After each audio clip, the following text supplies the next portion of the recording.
This celebrated bestseller offers an understanding of your personal financial problems that will guide you through a lifetime. The Richest Man in Babylon uses success secrets of the ancients to lead you onto the road of happiness and prosperity. And now, The Richest Man in Babylon. Forward. Our prosperity as a nation depends upon the personal financial prosperity of each of us as individuals. This book deals with the personal successes of each of us.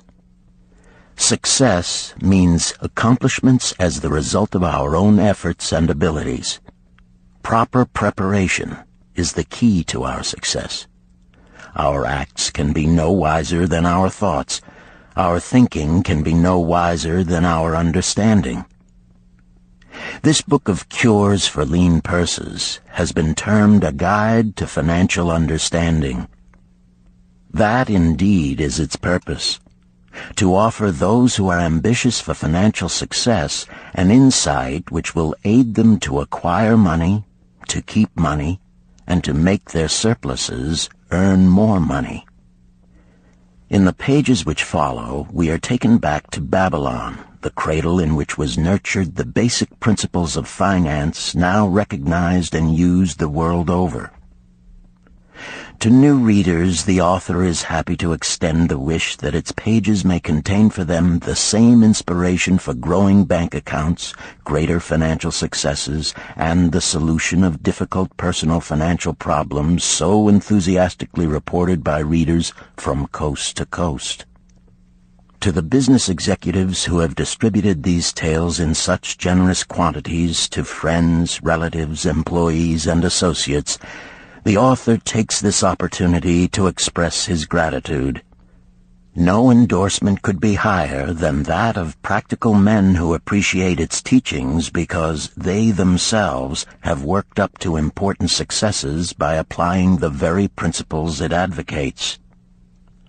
Babylon became the wealthiest city of the ancient world because its citizens were the richest people of their time. They appreciated the value of money. They practiced sound financial principles in acquiring money, keeping money, and making their money earn more money. They provided for themselves what we all desire: incomes for the future. GSC. Chapter 1. The Man Who Desired Gold. Banseer, the chariot builder of Babylon, was thoroughly discouraged. From his seat upon the low wall surrounding his property, he gazed sadly at his simple home and the open workshop in which stood a partially completed chariot. His wife frequently appeared at the open door. Her furtive glances in his direction reminded him that the meal bag was almost empty and he should be at work finishing the chariot, hammering and hewing, polishing and painting, stretching taut the leather over the wheel rims, preparing it for delivery so he could collect from his wealthy customer. Nevertheless, his fat, muscular body sat stolidly upon the wall. His slow mind was struggling patiently with a problem for which he could find no answer. The hot tropical sun, so typical of this valley of the Euphrates, beat down upon him mercilessly. Beads of perspiration formed upon his brow and trickled down unnoticed to lose themselves in the hairy jungle on his chest. Beyond his home towered the high terraced walls surrounding the king's palace. Nearby, cleaving the blue heavens, was the painted tower of the Temple of Bel. In the shadow of such grandeur was his simple home and many others far less neat and well cared for. Babylon was like this, a mixture of grandeur and squalor, of dazzling wealth and direst poverty, crowded together without plan or system within the protecting walls of the city. Behind him, had he cared to turn and look, The noisy chariots of the rich jostled and crowded aside the sandaled tradesmen as well as the barefooted beggars. Even the rich were forced to turn into the gutters to clear the way for the long lines of slave water carriers on the king's business, each bearing a heavy goatskin of water to be poured upon the hanging gardens. Bansier was too engrossed in his own problem to hear or heed the confused hubbub of the busy city. It was the unexpected twanging of the strings from a familiar lyre that aroused him from his reverie. He turned and looked into the sensitive, smiling face of his best friend, Kabai, the musician. "May the gods bless thee with great liberality, my good friend," began Kabai with an elaborate salute. "Yet it does appear they have already been so generous thou needst not to labor. I rejoice with thee in thy good fortune. More, I would even share it with thee. Pray, from thy purse, which must be bulging, else thou wouldst be busy in yon shop, extract but 2 humble shekels and lend them to me until after the nobleman's feast this night. Thou wilt not miss them ere they are returned." "If I did have 2 shekels," Bansier responded gloomily, "to no one could I lend them. Not even to you, my best of friends, for they would be my fortune, my entire fortune." No one lends his entire fortune, not even to his best friend. "What?" exclaimed Kabai with genuine surprise. "Thou hast not 1 shekel in thy purse, yet sit like a statue upon a wall? Why not complete that chariot? How else canst thou provide for thy noble appetite? 'Tis not like thee, my friend. Where is thy endless energy? Doth something distress thee? Have the gods brought to thee troubles?" "A torment from the gods it must be," Bansier agreed. "It began with a dream, a senseless dream in which I thought I was a man of means. From my belt hung a handsome purse, heavy with coins. There were shekels which I cast with careless freedom to the beggars. There were pieces of silver with which I did buy finery for my wife and whatever I did desire for myself. There were pieces of gold which made me feel assured of the future and unafraid to spend the silver. A glorious feeling of contentment was within me.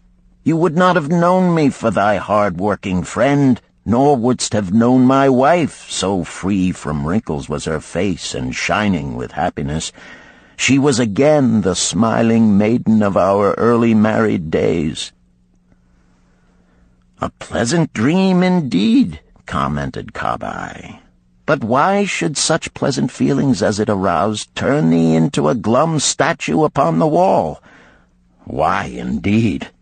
Because when I awoke and remembered how empty was my purse, a feeling of rebellion swept over me. Let us talk it over together, for, as the sailors do say, we ride in the same boat, we two. As youngsters we went together to the priests to learn wisdom. As young men we shared each other's pleasures. As grown men we have always been close friends. We have been contented subjects of our kind.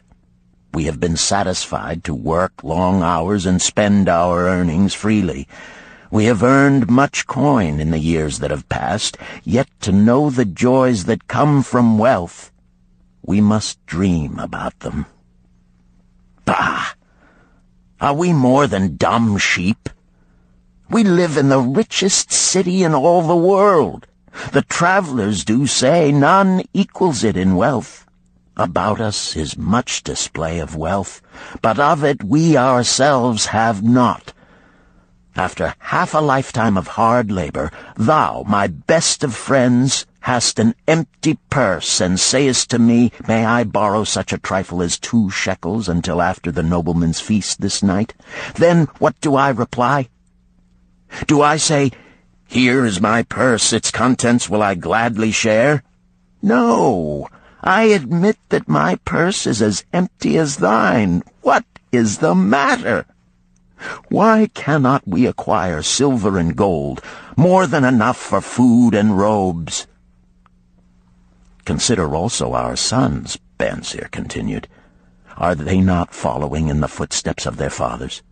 Need they and their families, and their sons families, live all their lives in the midst of such treasures of gold, and yet, like us, be content to banquet upon sour goat's milk and porridge?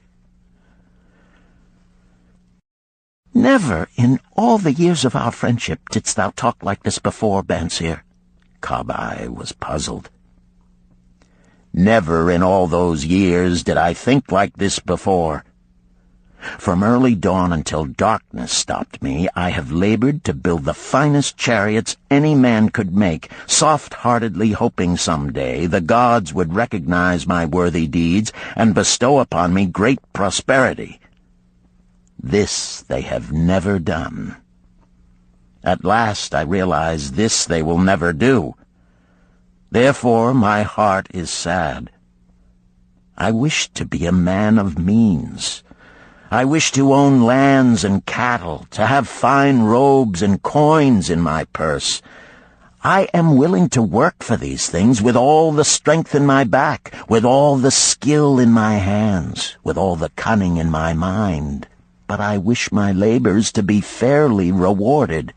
What is the matter with us? Again, I ask you, why cannot we have our just share of the good things so plentiful for those who have the gold with which to buy them? Would I knew the answer, Kabai replied. No better than thou am I satisfied. My earnings from my lyre are quickly gone. Often must I plan and scheme that my family be not hungry. Also within my breast is a deep longing for a lyre large enough that it may truly sing the strains of music that do surge through my mind. With such an instrument could I make music finer than even the king has ever heard before. Such a lyre thou shouldst have. No man in all Babylon could make it sing more sweetly. Could make it sing so sweetly not only the king, but the gods themselves would be delighted. But how mayest thou secure it while we both of us are as poor as the king's slaves? Listen to the bell. Here they come. He pointed to the long column of half-naked, sweating water-bearers plodding laboriously up the narrow street from the river. 5 abreast they marched, each bent under a heavy goatskin of water.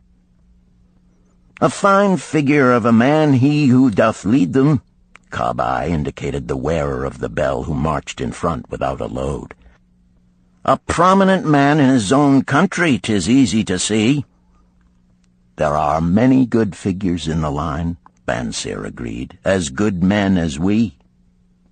Tall blond men from the north, laughing black men from the south, little brown men from the nearer countries, all marching together from the river to the gardens, back and forth, day after day, year after year, naught of happiness to look forward to, beds of straw upon which to sleep, hard grain porridge to eat.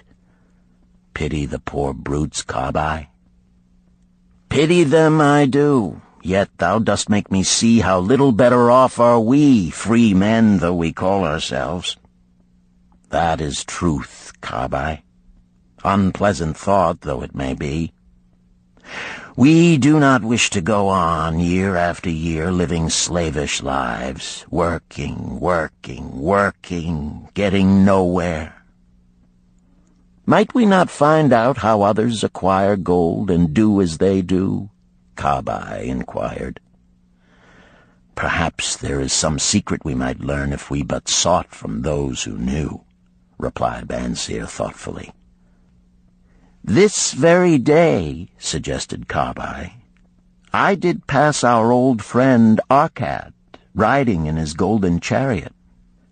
This I will say, he did not look over my humble head as many in his station might consider his right. Instead, he did wave his hand that all onlookers might see him pay greetings and bestow his smile of friendship upon Kabai, the musician. He is claimed to be the richest man in all Babylon, Banseer mused. So rich, the king is said to seek his golden aid in affairs of the treasury, Kabai replied. So rich, Banseer interrupted. I fear if I should meet him in the darkness of the night, I should lay my hands upon his fat wallet. Nonsense, reproved Kabai. A man's wealth is not in the purse he carries.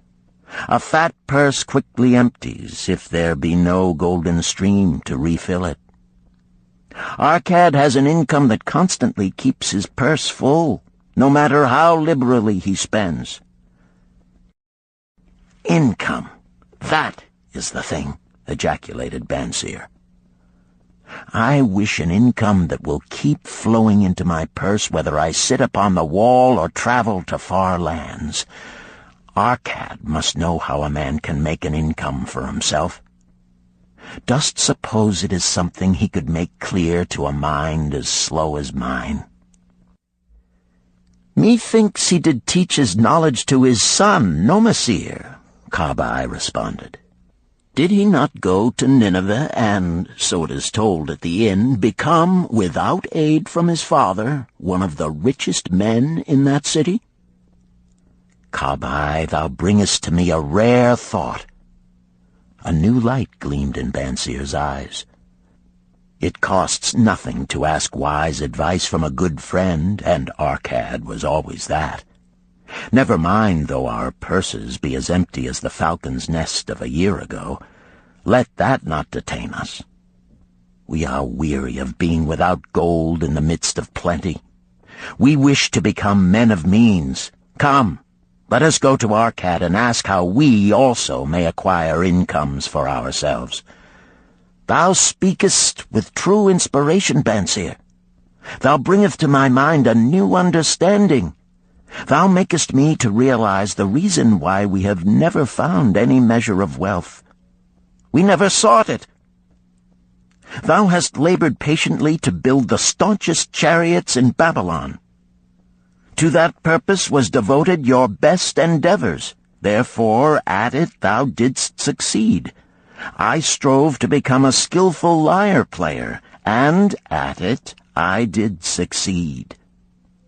In those things toward which we exerted our best endeavors, we succeeded. The gods were content to let us continue thus. Now at last we see a light, bright like that from the rising sun. It biddeth us to learn more, that we may prosper more. With a new understanding, we shall find honorable ways to accomplish our desires. Let us go to Arkad this very day, Banseer urged. Also, let us ask other friends of our boyhood days who have fared no better than ourselves to join us, that they too may share in his wisdom. Thou wert ever thus thoughtful to thy friends, Banseer. Therefore hast thou many friends. It shall be as thou sayest. We go this day and take them with us.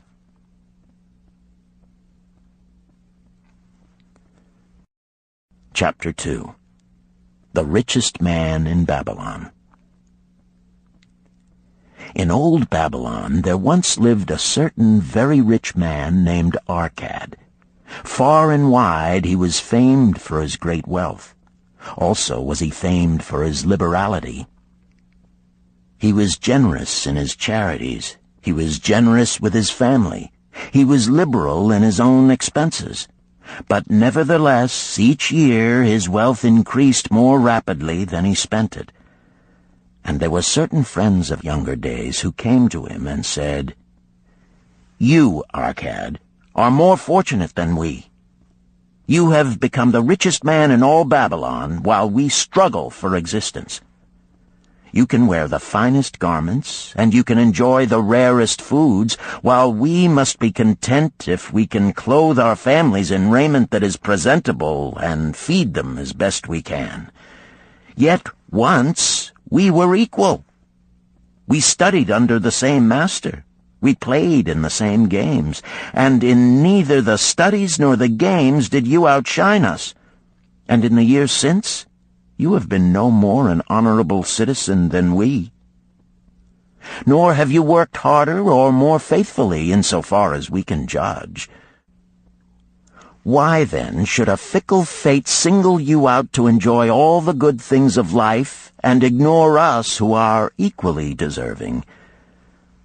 Thereupon Arcad remonstrated with them, saying, If you have not acquired more than a bare existence in the years since we were youths, it is because you either have failed to learn the laws that govern the building of wealth, or else you do not observe them.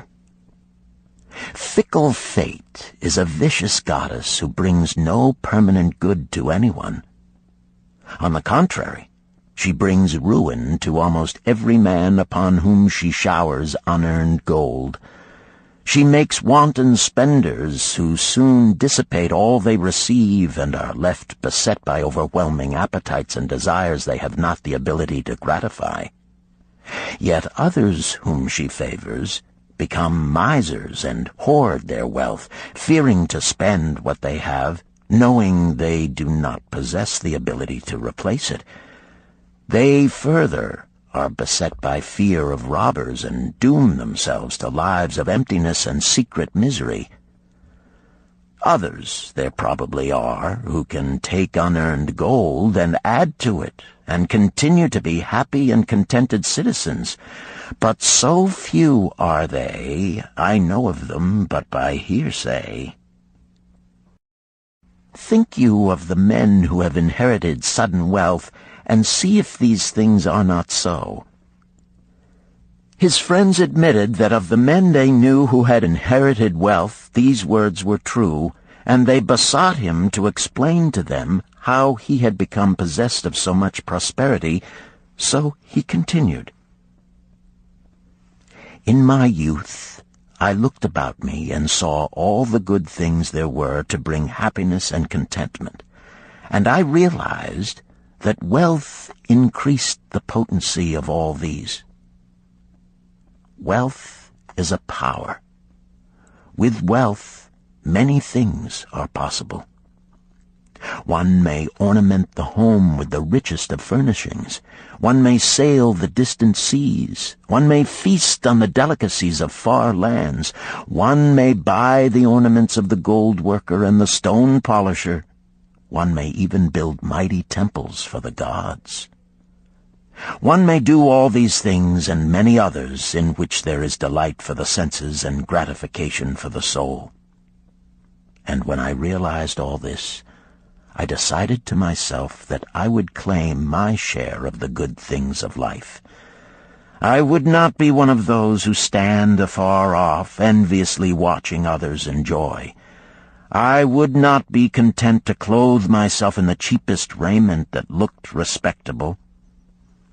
I would not be satisfied with the lot of a poor man. On the contrary, I would make myself a guest at this banquet of good things. Being, as you know, the son of a humble merchant, one of a large family with no hope of an inheritance, and not being endowed, as you have so frankly said, with superior powers or wisdom, I decided that if I was to achieve what I desired, time and study would be required. As for time, all men have it in abundance. You, each of you, have let slip by sufficient time to have made yourselves wealthy. Yet you admit you have nothing to show except your good families, of which you can be justly proud. As for study, did not our wise teacher teach us that learning was of two kinds, the one kind being the things we learned and knew, and the other being the training that taught us how to find out what we did not know? Therefore did I decide to find out how one might accumulate wealth, and, when I had found out, to make this my task and do it well. For is it not wise that we should enjoy while we dwell in the brightness of the sunshine? For sorrows enough shall descend upon us when we depart for the darkness of the world of spirit. I found employment as a scribe in the hall of records, and long hours each day I labored upon the clay tablets. Week after week, and month after month I labored, yet for my earnings I had naught to show. Food and clothing and penance to the gods, and other things of which I could remember not what, absorbed all my earnings, but my determination did not leave me. And one day Algamish, the moneylender, came to the house of the city master and ordered a copy of the 9th law, and he said to me, "I must have this in 2 days, and if the task is done by that time, 2 coppers will I give to thee." So I labored hard, but the law was long, and when Algamish returned, the task was unfinished. He was angry, and had I been his slave, he would have beaten me. But knowing the city master would not permit him to injure me, I was unafraid, so I said to him, "Algamish, you are a very rich man. Tell me how I may also become rich, and all night I will carve upon the clay, and when the sun rises, it shall be completed." He smiled at me and replied, "You are a forward knave, but we will call it a bargain." All that night I carved, though my back pained and the smell of the wick made my head ache until my eyes could hardly see. But when he returned at sunup, the tablets were complete. "Now," I said, "tell me what you promised." "You have fulfilled your part of our bargain, my son," he said to me kindly, "and I am ready to fulfill mine. I will tell you these things you wish to know, because I am becoming an old man, and an old tongue loves to wag. And when youth comes to age for advice, he receives the wisdom of years. But too often does youth think that age knows only the wisdom of days that are gone, and therefore profits not. But remember this: the sun that shines today is the sun that shone when thy father was born, and will still be shining when thy last grandchild shall pass into the darkness. The thoughts of youth," he continued, "are bright lights that shine forth like the meteors that oft make brilliant the sky.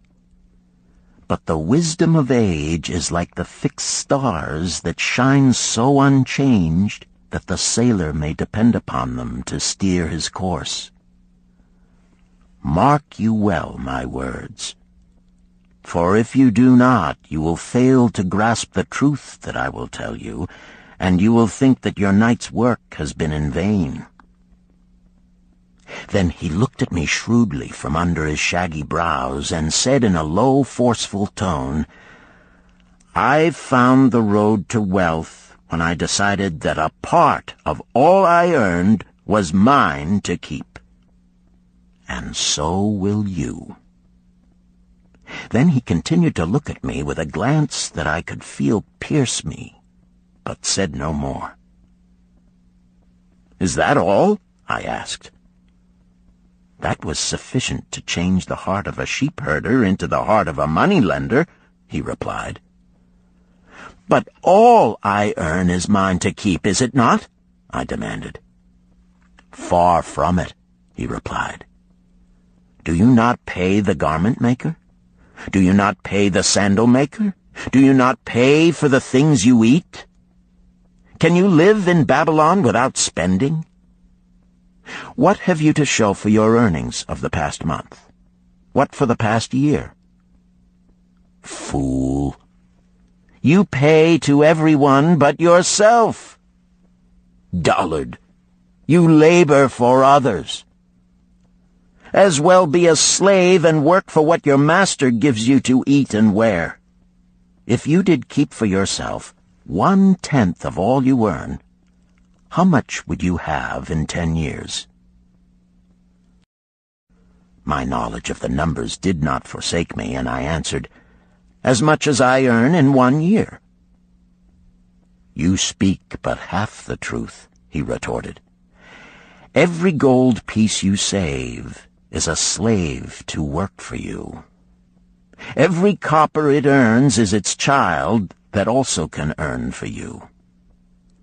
If you would become wealthy, then what you save must earn, and its children must earn, that all may help to give to you the abundance you crave.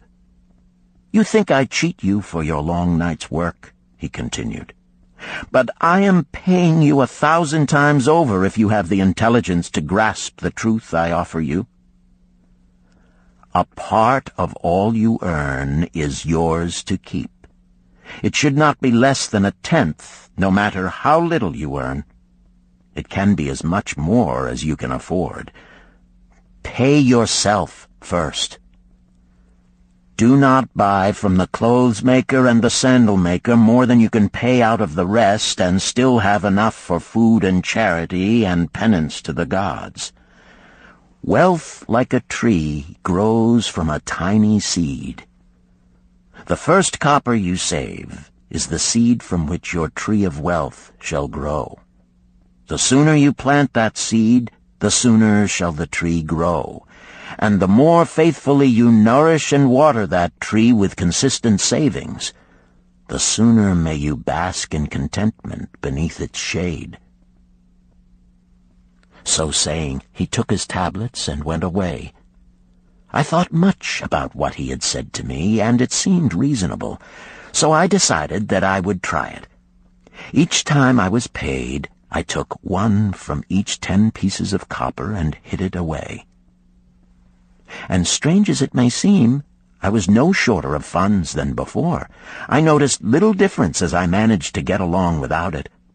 But often I was tempted, as my hoard began to grow, to spend it for some of the good things the merchants displayed, brought by camels and ships from the land of the Phoenicians. But I wisely refrained. A 12th month after Algamish had gone, he again returned and said to me, "Son, have you paid to yourself not less than 1/10 of all you have earned for the past year?" I answered proudly, "Yes, master, I have." "That is good," he answered, beaming upon me. "And what have you done with it?" "I have given it to Asmer, the brickmaker, who told me he was traveling over the far seas, and in Tyre he would buy from me the rare jewels of the Phoenicians. When he returns, we shall sell these at high prices and divide the earnings." "Every fool must learn," he growled. "But why trust the knowledge of a brickmaker about jewels? Would you go to the breadmaker to inquire about the stars? No, by my tunic, you would go to the astrologer if you had power to think. Your savings are gone, youth. You have jerked your wealth tree up by the roots. But plant another. Try again. And next time, if you would have advice about jewels, go to the jewel merchant. If you would know the truth about sheep, go to the herdsman. Advice is one thing that is freely given away, but watch that you take only what is worth having. He who takes advice about his savings from one who is inexperienced in such matters shall pay with his savings for proving the falsity of their opinions." Saying this, he went away. And it was as he said, for the Phoenicians are scoundrels and sold to Asmer worthless bits of glass that looked like gems. But as Algamish had bid me, I again saved each 10th copper, for I now had formed the habit, and it was no longer difficult. Again, 12 months later, Algamish came to the room of the scribes and addressed me. "What progress have you made since last I saw you?" "I have paid myself faithfully," I replied, "and my savings I have entrusted to Agar, the shield-maker, to buy bronze, and each 4th month he does pay me the rental." "That is good. And what do you do with the rental?" I do have a great feast with honey and fine wine and spiced cake. Also I have bought me a scarlet tunic, and some day I shall buy me a young ass upon which to ride." To which Algamish laughed, "You do eat the children of your savings. Then how do you expect them to work for you? And how can they have children that will also work for you? First get thee an army of golden slaves, and then many a rich banquet may you enjoy without regret." So saying, he again went away. Nor did I again see him for 2 years, when he once more returned, and his face was full of deep lines, and his eyes drooped, for he was becoming a very old man. And he said to me, "Arcad, hast thou yet achieved the wealth thou dreamed of?" And I answered, "Not yet all that I desire, but some I have, and it earns more, and its earnings earn more." "And do you still take the advice of brickmakers?" "About brickmaking they give me good advice," I retorted. "Arcad," he continued, "you have learned your lessons well. You first learned to live upon less than you could earn.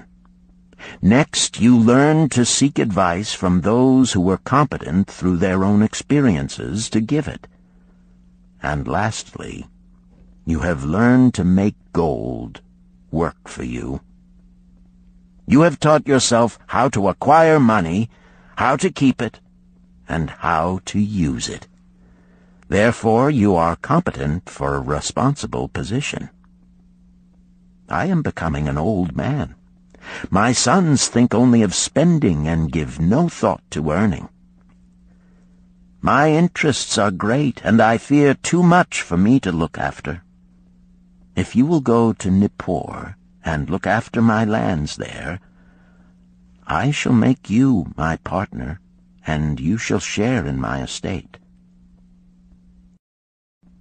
So I went to Nippur and took charge of his holdings, which were large, and because I was full of ambition and because I had mastered the 3 laws of successfully handling wealth, I was enabled to increase greatly the value of his properties.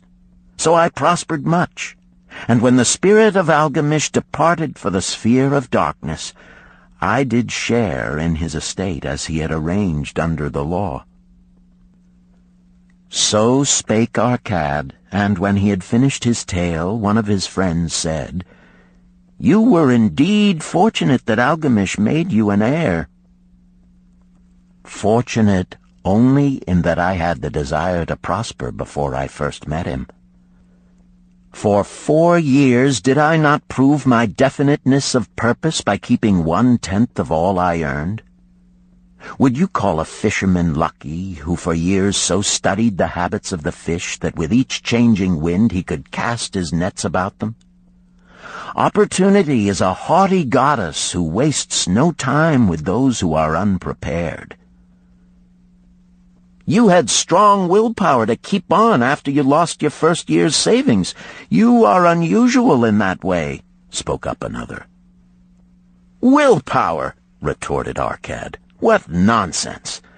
Do you think willpower gives a man the strength to lift a burden the camel cannot carry, or to draw a load the oxen cannot budge? Willpower is but the unflinching purpose to carry a task you set for yourself to fulfillment. If I set for myself a task, be it ever so trifling, I shall see it through. How else shall I have confidence in myself to do important things? Should I say to myself, for 100 days as I walk across the bridge into the city, I will pick from the road a pebble and cast it into the stream? I would do it. If on the 7th day I passed by without remembering, I would not say to myself, tomorrow I will cast 2 pebbles which will do as well. Instead, I would retrace my steps and cast the pebble. Nor on the 20th day would I say to myself, Arcad, this is useless. What does it avail you to cast a pebble every day? Throw in a handful and be done with it. No, I would not say that, nor do it. When I set a task for myself, I complete it. Therefore, I am careful not to start difficult and impractical tasks, because I love leisure." And then another friend spoke up and said, "If what you tell is true, and it does seem, as you have said, reasonable, then being so simple, if all men did it, there would not be enough wealth to go around." "Wealth grows wherever men exert energy," Arcad replied. "If a rich man builds him a new palace, is the gold he pays out gone? No, the brickmaker has part of it, and the laborer has part of it, and the artist has part of it, and everyone who labors upon the house has part of it. Yet, when the palace is completed, is it not worth all it cost? And is the ground upon which it stands not worth more because it is there? And is the ground that adjoins it not worth more because it is there? Wealth grows in magic ways. No man can prophesy the limit of it. Have not the Phoenicians built great cities on barren coasts with the wealth that comes from their ships of commerce on the seas? What then do you advise us to do that we also may become rich?" asked still another of his friends. "The years have passed, and we are no longer young men, and we have nothing put by." "I advise that you take the wisdom of Algamish and say to yourselves, 'A part of all I earn is mine to keep.' Say it in the morning when you first arise, say it at noon, say it at night. Say it each hour of every day. Say it to yourself until the words stand out like letters of fire across the sky. Impress yourself with the idea. Fill yourself with the thought. Then take whatever portion seems wise. Let it be not less than 1/10, and lay it by. Arrange your other expenditures to do this if necessary, but lay by that portion first. Soon you will realize what a rich feeling it is to own a treasure upon which you alone have claim. As it grows, it will stimulate you. A new joy of life will thrill you. Greater efforts will come to you to earn more.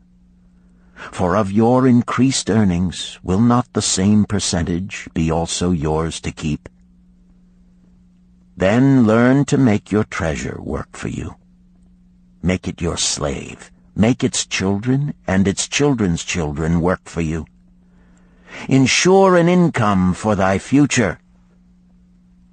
Look thou at the aged, and forget not that in the days to come thou also will be numbered among them. Therefore invest thy treasure with greatest caution that it be not lost. Usurious rates of return are deceitful sirens that sing but to lure the unwary upon the rocks of loss and remorse. Provide also that thy family may not want should the gods call thee to their realms. For such protection it is always possible to make provision with small payments at regular intervals. Therefore the provident man delays not in expectation of a large sum becoming available for such a wise purpose. Counsel with wise men. Seek the advice of men whose daily work is handling money. Let them save you from such an error as I myself made in entrusting my money to the judgment of Asmer, the brickmaker. A small return and a safe one is far more desirable than risk. Enjoy life while you are here. Do not overstrain or try to save too much. If 1/10 of all you earn is as much as you can comfortably keep, be content to keep this portion. Live otherwise according to your income, and let not yourself get niggardly and afraid to spend.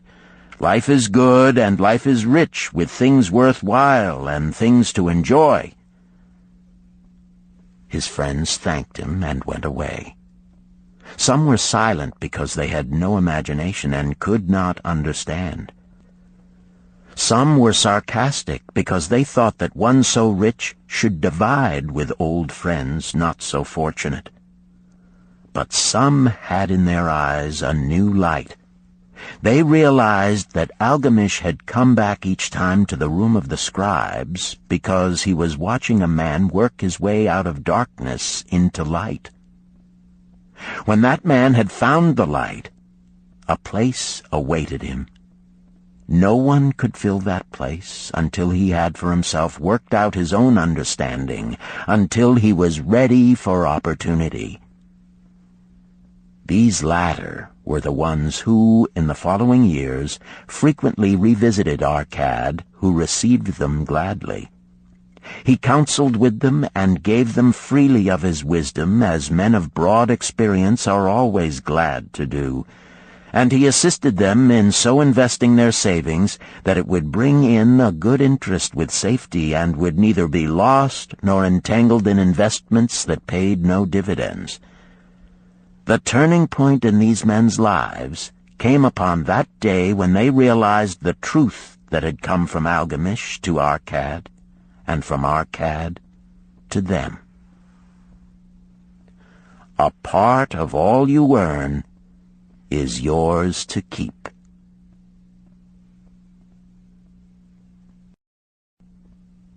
Chapter 3. 7 Cures for a Lean Purse. The glory of Babylon endures.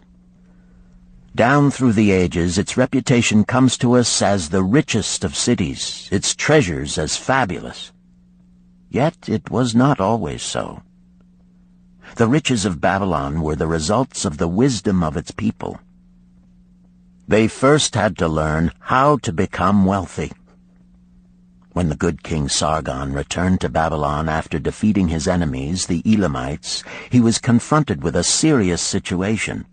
The royal chancellor explained it to the king thus: "After many years of great prosperity brought to our people because your majesty built the great irrigation canals and the mighty temples of the gods, now that these works are completed, the people seem unable to support themselves.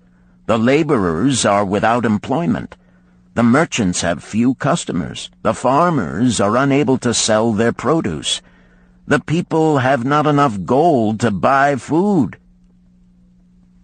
"But where has all the gold gone that we spent for these great improvements?"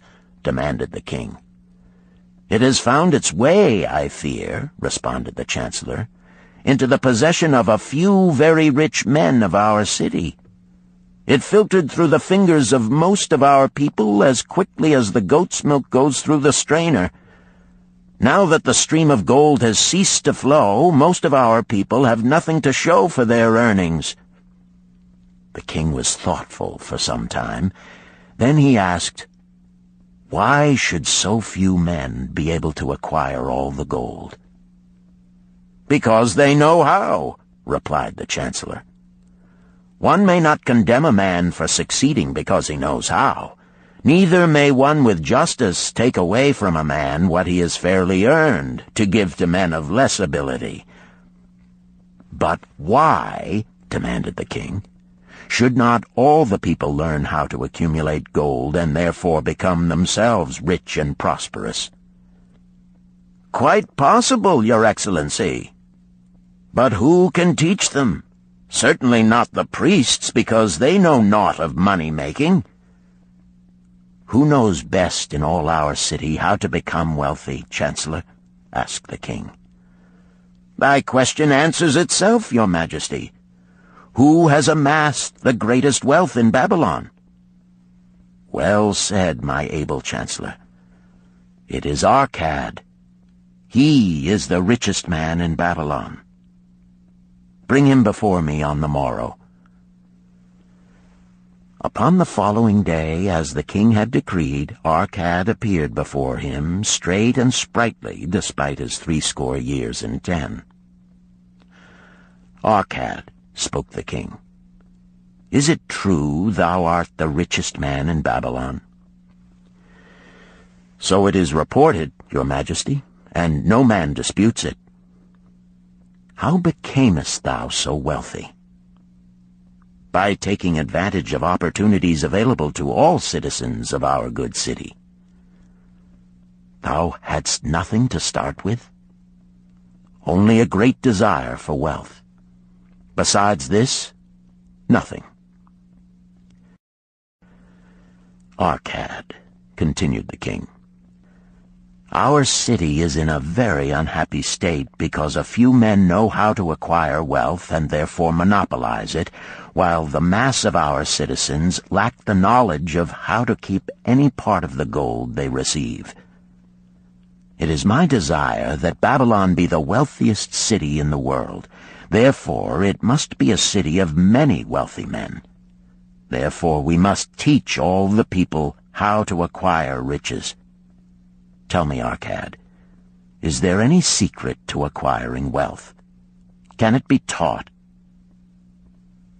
It is practical, Your Majesty. That which one man knows can be taught to others. The king's eyes glowed. Arcad, thou speakest the words I wish to hear. Wilt thou lend thyself to this great cause? Wilt thou teach thy knowledge to a school for teachers, each of whom shall teach others until there are enough trained to teach these truths to every worthy subject in my domain? Arcad bowed and said, I am thy humble servant to command. Whatever knowledge I possess will I gladly give for the betterment of my fellow men and the glory of my king. Let your good chancellor arrange for me a class of 100 men, and I will teach them those 7 cures which did fatten my purse, than which there was none leaner in all Babylon. A fortnight later, in compliance with the king's command, the chosen 100 assembled in the great hall of the Temple of Learning, seated upon colorful rings in a semicircle. Arcad sat beside a small tabaret upon which smoked a sacred lamp sending forth a strange and pleasing odor. "Behold the richest man in Babylon," whispered a student, nudging his neighbor as Arcad arose. "He is but a man, even as the rest of us." "As a dutiful subject of our great king," Arcad began, "I stand before you in his service. Because once I was a poor youth who did greatly desire gold, and because I found knowledge that enabled me to acquire it, he asks that I impart unto you my knowledge. I started my fortune in the humblest way. I had no advantage not enjoyed as fully by you and every citizen in Babylon. The first storehouse of my treasure was a well-worn purse. I loathed its useless emptiness. I desired that it be round and full, clinking with the sound of gold. Therefore I sought every remedy for a lean purse. I found 7. To you who are assembled before me shall I explain the 7 cures for a lean purse which I do recommend to all men who desire much gold. Each day for 7 days will I explain to you one of the 7 remedies. Listen attentively to the knowledge that I will impart. Debate it with me. Discuss it among yourselves. Learn these lessons thoroughly, that ye may also plant in your own purse the seed of wealth. First must each of you start wisely to build a fortune of his own. Then wilt thou be competent, and only then, to teach these truths to others. I shall teach to you in simple ways how to fatten your purses. This is the first step leading to the Temple of Wealth, and no man may climb who cannot plant his feet firmly upon the first step. We shall now consider the first cure. The first cure. Start thy purse to fattening. Arcad addressed the thoughtful man in the second row. My good friend, at what craft workest thou? I, replied the man, am a scribe and carve records upon the clay tablets. Even at such labor did I myself earn my first coppers. Therefore thou hast the same opportunity to build a fortune.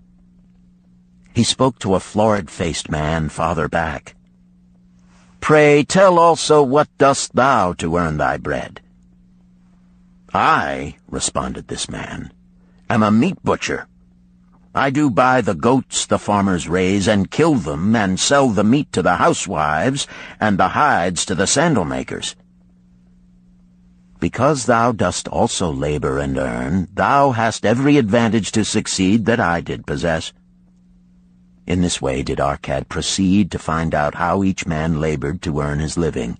When he had done questioning them, he said, "Now, my students, ye can see that there are many trades and labors at which men may earn coins.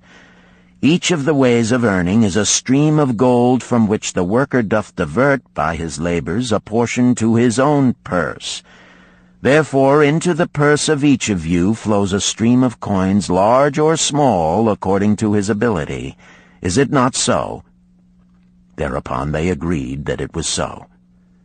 "Then," continued Arcad, "if each of you desireth to build for himself a fortune, is it not wise to start by utilizing that source of wealth which he already has established?" To this they agreed. Then Arcad turned to a humble man who had declared himself an egg merchant. "If thou select one of thy baskets, and put into it each morning 10 eggs, and take out from it each evening 9 eggs, what will eventually happen?" "It will become in time overflowing." "Why?" "Because each day I put in 1 more egg than I take out." Arcad turned to the class with a smile. "Does any man here have a lean purse?" First they looked amused, then they laughed. Lastly, they waved their purses in jest. "All right," he continued. "Now I shall tell thee the first remedy I learned to cure a lean purse. Do exactly as I have suggested to the egg merchant. For every 10 coins thou placest within thy purse, take out for use but 9. Thy purse will start to fatten at once, and its increasing weight will feel good in thy hand and bring satisfaction to thy soul. Deride not what I say because of its simplicity. Truth is always simple. I told thee I would tell how I built my fortune. This was my beginning. I, too, carried a lean purse and cursed it because there was naught within to satisfy my desires. But when I began to take out from my purse but 9 parts of 10 I put in, it began to fatten. So will thine. Now I will tell a strange truth, the reason for which I know not. When I ceased to pay out more than 9/10 of my earnings, I managed to get along just as well. I was not shorter than before. Also, ere long did coins come to me more easily than before. Surely it is a law of the gods that unto him who keepeth and spendeth not a certain part of all his earnings shall gold come more easily. Likewise him whose purse is empty does gold avoid. Which desirest thou the most?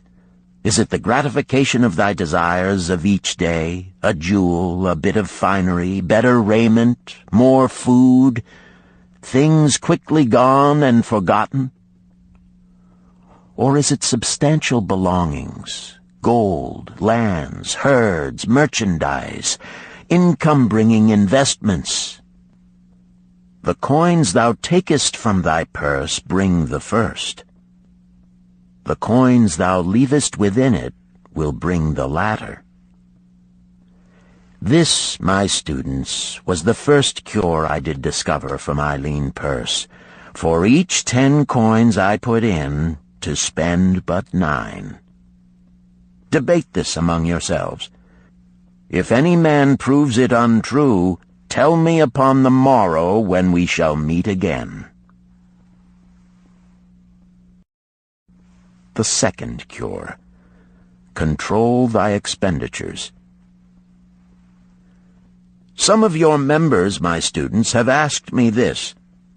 How can a man keep 1/10 of all he earns in his purse when all the coins he earns are not enough for his necessary expenses? So did Arcad address his students upon the second day.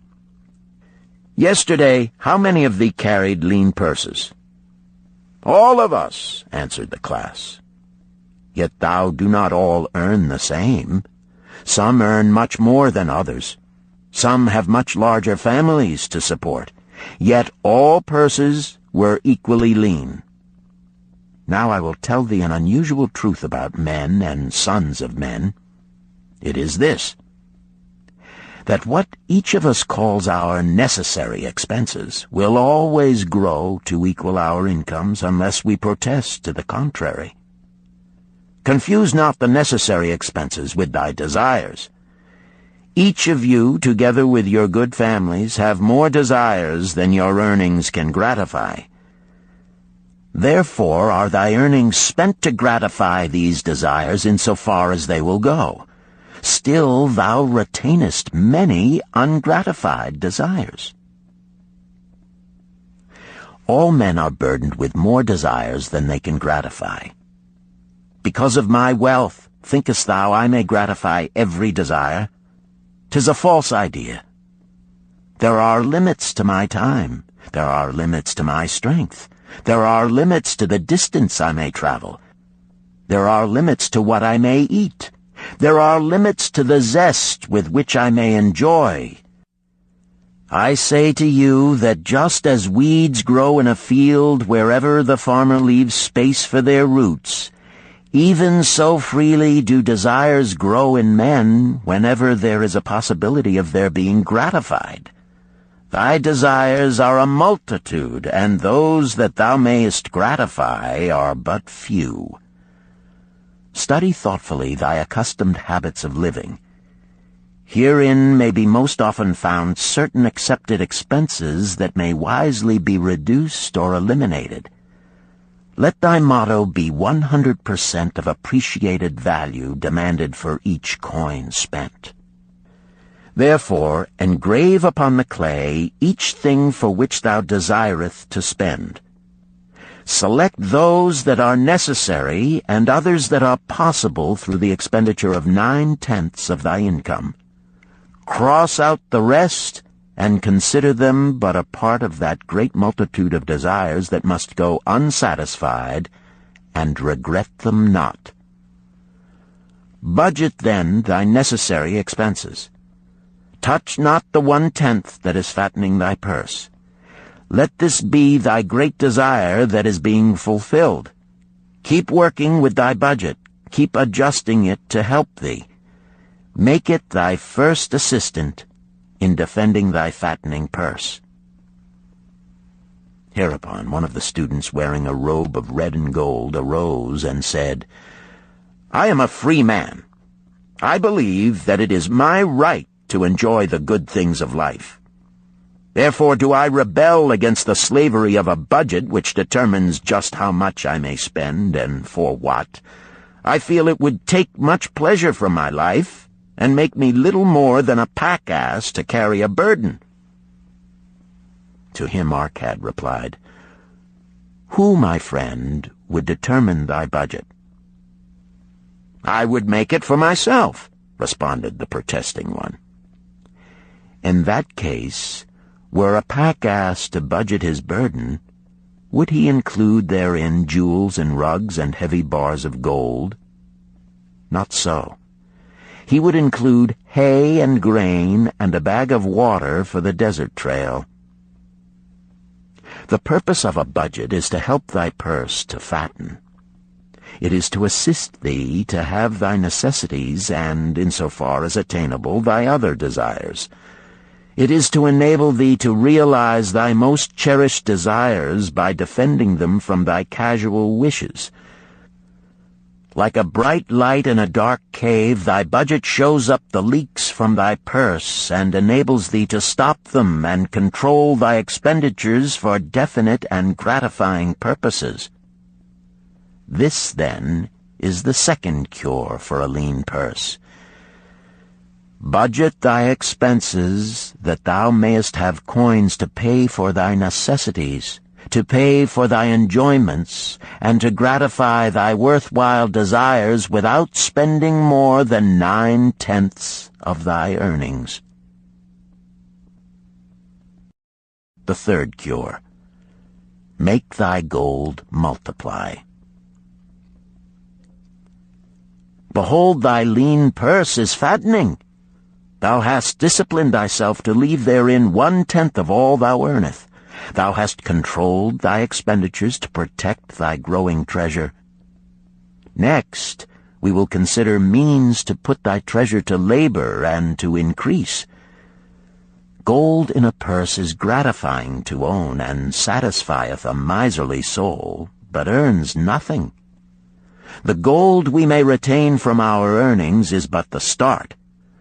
The earnings it will make shall build our fortunes.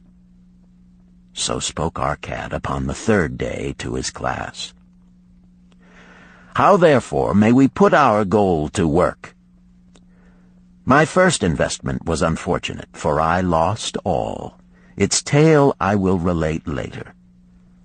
My first profitable investment was a loan I made to a man named Agar, a shield maker. Once each year did he buy large shipments of bronze brought from across the sea to use in his trade. Lacking sufficient capital to pay the merchants, he would borrow from those who had extra coins. He was an honorable man. His borrowing he would repay, together with a liberal rental as he sold his shields. Each time I loaned to him, I loaned back also the rental he had paid to me. Therefore not only did my capital increase, but its earnings likewise increased. Most gratifying was it to have these sums returned to my purse. I tell you, my students, a man's wealth is not in the coins he carries in his purse. It is the income he buildeth, the golden stream that continually floweth into his purse and keepeth it always bulging.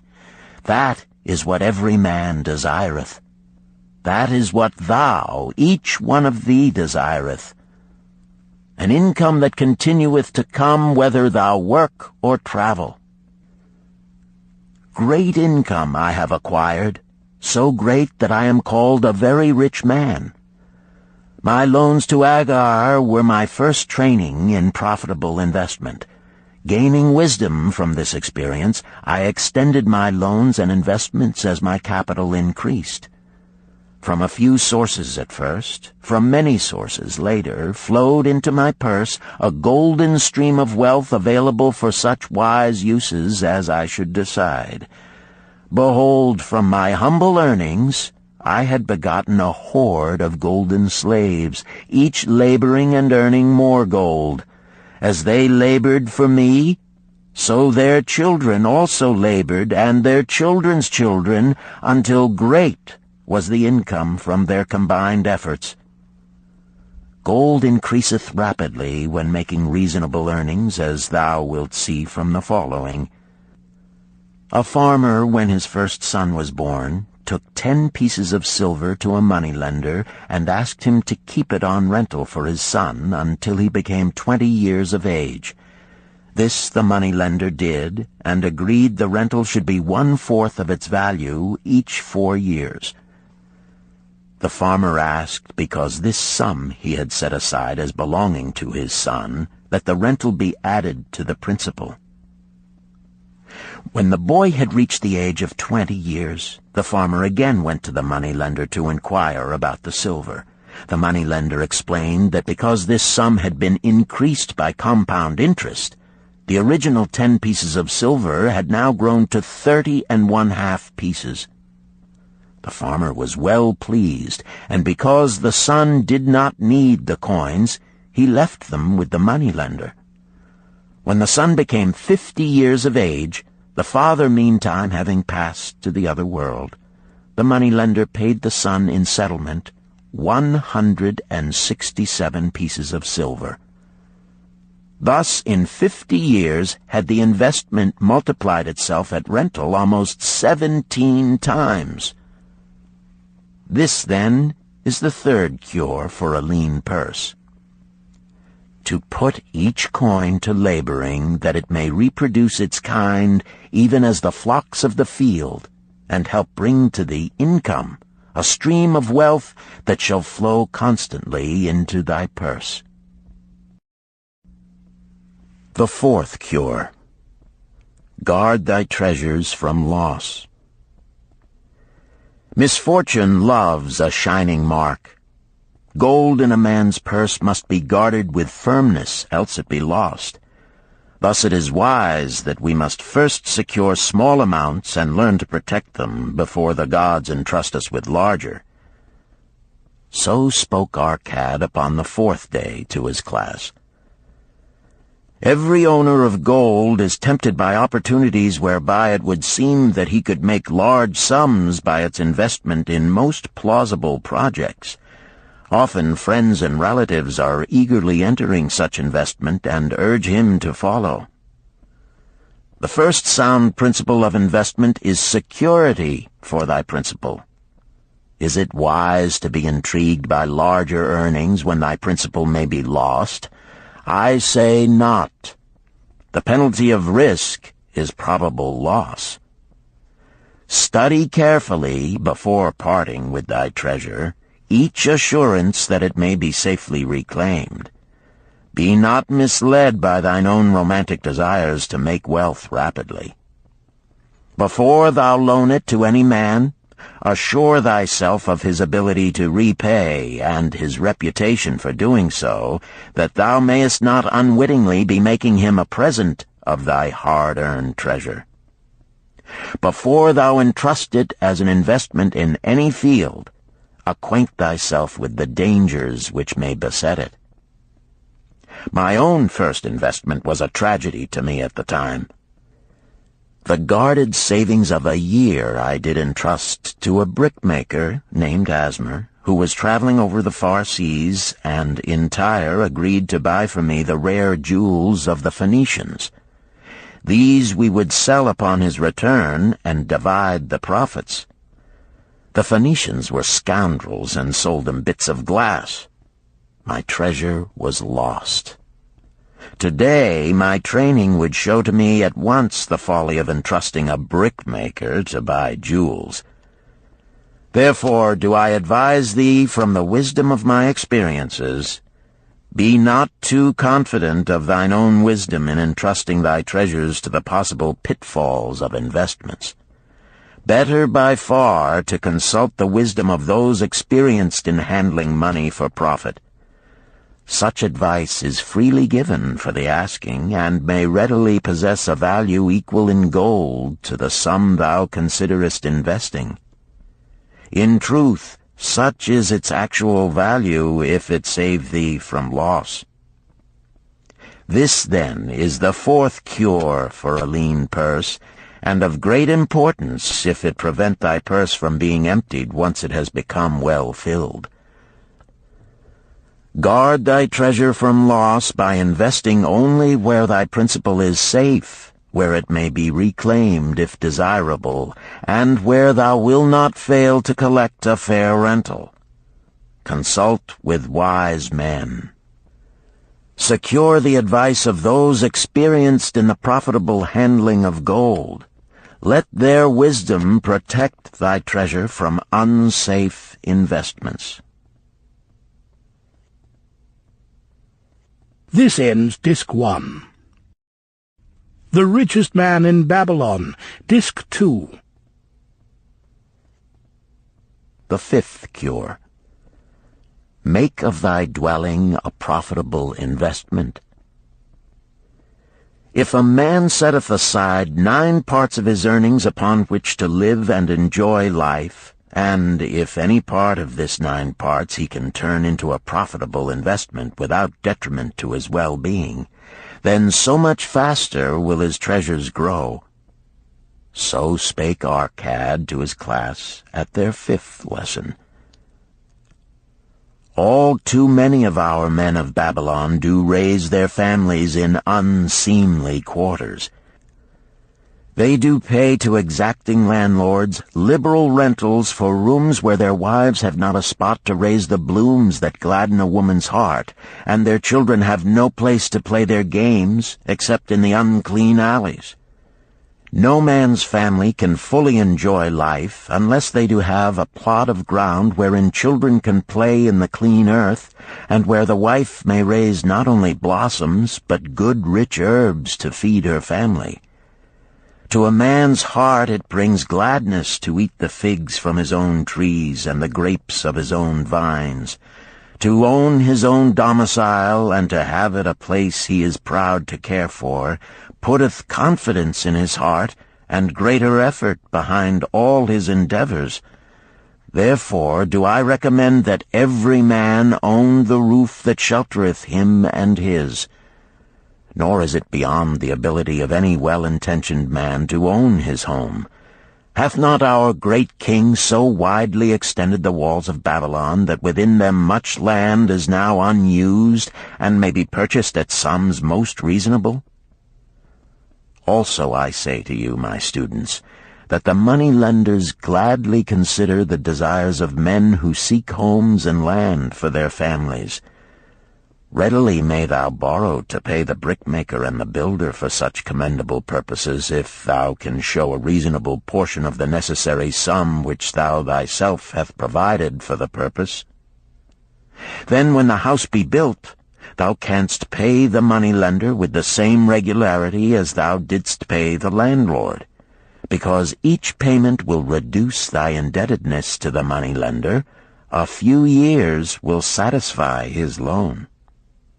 Then will thy heart be glad, because thou wilt own in thy own right a valuable property, and thy only cost will be the king's taxes. Also wilt thy good wife go more often to the river to wash thy robes, that each time returning she may bring a goatskin of water to pour upon the growing things.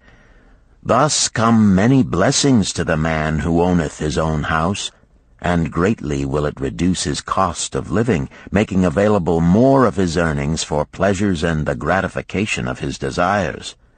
This, then, is the fifth cure for a lean purse. Own thy own home. The sixth cure. Ensure a future income.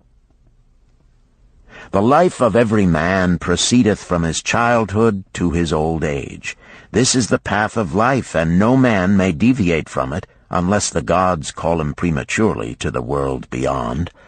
Therefore do I say that it behooves a man to make preparation for a suitable income in the days to come, when he is no longer young, and to make preparations for his family, should he be no longer with them to comfort and support them. This lesson shall instruct thee in providing a full purse when time has made thee less able to earn. So Arcad addressed his class upon the sixth day. The man who, because of his understanding of the laws of wealth, acquireth a growing surplus, should give thought to those future days. He should plan certain investments or provisions that may endure safely for many years, yet will be available when the time arrives which he has so wisely anticipated. There are diverse ways by which a man may provide with safety for his future. He may provide a hiding place and there bury a secret treasure. Yet no matter with what skill it be hidden, it may nevertheless become the loot of thieves. For this reason I recommend not this plan. A man may buy houses or lands for this purpose.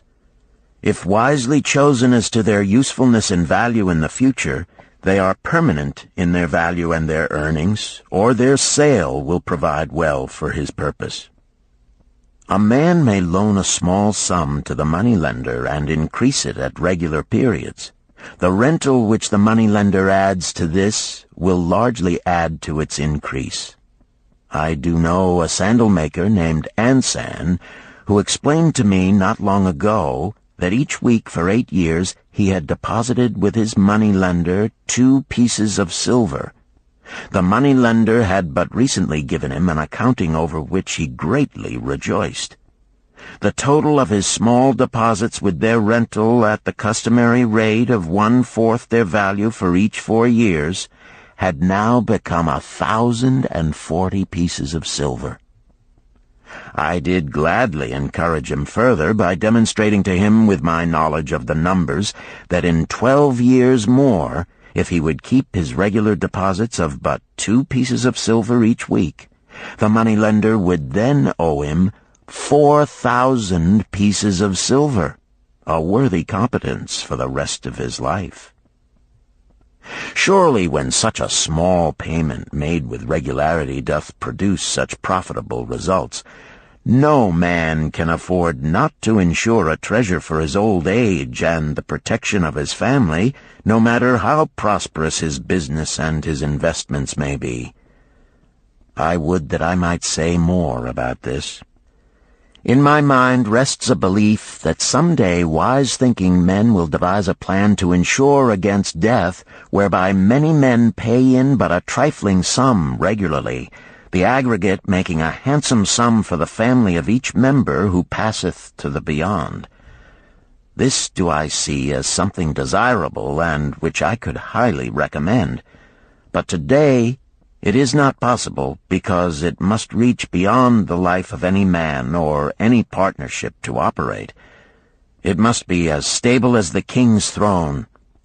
Some day do I feel that such a plan shall come to pass, and be a great blessing to many men, because even the first small payment will make available a snug fortune for the family of a member, should he pass on.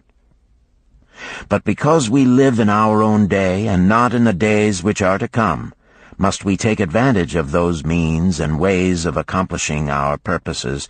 Therefore do I recommend to all men that they, by wise and well-thought-out methods, do provide against a lean purse in their mature years. For a lean purse to a man no longer able to earn, or to a family without its head, is a sore tragedy. This, then, is the 6th cure for a lean purse.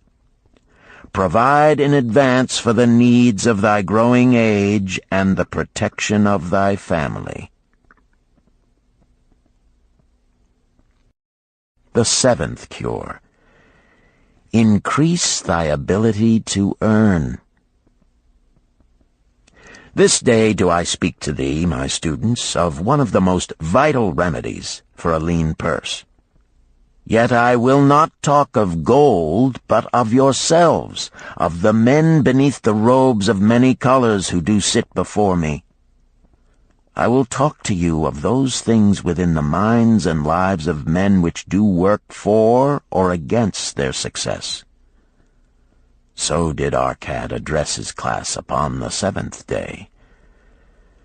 Not long ago came to me a young man seeking to borrow.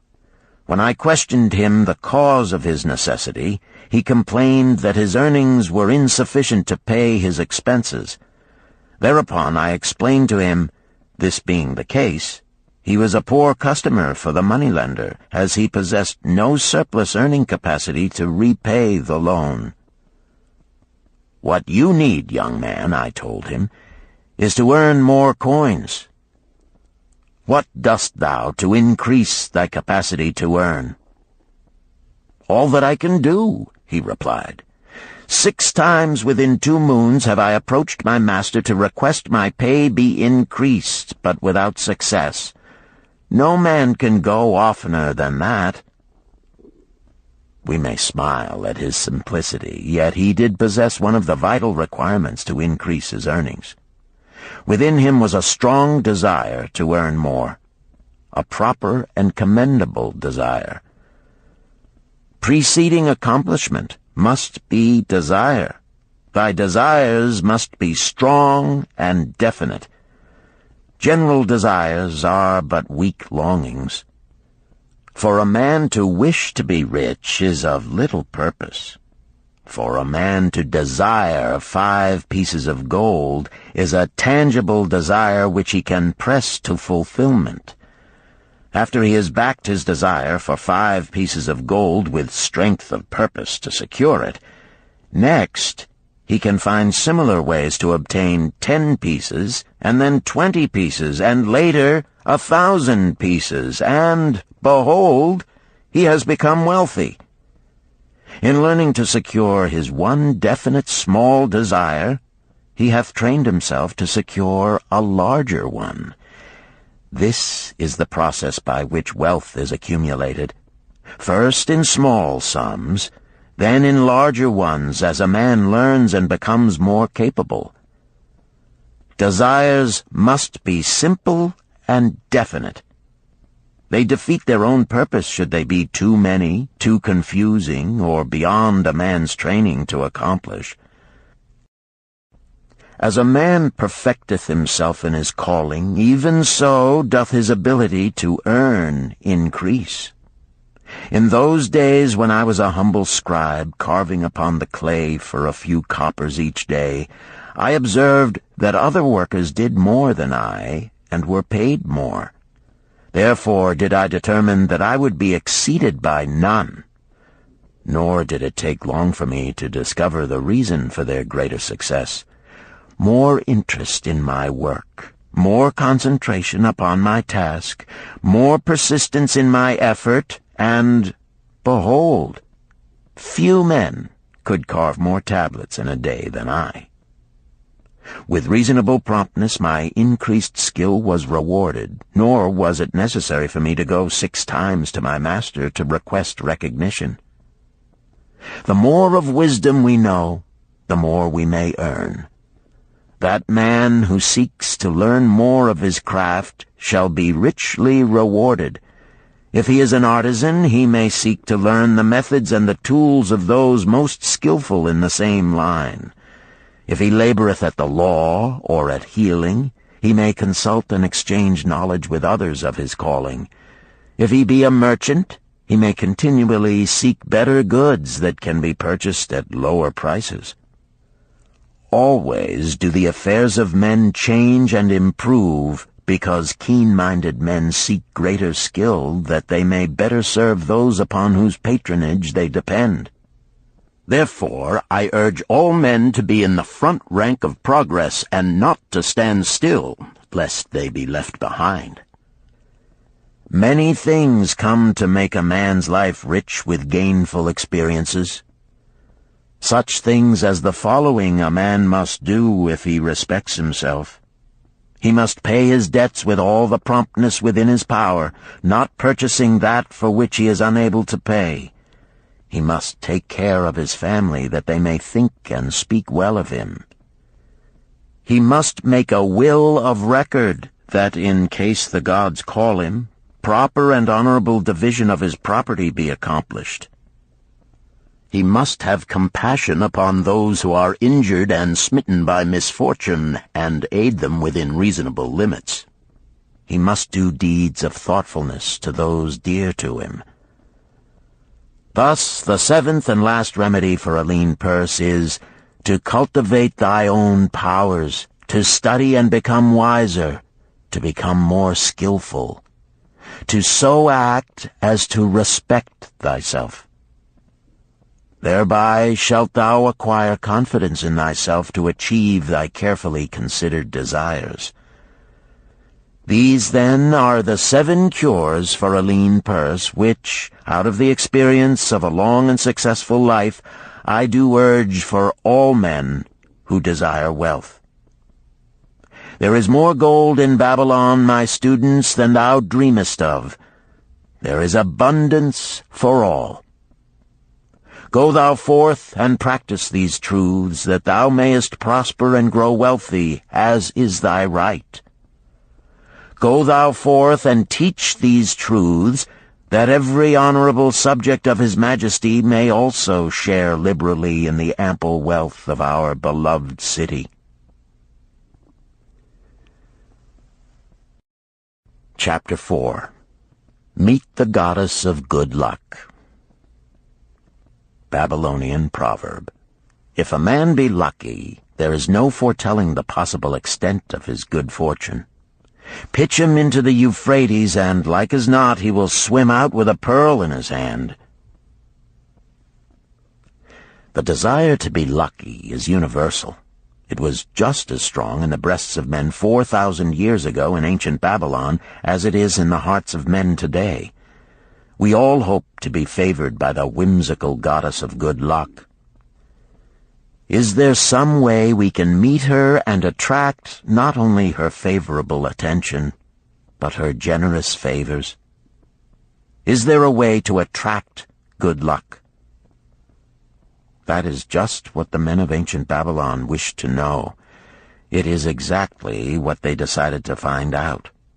They were shrewd men and keen thinkers. That explains why their city became the richest and most powerful city of their time. In that distant past, they had no schools or colleges.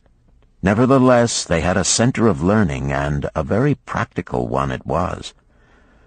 Among the towered buildings in Babylon was one that ranked in importance with the palace of the king, the hanging gardens, and the temples of the gods. You will find scant mention of it in the history books, more likely no mention at all, yet it exerted a powerful influence upon the thought of that time. This building was the temple of learning, where the wisdom of the past was expounded by voluntary teachers, and where subjects of popular interest were discussed in open forums. Within its walls, all men met as equals. The humblest of slaves could dispute with impunity the opinions of a prince of the royal house. Among the many who frequented the Temple of Learning was a wise rich man named Arcad, called the richest man in Babylon. He had his own special hall where almost any evening a large group of men, some old, some very young, but mostly middle-aged, gathered to discuss and argue interesting subjects. Suppose we listen in to see whether they knew how to attract good luck. The sun had just set like a great red ball of fire shining through the haze of desert dust when Arcad strolled to his accustomed platform.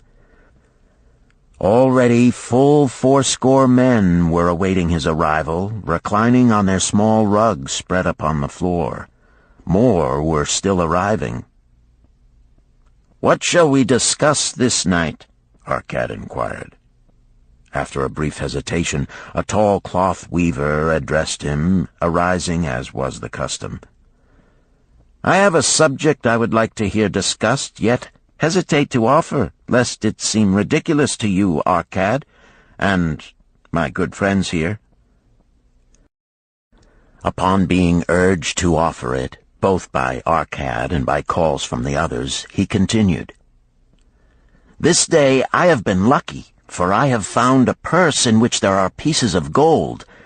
To continue to be lucky is my great desire.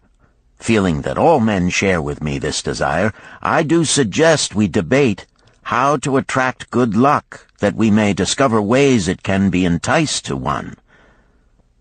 "A most interesting subject has been offered," Arcad commented. "One most worthy of our discussion.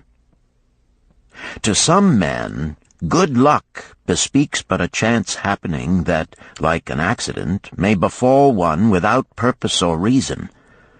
Others do believe that the instigator of all good fortune is our most bounteous goddess Ashtar, ever anxious to reward with generous gifts those who please her. Speak up, my friends, what say you? Shall we seek to find if there be means by which good luck may be enticed to visit each and all of us?" "Yea, and much of it," responded the growing group of eager listeners.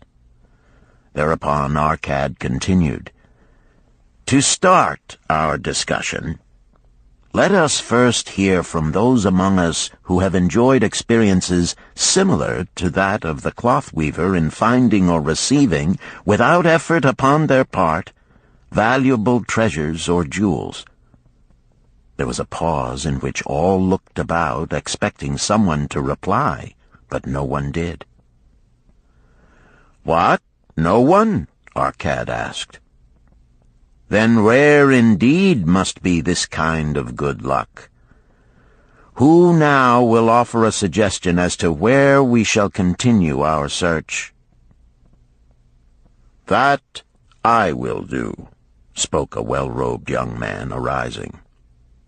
"When a man speaketh of luck, is it not natural that his thoughts turn to the gaming tables? Is it not there we find many men courting the favor of the goddess in hope she will bless them with rich winnings?" As he resumed his seat, a voice called, "Do not stop! Continue thy story. Tell us, didst thou find favor with the goddess at the gaming tables? Did she turn the cubes with red side up, so thou filled thy purse at the dealer's expense? Or did she permit the blue sides to come up, so the dealer raked in thy hard-earned pieces of silver?" The young man joined the good-natured laughter, then replied, "I am not averse to admitting she seemed not to know I was even there. But how about the rest of you? Have you found her waiting about such places to roll the cubes in your favor? We are eager to hear as well as to learn." "A wise start," broke in Arcad. "We meet here to consider all sides of each question. To ignore the gaming table would be to overlook an instinct common to most men, the love of taking a chance with a small amount of silver in the hope of winning much gold." "That doth remind me of the races but yesterday," called out another listener. "If the goddess frequents the gaming tables, certainly she doth not overlook the races where the gilded chariots and the foaming horses offer far more excitement. Tell us honestly, Arcad, didst she whisper to you to place your bet upon those gray horses from Nineveh yesterday? I was standing just behind thee, and could scarce believe my ears when I heard thee place thy bet upon the grays. Thou knowest as well as any of us that no team in all Assyria can beat our beloved bays in a fair race. Didst the goddess whisper in thy ear to bet upon the grays, because at the last turn the inside black would stumble and so interfere with our bays that the grays would win the race and score an unearned victory?"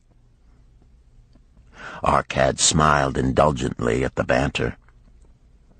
"What reason have we to feel the good goddess would take that much interest in any man's bet upon a horse race? To me she is a goddess of love and dignity, whose pleasure it is to aid those who are in need and to reward those who are deserving. I look to find her, not at the gaming tables or the races where men lose more gold than they win, but in other places where the doings of men are more worthwhile and more worthy of reward. In tilling the soil, in honest trading, in all of man's occupations, there is opportunity to make a profit upon his efforts and his transactions. Perhaps not all the time will he be rewarded, because sometimes his judgment may be faulty, and other times the winds and the weather may defeat his efforts. Yet, if he persists, he may usually expect to realize his profit. This is so because the chances of profit are always in his favor. But when a man playeth the games, the situation is reversed, for the chances of profit are always against him, and always in favor of the gamekeeper. The game is so arranged that it will always favor the keeper. It is his business at which he plans to make a liberal profit for himself from the coins bet by the players. Few players realize how certain are the gamekeeper's profits and how uncertain are their own chances to win. For example, let us consider wagers placed upon the cube. Each time it is cast, we bet which side will be uppermost. If it be the red side, the game master pays to us 4 times our bet. But if any other of the 5 sides come uppermost, we lose our bet.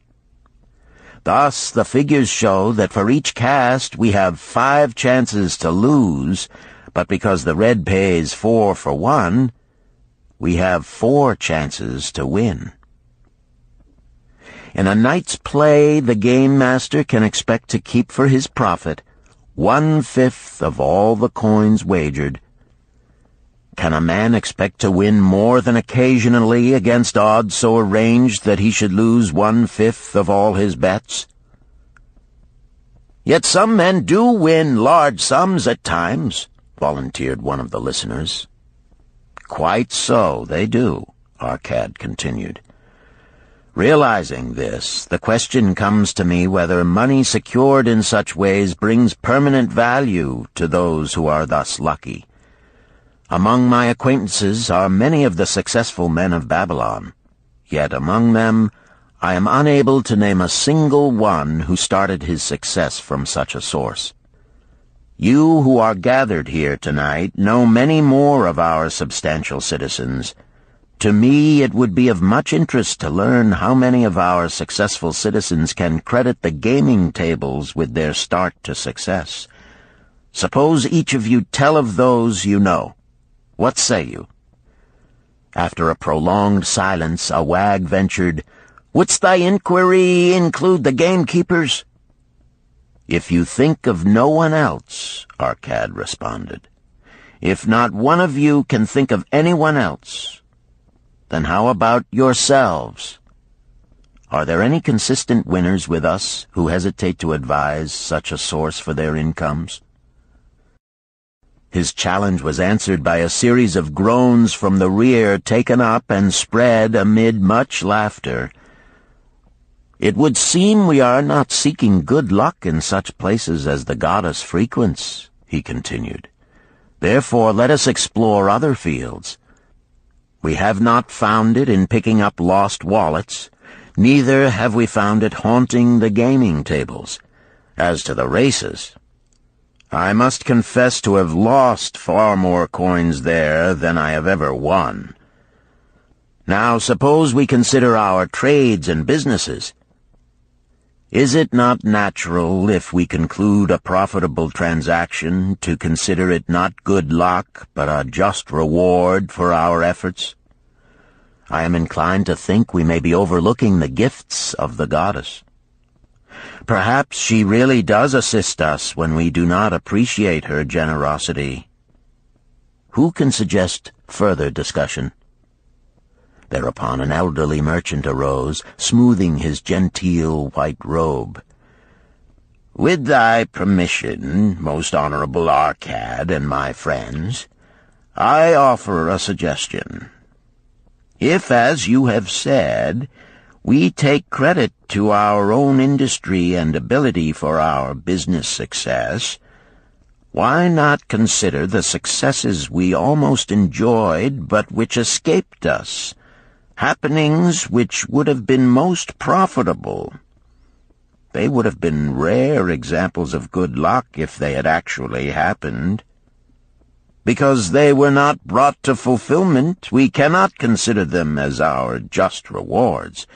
Surely many men here have such experiences to relate." "Here is a wise approach," Arcad approved. "Who among you have had good luck within your grasp only to see it escape?" Many hands were raised, among them that of the merchant. Arcad motioned to him to speak. "As you suggested this approach, we should like to hear first from you." "I will gladly relate a tale," he resumed, "that doth illustrate how closely unto a man good luck may approach, and how blindly he may permit it to escape, much to his loss and later regret. Many years ago, when I was a young man, just married and well started to earning, my father did come one day and urge most strongly that I enter upon an investment. The son of one of his good friends had taken notice of a barren tract of land not far beyond the outer walls of our city. It lay high above the canal where no water could reach it. The son of my father's friend devised a plan to purchase this land, build 3 large water wheels that could be operated by oxen, and thereby raise the life-giving waters to the fertile soil. This accomplished, he planned to divide it into small tracts and sell to the residents of the city for herb patches. The son of my father's friend did not possess sufficient gold to complete such an undertaking. Like myself, he was a young man earning a fair sum. His father, like mine, was a man of large family and small means. He therefore decided to interest a group of men to enter the enterprise with him. The group was to comprise 12. Each of whom must be a money earner and agree to pay 1/10 of his earnings into the enterprise until the land was made ready for sale. All would then share justly in the profits in proportion to their investment. "Thou, my son," bespoke my father unto me, "art now in thy young manhood. It is my deep desire that thou begin the building of a valuable estate for thyself, that thou mayest become respected among men. I desire to see thou profit from a knowledge of the thoughtless mistakes of thy father." "This do I most ardently desire, my father," I replied.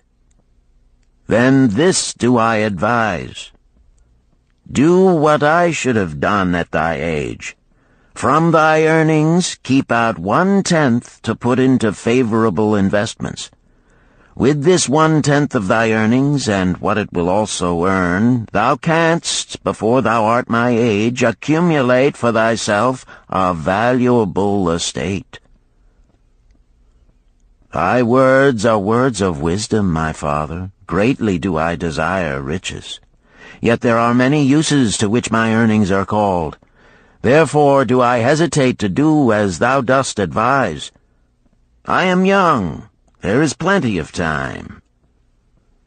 "So I thought at thy age. Yet behold, many years have passed, and I have not yet made the beginning." "We live in a different age, my father.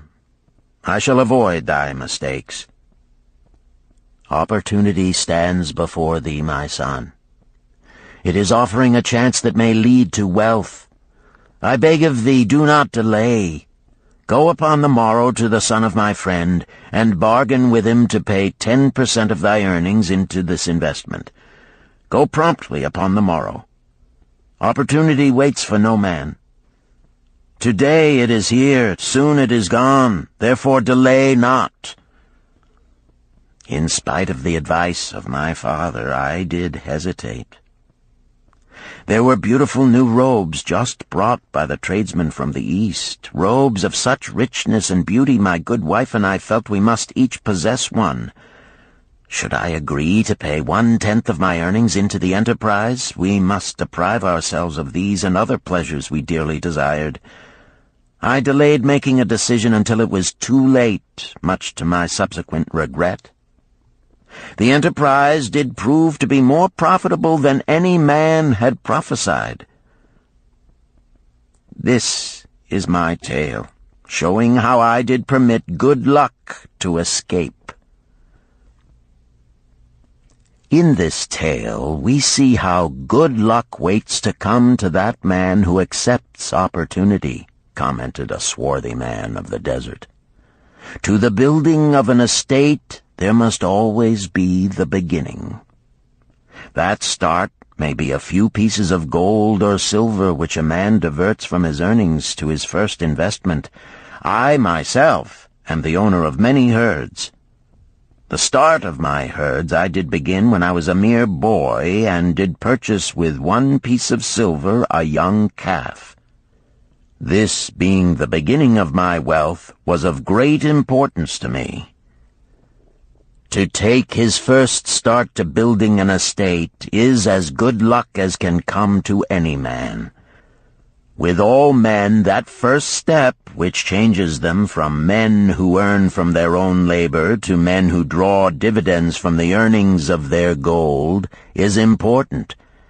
Some fortunately take it when young and thereby outstrip in financial success those who do take it later, or those unfortunate men, like the father of this merchant, who never take it. Had our friend the merchant taken this step in his early manhood when this opportunity came to him, this day he would be blessed with much more of this world's goods. Should the good luck of our friend the cloth weaver cause him to take such a step at this time, it will indeed be but the beginning of much greater good fortune. "Thank you. I like to speak also," a stranger from another country arose. "I am a Syrian. Not so well do I speak your tongue. I wish to call this friend, the merchant, a name. Maybe you think it not polite, this name. Yet I wish to call him that. But, alas, I not know your word for it. If I do call it in Syrian, you will not understand.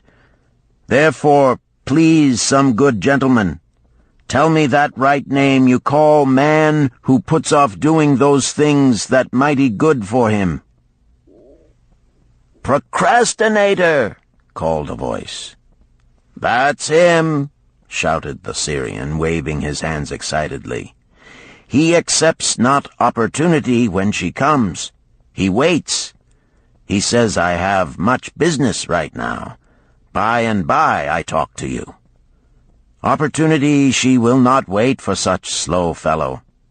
She thinks if a man desires to be lucky he will step quick. Any man who not step quick when opportunity comes. He, big procrastinator like our friend, this merchant." The merchant arose and bowed good-naturedly in response to the laughter. "My admiration to thee, stranger within our gates, who hesitates not to speak the truth."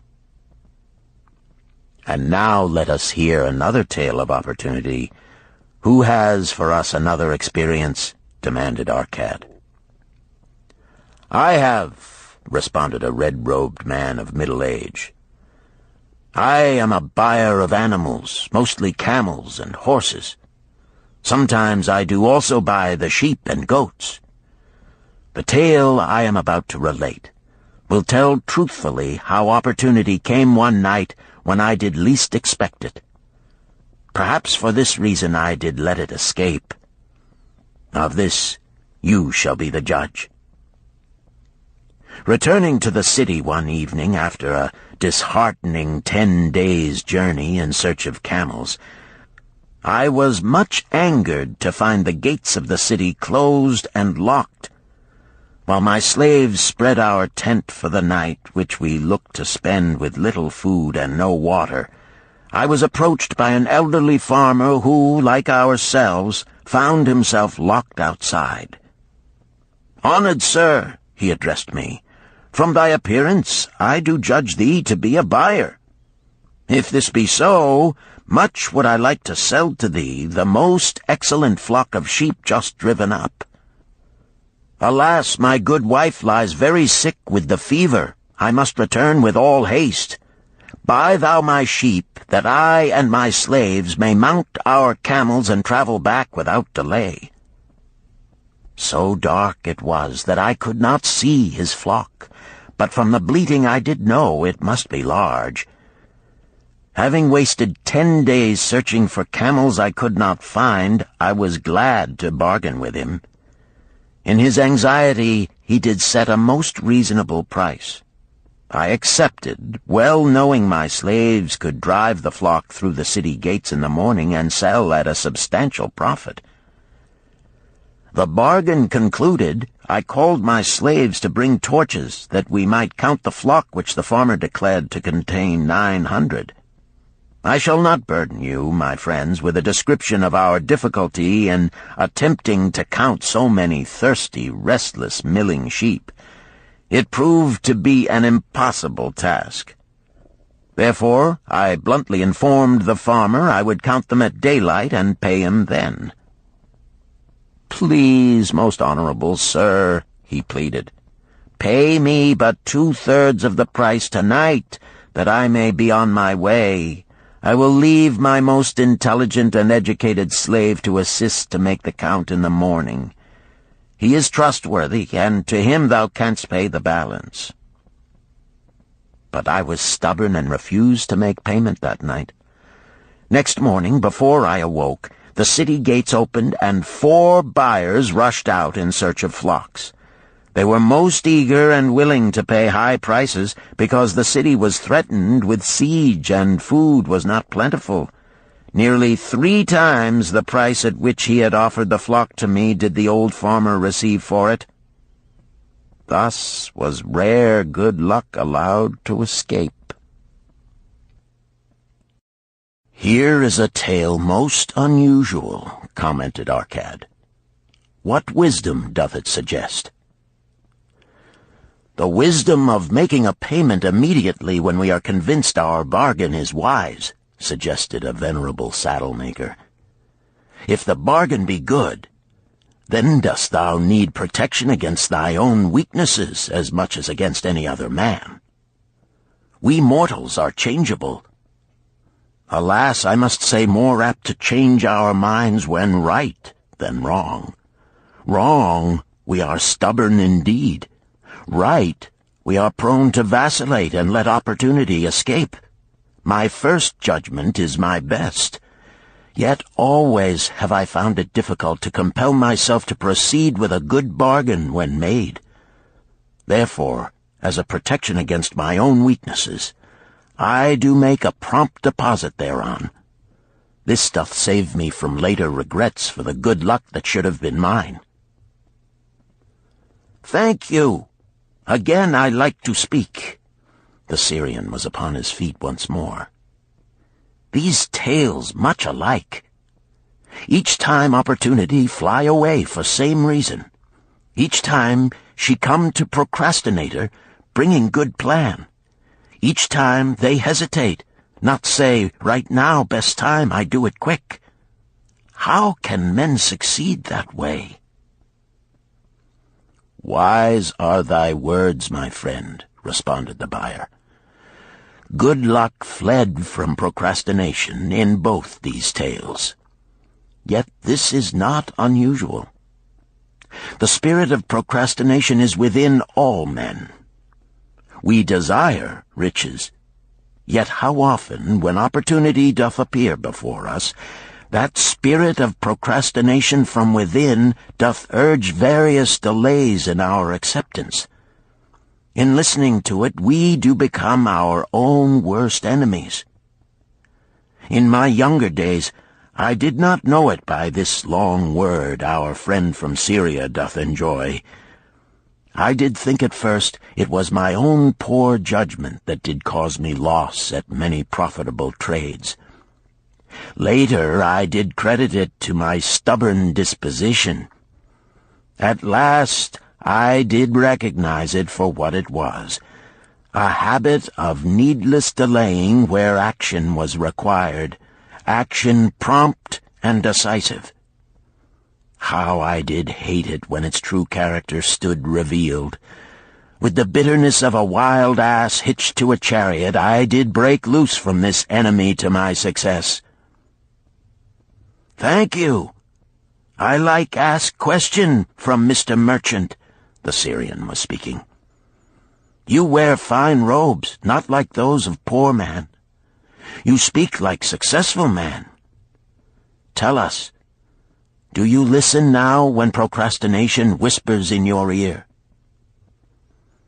"Like our friend the buyer, I also had to recognize and conquer procrastination," responded the merchant. "To me, it proved to be an enemy ever watching and waiting to thwart my accomplishments. The tale I did relate is but one of many similar instances I could tell to show how it drove away my opportunities. 'Tis not difficult to conquer once understood. No man willingly permits the thief to rob his bins of grain, nor does any man willingly permit an enemy to drive away his customers and rob him of his profits. When once I did recognize that such acts as these my enemy was committing, with determination I conquered him. So must every man master his own spirit of procrastination before he can expect to share in the rich treasures of Babylon. What sayest, Arcad? Because thou art the richest man in Babylon, many do proclaim thee to be the luckiest. Dost agree with me that no man can arrive at a full measure of success until he hath completely crushed the spirit of procrastination within him? It is even as thou sayest, Arcad admitted. During my long life, I have watched generation following generation, marching forward along those avenues of trade, science, and learning that lead to success in life. Opportunities came to all these men. Some grasped theirs and moved steadily to the gratification of their deepest desires, but the majority hesitated, faltered, and fell behind. Arcad turned to the cloth-weaver. Thou didst suggest that we debate good luck.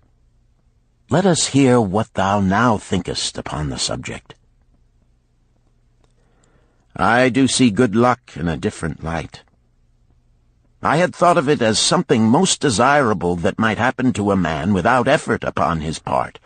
Now I do realize such happenings are not the sort of thing one may attract to himself.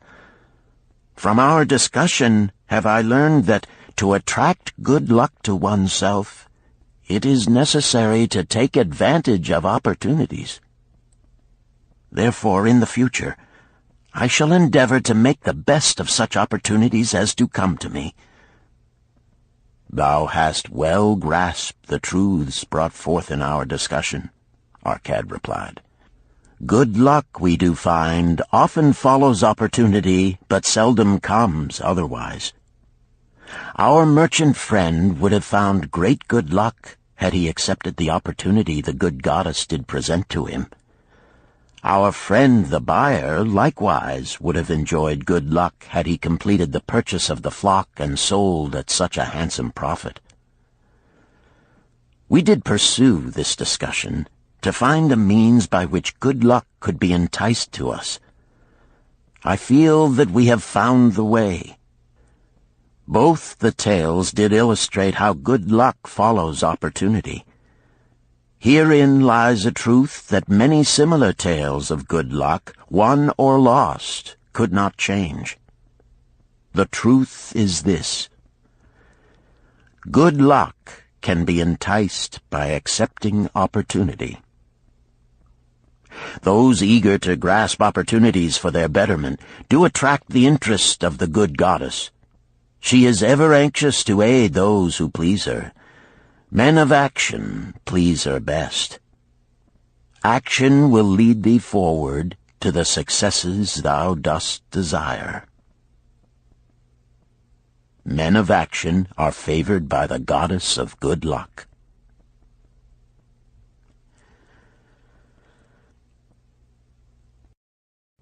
Chapter 5. The 5 Laws of Gold. A bag heavy with gold, or a clay tablet carved with words of wisdom.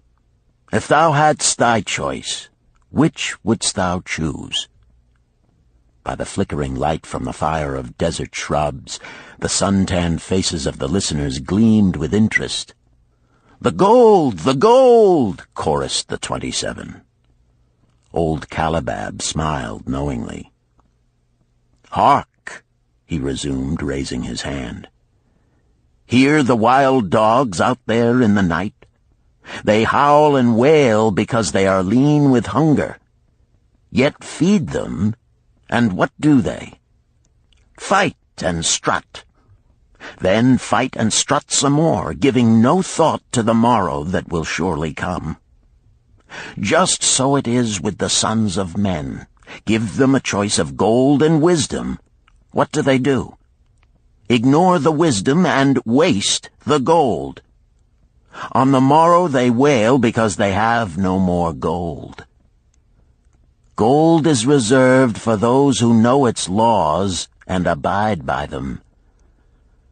Calabab drew his white robe close about his lean legs, for a cool night wind was blowing. "Because thou hast served me faithfully upon our long journey, because thou cared well for my camels, because thou toiled uncomplainingly across the hot sands of the desert, because thou fought bravely the robbers that sought to despoil my merchandise, I will tell thee this night the tale of the 5 laws of gold, such a tale as thou never hast heard before. Hark ye with deep attention to the words I speak, for if you grasp their meaning and heed them, in the days that come thou shalt have much gold." He paused impressively. Above, in a canopy of blue, the stars shone brightly in the crystal-clear skies of Babylonia. Behind the group loomed their faded tents tightly staked against possible desert storms.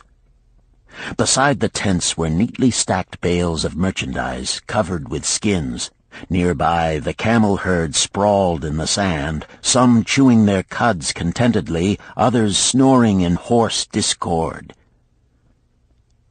"Thou hast told us many good tales, Calabab," spoke up the chief packer. "We look to thy wisdom to guide us upon the morrow when our service with thee shall be at an end." "I have but told thee of my adventures in strange and distant lands, but this night I shall tell thee of the wisdom of Arkad, the wise rich man."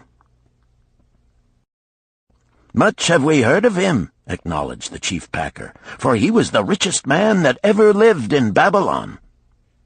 "The richest man he was, and that because he was wise in the ways of gold, even as no man had ever been before him.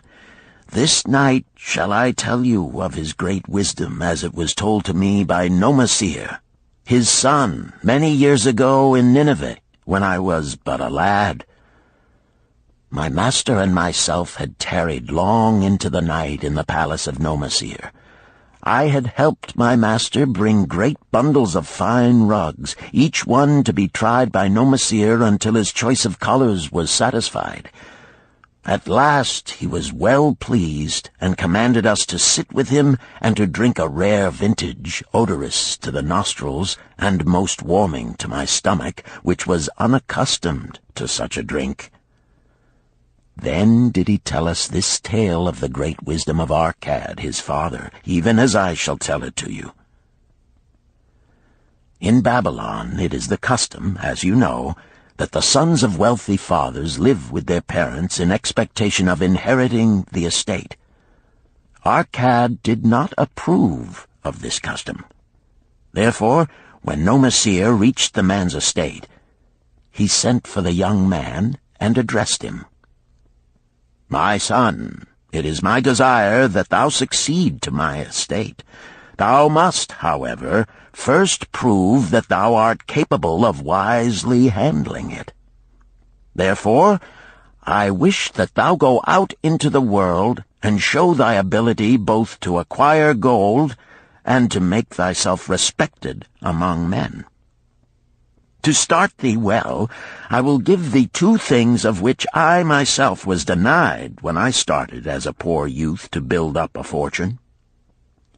First, I give thee this bag of gold. If thou use it wisely, it will be the basis of thy future success.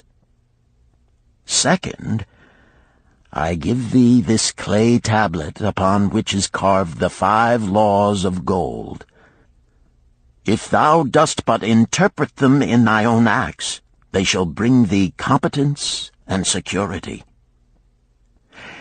10 years from this day come thou back to the house of thy father and give account of thyself. If thou prove worthy, I will then make thee the heir to my estate. Otherwise I will give it to the priests that they may barter for my soul the kind consideration of the gods." So Nomasir went forth to make his own way, taking his bag of gold the clay tablet carefully wrapped in silken cloth, his slave, and the horses upon which they rode. The 10 years passed, and Nomasir, as he had agreed, returned to the house of his father, who provided a great feast in his honor, to which he invited many friends and relatives. After the feast was over, the father and mother mounted their throne-like seats at one side of the great hall, and Nomasir stood before them to give an account of himself as he had promised his father. It was evening.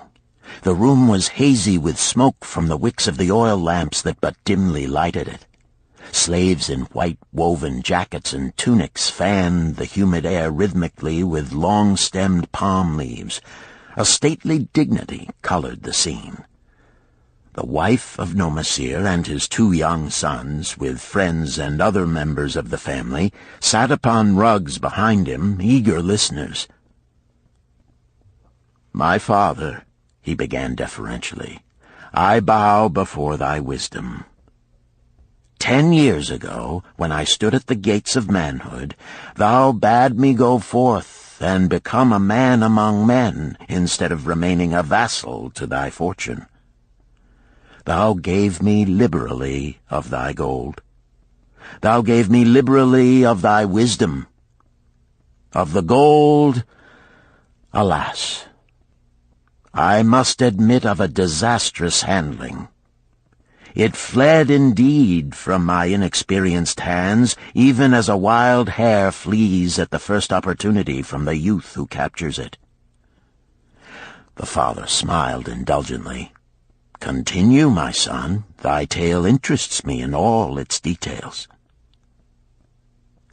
I decided to go to Nineveh, as it was a growing city, believing that I might find there opportunities. I joined a caravan, and among its members made numerous friends. 2 well-spoken men who had a most beautiful white horse, as fleet as the wind, were among these. As we journeyed, they told me in confidence that in Nineveh was a wealthy man who owned a horse so swift that it had never been beaten. Its owner believed that no horse living could run with greater speed. Therefore would he wager any sum, however large, that his horse could outspeed any horse in all Babylonia.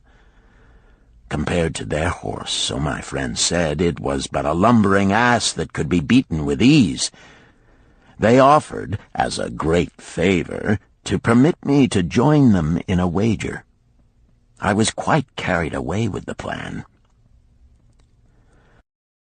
Our horse was badly beaten, and I lost much of my gold. The father laughed.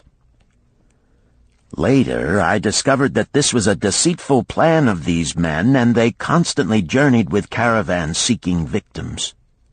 You see, the man in Nineveh was their partner and shared with them the bets he won. This shrewd deceit taught me my first lesson in looking out for myself. I was soon to learn another, equally bitter. In the caravan was another young man with whom I became quite friendly.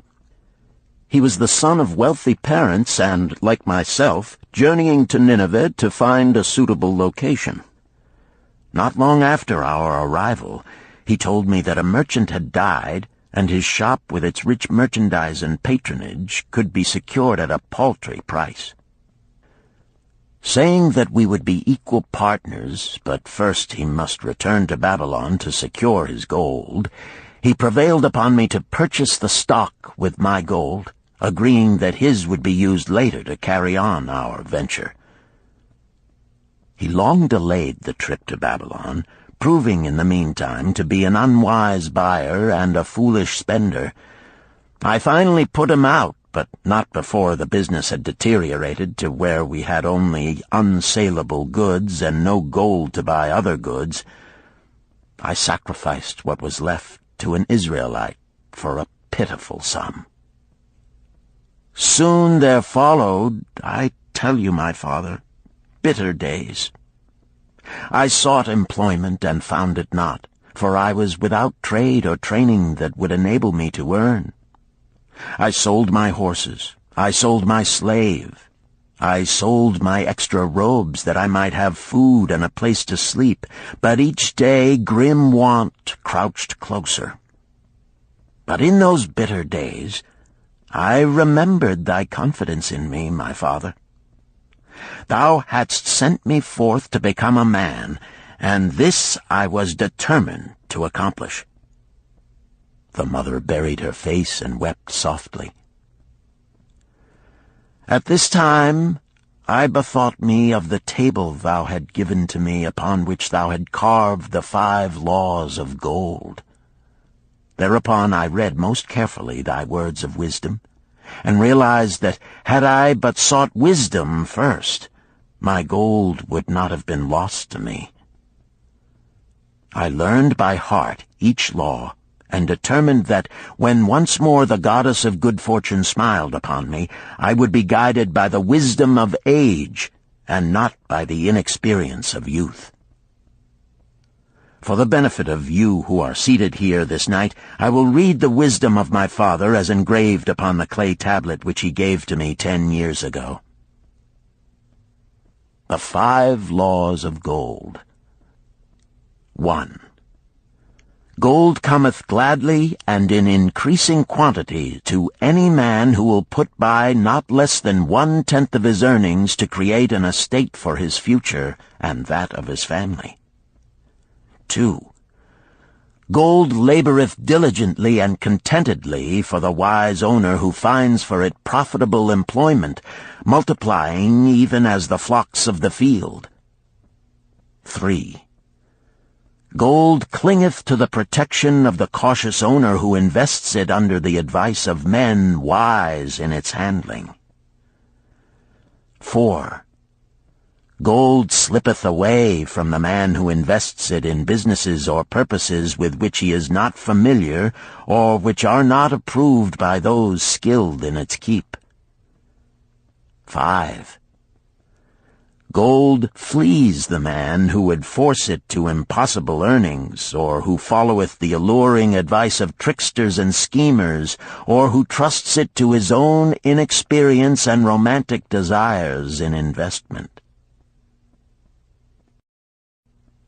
These are the 5 laws of gold as written by my father. I do proclaim them as of greater value than gold itself, as I will show by the continuance of my tale. He again faced his father. I have told thee of the depth of poverty and despair to which my inexperience brought me. However, there is no chain of disasters that will not come to an end. Mine came when I secured employment managing a crew of slaves working upon the new outer wall of the city. Profiting from my knowledge of the first law of gold, I saved a copper from my first earnings, adding to it at every opportunity until I had a piece of silver. It was a slow procedure, for one must live. I did spend grudgingly, I admit, because I was determined to earn back before the 10 years were over as much gold as you, my father, had given to me. One day the slave-master with whom I had become quite friendly said to me, "Thou art a thrifty youth who spends not wantonly what he earns. Hast thou gold put by that is not earning?" "Yes," I replied. "It is my greatest desire to accumulate gold, to replace that which my father gave to me and which I have lost. 'Tis a worthy ambition, I will grant. And do you know that the gold which you have saved can work for you and earn much more gold?" "Alas, my experience has been bitter, for my father's gold has fled from me, and I am in much fear lest my own do the same." "If thou hast confidence in me, I will give thee a lesson in the profitable handling of gold," he replied. "Within a year the outer wall will be complete and ready for the great gates of bronze that will be built at each entrance to protect the city from the king's enemies. In all Nineveh there is not enough metal to make these gates, and the king has not thought to provide it. Here is my plan. A group of us will pool our gold and send a caravan to the mines of copper and tin which are distant, and bring to Nineveh the metal for the gates. When the king says, 'Make the great gates,' we alone can supply the metal, and a rich price he will pay. If the king will not buy from us, we will yet have the metal which can be sold for a fair price." In his offer, I recognized an opportunity to abide by the third law and invest my savings under the guidance of wise men. Nor was I disappointed. Our pool was a success, and my small store of gold was greatly increased by the transaction. In due time I was accepted as a member of this same group in other ventures. They were men wise in the profitable handling of gold. They talked over each plan presented with great care before entering upon it. They would take no chance on losing their principal or tying it up in unprofitable investments from which their gold could not be recovered. Such foolish things as the horse race and the partnership into which I had entered with my inexperience would have had scant consideration with them. They would have immediately pointed out their weaknesses.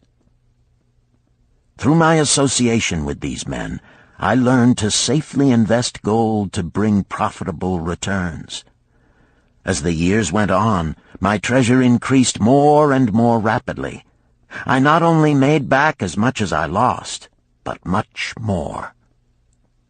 Through my misfortunes, my trials, and my success, I have tested time and again the wisdom of the 5 laws of gold, my father, and have proven them true in every test.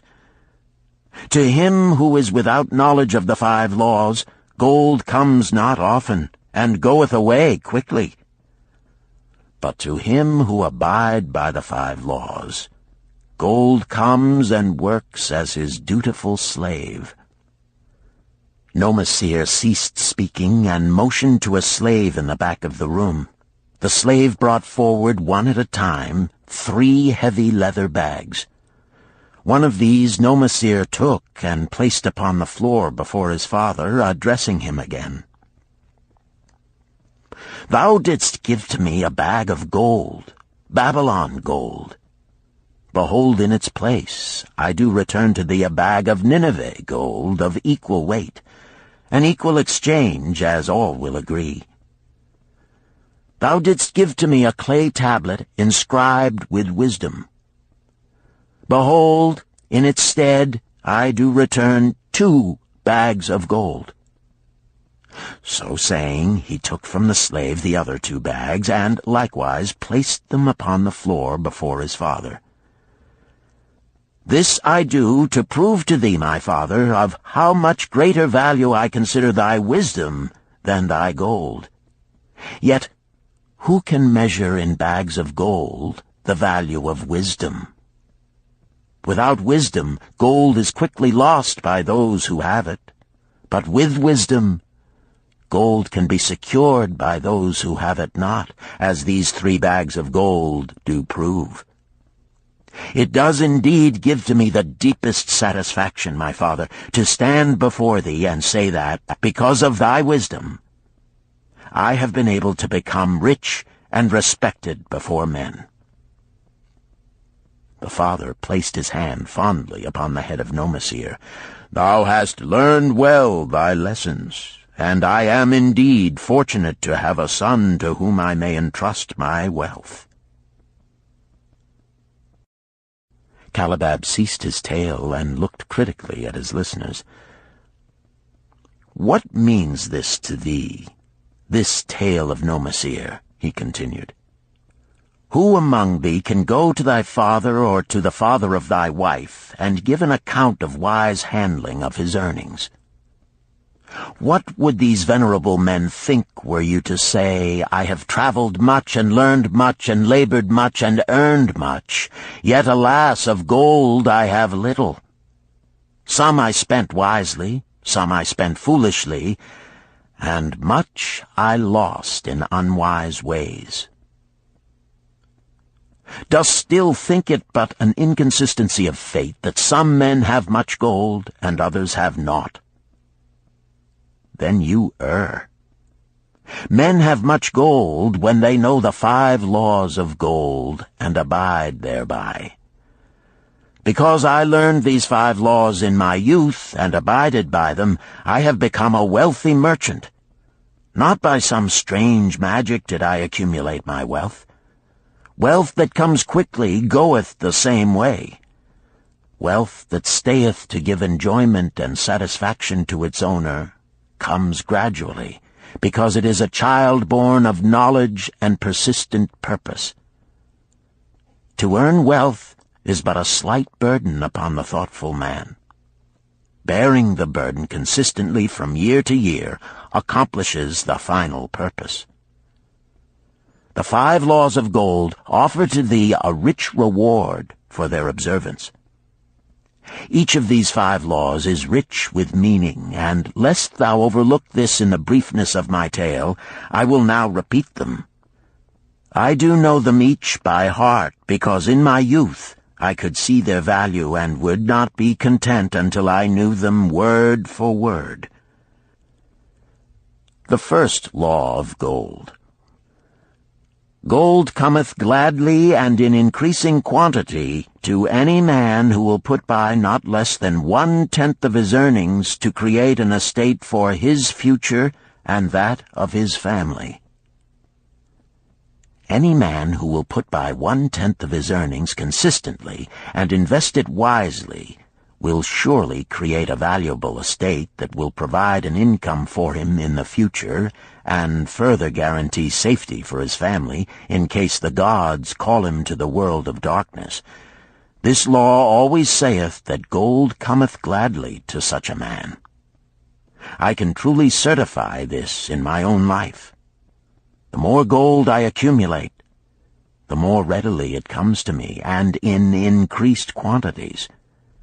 The gold which I save earns more, even as yours will, and its earnings earn more, and this is the working out of the first law. The second law of gold. Gold laboreth diligently and contentedly for the wise owner who finds for it profitable employment, multiplying even as the flocks of the field. Gold indeed is a willing worker. It is ever eager to multiply when opportunity presents itself. To every man who hath a store of gold set by, opportunity comes for its most profitable use.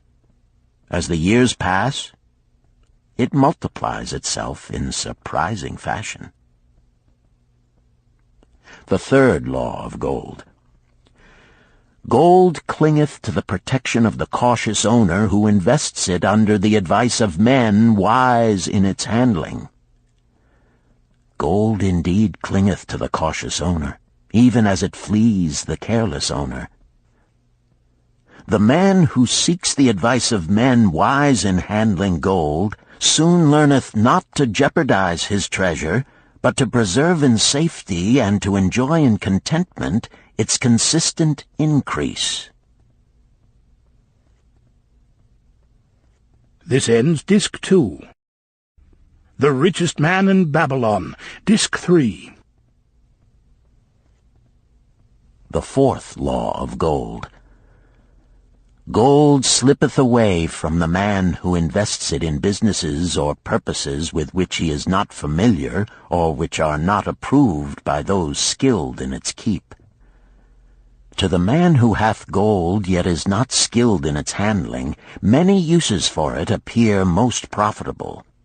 Too often these are fraught with danger of loss, and if properly analyzed by wise men, show small possibility of profit. Therefore, the inexperienced owner of gold who trusts to his own judgment and invests it in businesses or purposes with which he is not familiar, too often finds his judgment imperfect and pays with his treasure for his inexperience. Wise indeed is he who investeth his treasures under the advice of men skilled in the ways of gold. the 5th law of gold. Gold flees the man who would force it to impossible earnings, or who followeth the alluring advice of tricksters and schemers, or who trusts it to his own inexperience and romantic desires in investment. Fanciful propositions that thrill like adventure tales always come to the new owner of gold. These appear to endow his treasure with magic powers that will enable it to make impossible earnings. Yet heed ye the wise men, for verily they know the risks that lurk behind every plan to make great wealth suddenly. Forget not the rich men of Nineveh, who would take no chance of losing their principal or tying it up in unprofitable investments. This ends my tale of the 5 laws of gold. In telling it to thee, I have told the secrets of my own success. Yet they are not secrets, but truths which every man must first learn and then follow, who wishes to step out of the multitude that, like yon wild dogs, must worry each day for food to eat. Tomorrow we enter Babylon. Look, see the fire that burns eternal above the temple of Bel? We are already in sight of the golden city. Tomorrow each of thee shall have gold, the gold thou hast so well earned by thy faithful services. 10 years from this night, what can you tell about this gold? If there be men among you who, like Nomasir, will use a portion of their gold to start for themselves an estate and be thenceforth wisely guided by the wisdom of Arkad, 10 years from now, 'tis a safe wager, like the son of Arkad, they will be rich and respected among men. Our wise acts accompany us through life to please us and to help us. Just as surely our unwise acts follow us to plague and torment us. Alas, they cannot be forgotten. In the front rank of the torments that do follow us are the memories of the things we should have done, of the opportunities which came to us, and we took not. Rich are the treasures of Babylon. So rich no man can count their value in pieces of gold. Each year they grow richer and more valuable. Like the treasures of every land, they are a reward, a rich reward, awaiting those men of purpose who determine to secure their just share. In the strength of thine own desires is a magic power. Guide this power with thy knowledge of the 5 laws of gold, and thou shalt share the treasures of Babylon.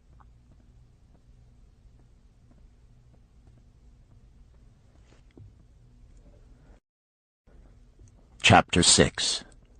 The Gold Lender of Babylon. 50 pieces of gold. Never before had Rodan, the spear-maker of old Babylon, carried so much gold in his leather wallet. Happily down the king's highway from the palace of his most liberal majesty he strode. Cheerfully the gold clinked as the wallet at his belt swayed with each step, the sweetest music he had ever heard. 50 pieces of gold, all his. He could hardly realize his good fortune. What power in those clinking discs! They could purchase anything he wanted. A grand house, land, cattle, camels, horses, chariots, whatever he might desire. What use should he make of it? This evening, as he turned into a side street toward the home of his sister, he could think of nothing he would rather possess than those same glittering, heavy pieces of gold, his to keep. It was upon an evening some days later that a perplexed Rodan entered the shop of Mathon, the lender of gold and dealer in jewels and rare fabrics. Glancing neither to the right nor the left at the colorful articles artfully displayed, he passed through to the living quarters at the rear. Here he found the genteel Mathon lounging upon a rug partaking of a meal served by a black slave. I would counsel with thee, for I know not what to do." Rodan stood stolidly, feet apart, hairy breast exposed by the gaping front of his leather jacket. Mathon's narrow, sallow face smiled a friendly greeting. "What indiscretions hast thou done that thou shouldst seek the lender of gold? Hast been unlucky at the gaming table? Or hath some plump dame entangled thee? For many years have I known thee, yet never hast thou sought me to aid thee in thy troubles. No, no, not such as that. I seek no gold. Instead I crave thy wise advice. Hear, hear, what this man doth say. No one comes to the lender of gold for advice. My ears must play me false. They listen true. Can this be so? Rodan, the spear-maker, doth display more cunning than all the rest, for he comes to Mathon not for gold, but for advice. Many men come to me for gold to pay for their follies, but as for advice, they want it not. Yet who is more able to advise than the lender of gold to whom many men come in trouble? Thou shalt eat with me, Rodan, he continued. Thou shalt be my guest for the evening. Ando, he commanded of the black slave, draw up a rug for my friend Rodan, the spear-maker, who comes for advice. He shall be mine honored guest. Bring to him much food, and get for him my largest cup. Choose well of the best wine, that he may have satisfaction in the drinking. Now tell me, what troubles thee? It is the king's gift. The king's gift? The king did make thee a gift, and it gives thee trouble? What manner of gift?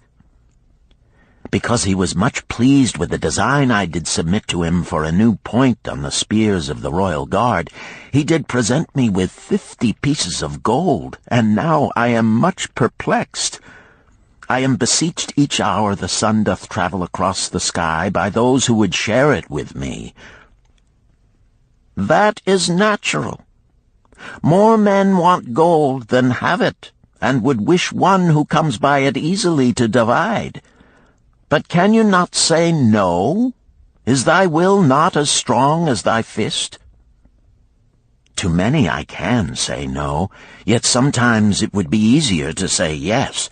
Can one refuse to share with one's sister to whom he is deeply devoted? Surely thy own sister would not wish to deprive thee of enjoying thy reward? But it is for the sake of Araman, her husband, whom she wishes to see a rich merchant. She does feel that he has never had a chance, and she beseeches me to loan to him this gold, that he may become a prosperous merchant and repay me from his profits. My friend, resumed Mathon, 'tis a worthy subject thou bringest to discuss. Gold bringeth unto its possessor responsibility and a changed position with his fellow men. It bringeth fear lest he lose it, or it be tricked away from him. It bringeth a feeling of power and ability to do good. Likewise, it bringeth opportunities whereby his very good intentions may bring him into difficulties. Didst ever hear of the farmer of Nineveh who could understand the language of animals? I wot not, for 'tis not the kind of tale men like to tell over the bronze-caster's forge. I will tell it to thee, for thou shouldst know that to borrowing and lending there is more than the passing of gold from the hands of one to the hands of another. This farmer, who could understand what the animals said to each other, did linger in the farmyard each evening just to listen to their words. One evening he did hear the ox bemoaning to the ass the hardness of his lot. I do labor pulling the plow from morning until night, no matter how hot the day, or how tired my legs, or how the bow doth chafe my neck, still must I work. But you are a creature of leisure. You are trapped with a colorful blanket and do nothing more than carry our master about where he wishes to go. When he goes nowhere, you do rest and eat the green grass all the day." Now the ass, in spite of his vicious heels, was a goodly fellow and sympathized with the ox. "My good friend," he replied, "you do work very hard, and I would help ease your lot. Therefore will I tell you how you may have a day of rest. In the morning, when the slave comes to fetch you to the plow, lie upon the ground and bellow much, that he may say you are sick and cannot work." So the ox took the advice of the ass, and the next morning the slave returned to the farmer and told him the ox was sick and could not pull the plow. "Then," said the farmer, "hitch the ass to the plow, for the plowing must go on." All that day, the ass, who had only intended to help his friend, found himself compelled to do the ox's task. When night came and he was released from the plow, his heart was bitter, and his legs were weary, and his neck was sore where the bow had chafed it. The farmer lingered in the barnyard to listen. The ox began first. "You are my good friend. Because of your wise advice, I have enjoyed a day of rest." "And I," retorted the ass, "am like many another simple-hearted one who starts to help a friend and ends up by doing his task for him. Hereafter you draw your own plow, for I did hear the master tell the slave to send for the butcher were you sick again. I wish he would, for you are a lazy fellow." Thereafter they spoke to each other no more. This ended their friendship. "Canst thou tell the moral to this tale, Rodan?" "'Tis a good tale," responded Rodan, "but I see not the moral." "I thought not that you would, but it is there, and simple too. Just this: if you desire to help thy friend, do so in a way that will not bring thy friend's burdens upon thyself." "I had not thought of that. It is a wise moral. I wish not to assume the burdens of my sister's husband. But tell me, you lend to many. Do not the borrowers repay?" Mathon smiled the smile of one whose soul is rich with much experience. "Could a loan be well made if the borrower cannot repay? Must not the lender be wise and judge carefully whether his gold can perform a useful purpose to the borrower and return to him once more? Or whether it will be wasted by one unable to use it wisely and leave him without his treasure, and leave the borrower with a debt he cannot repay? I will show to thee the tokens in my token chest, and let them tell thee some of their stories." Into the room he brought a chest as long as his arm, covered with red pigskin and ornamented with bronze designs. He placed it upon the floor and squatted before it, both hands upon the lid. "From each person to whom I lend, I do exact a token for my token chest, to remain there until the loan is repaid. When they repay, I give it back. But if they never repay, it will always remind me of one who was not faithful to my confidence. The safest loans, my token box tells me, are to those whose possessions are of more value than the one they desire. They own lands or jewels or camels or other things which could be sold to repay the loan. Some of the tokens given to me are jewels of more value than the loan. Others are promises that if the loan be not repaid as agreed, they will deliver to me certain property settlement. On loans like those I am assured that my gold will be returned with the rental thereon, for the loan is based on property.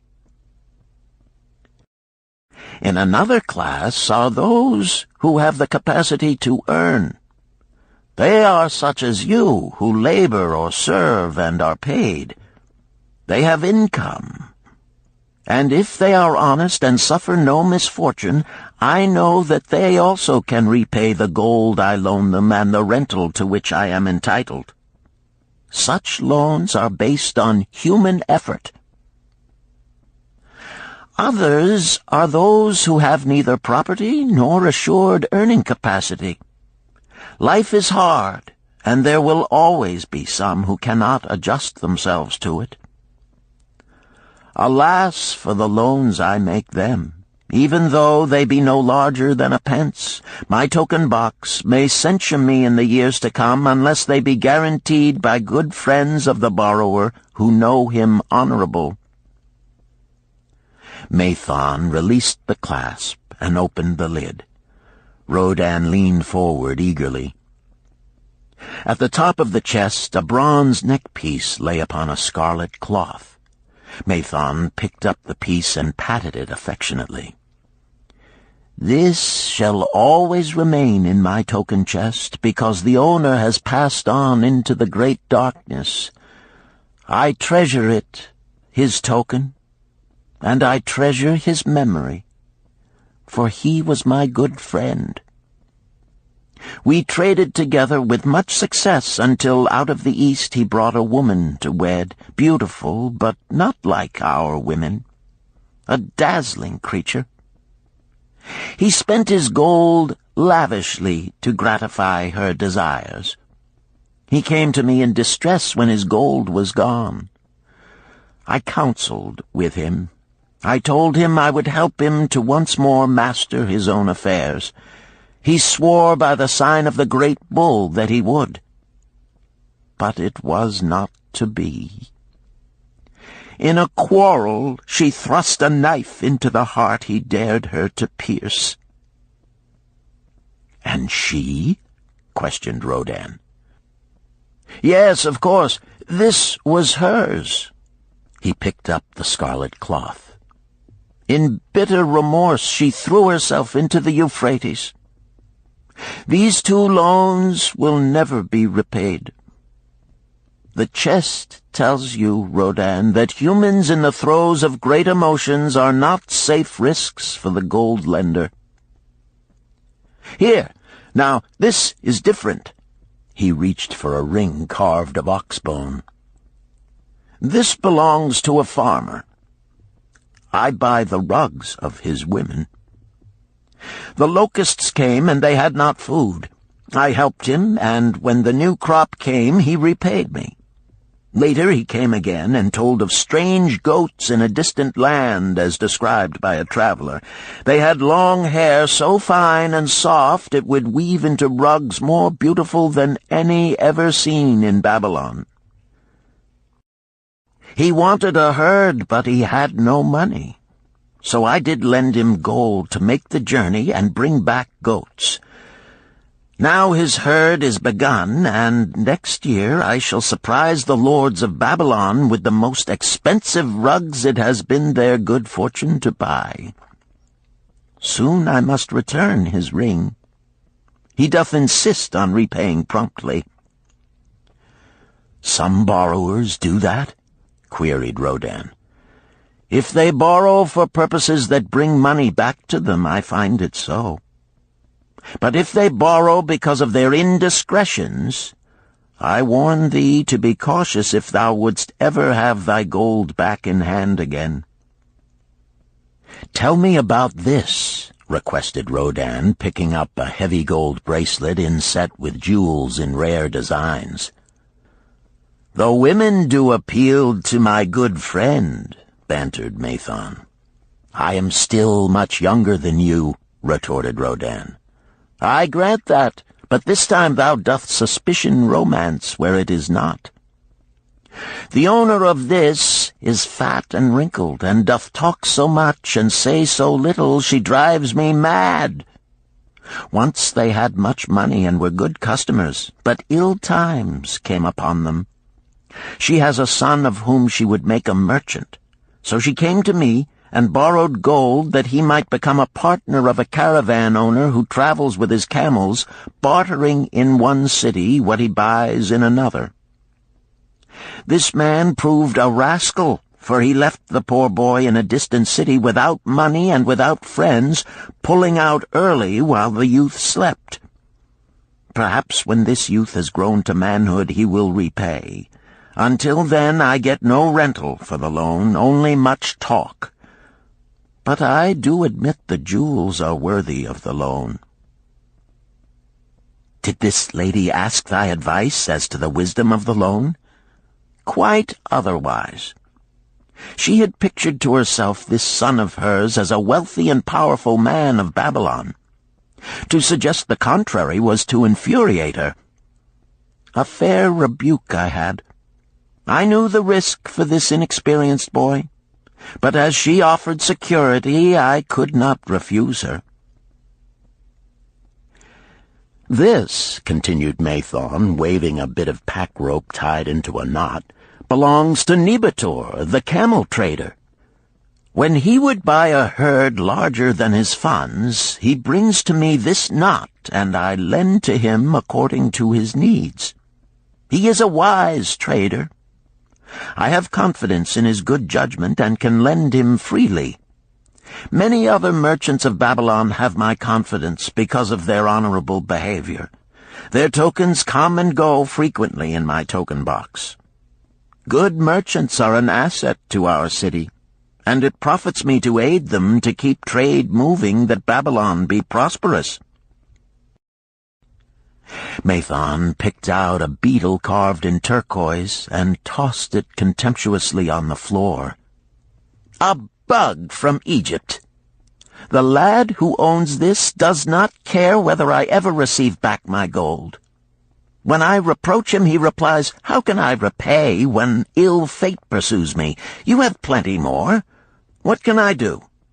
The token is his father's, a worthy man of small means who did pledge his land and herd to back his son's enterprises. The youth found success at first, and then was overzealous to gain great wealth. His knowledge was immature. His enterprises collapsed. Youth is ambitious. Youth would take shortcuts to wealth and the desirable things for which it stands. To secure wealth quickly, youth often borrows unwisely. Youth, never having had experience, cannot realize that hopeless debt is like a deep pit into which one may descend quickly, and where one may struggle vainly for many days. It is a pit of sorrow and regrets, where the brightness of the sun is overcast, and night is made unhappy by restless sleeping. Yet I do not discourage borrowing gold. I encourage it. I recommend it if it be for a wise purpose.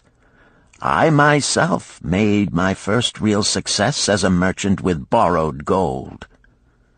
Yet what should the lender do in such a case? The youth is in despair and accomplishes nothing. He is discouraged. He makes no effort to repay. My heart turns against depriving the father of his land and cattle." "You tell me much that I am interested to hear," ventured Rodin, "but I hear no answer to my question. Should I lend my 50 pieces of gold to my sister's husband? They mean much to me." "Thy sister is a sterling woman whom I do much esteem. Should her husband come to me and ask to borrow 50 pieces of gold, I should ask him for what purpose he would use it. If he answered that he desired to become a merchant like myself and deal in jewels and rich furnishings, I would say, 'What knowledge have you of the ways of trade? Do you know where you can buy at lowest cost? Do you know where you can sell at a fair price? could he say yes to these questions? No, he could not, Rodin admitted. He has helped me much in making spears, and he has helped some in the shops. Then would I say to him that his purpose was not wise. Merchants must learn their trade. His ambition, though worthy, is not practical, and I would not lend him any gold. But supposing he could say, yes, I have helped merchants much.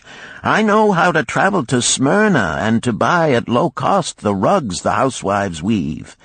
I also know many of the rich people of Babylon to whom I can sell these at a large profit. Then I would say, your purpose is wise and your ambition honorable. I shall be glad to lend you the 50 pieces of gold if you can give me security that they will be returned. But would he say, I have no security other than that I am an honored man and will pay you well for the loan? Then would I reply, I treasure much each piece of gold. Were the robbers to take it from you as you journeyed to Smyrna, or take the rugs from you as you returned, then you would have no means of repaying me, and my gold would be gone. Gold, you see, Rodin, is the merchandise of the lender of money. It is easy to lend. If it is lent unwisely, then it is difficult to get back. The wise lender wishes not the risk of the undertaking, but the guarantee of safe repayment. "'Tis well," he continued, "to assist those that are in trouble. 'Tis well to help those upon whom fate has laid a heavy hand. 'Tis well to help those who are starting, that they may progress and become valuable citizens. But help must be given wisely, lest, like the farmer's ass, in our desire to help, we but take upon ourselves the burden that belongs to another." Again I wandered from thy question, Rodin, but hear my answer. Keep thy 50 pieces of gold.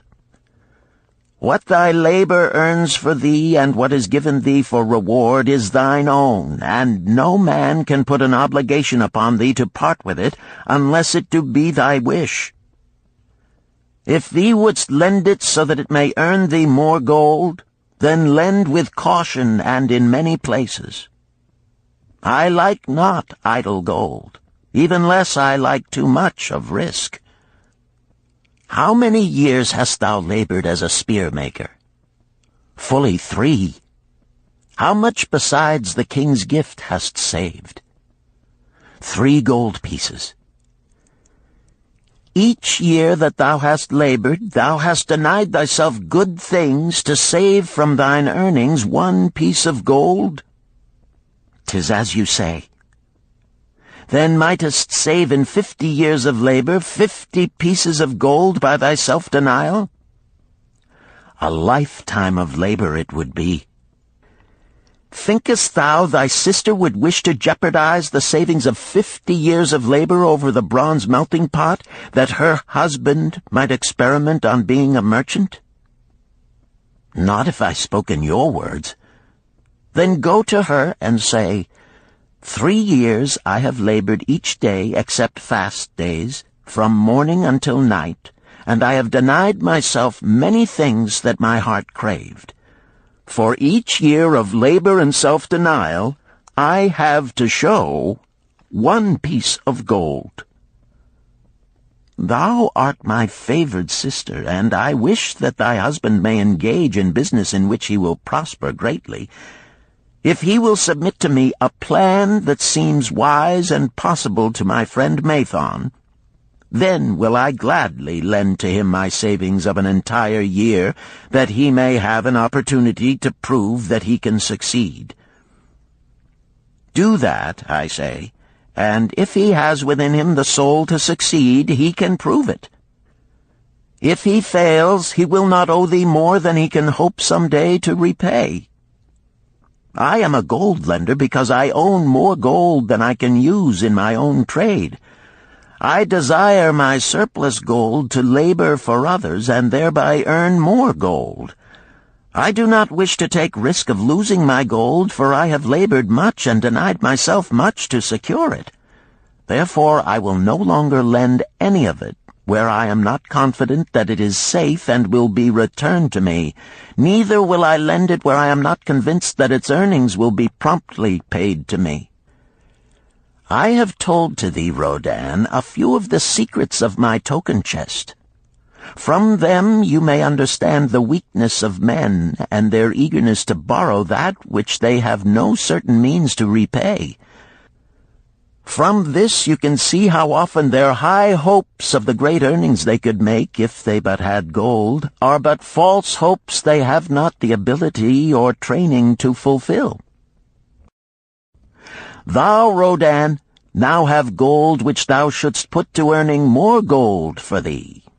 Thou art about to become, even as I, a gold lender.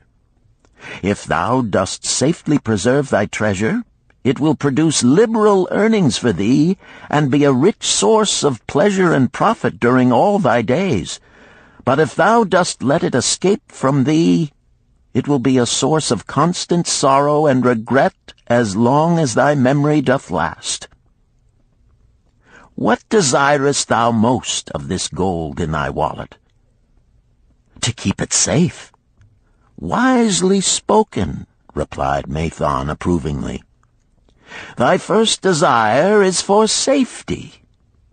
Thinkest thou that in the custody of thy sister's husband it would be truly safe from possible loss? I fear not, for he is not wise in guarding gold. Then be not swayed by foolish sentiments of obligation to trust thy treasure to any person. If thou wouldst help thy family or thy friends, find other ways than risking the loss of thy treasure. Forget not that gold slippeth away in unexpected ways from those unskilled in guarding it. As well waste thy treasure in extravagance as let others lose it for thee. What next after safety dost desire of this treasure of thine? That it earn more gold. Again thou speakest with wisdom. It should be made to earn and grow larger. Gold wisely lent may even double itself with its earnings before a man like you groweth old. If you risk losing it, you risk losing all that it would earn as well. Therefore, be not swayed by the fantastic plans of impractical men who think they see ways to force thy gold to make earnings unusually large. Such plans are the creations of dreamers unskilled in the safe and dependable laws of trade. Be conservative in what thou expectest to earn, that thou mayest keep and enjoy thy treasure. To hire it out with a promise of usurious returns is to invite loss. Seek to associate thyself with men and enterprises whose success is established, that thy treasure may earn liberally under their skillful use and be guarded safely by their wisdom and experience. Thus mayest thou avoid the misfortunes that follow most of the sons of men to whom the gods see fit to entrust gold. When Rodan would thank him for his wise advice, he would not listen, saying, The king's gift shall teach thee much wisdom. If wouldst keep thy 50 pieces of gold, thou must be discreet indeed. Many uses will tempt thee. Much advice will be spoken to thee. Numerous opportunities to make large profits will be offered thee. The stories from my token box should warn thee, before thou let any piece of gold leave thy pouch, to be sure that thou hast a safe way to pull it back again. Should my further advice appeal to thee, return again. It is gladly given. Ere thou goest, read this which I have carved beneath the lid of my token box. It applies equally to the borrower and the lender. Better a little caution than a great regret.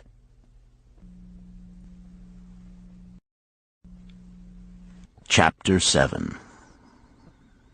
The Walls of Babylon. Old Banzar, grim warrior of another day, stood guard at the passageway leading to the top of the ancient walls of Babylon. Up above, valiant defenders were battling to hold the walls. Upon them depended the future existence of this great city with its hundreds of thousands of citizens. Over the walls came the roar of the attacking armies, the yelling of many men, the trampling of thousands of horses, the deafening boom of the battering rams pounding the bronzed gates. In the street behind the gate lounged the spearmen, waiting to defend the entrance should the gates give way.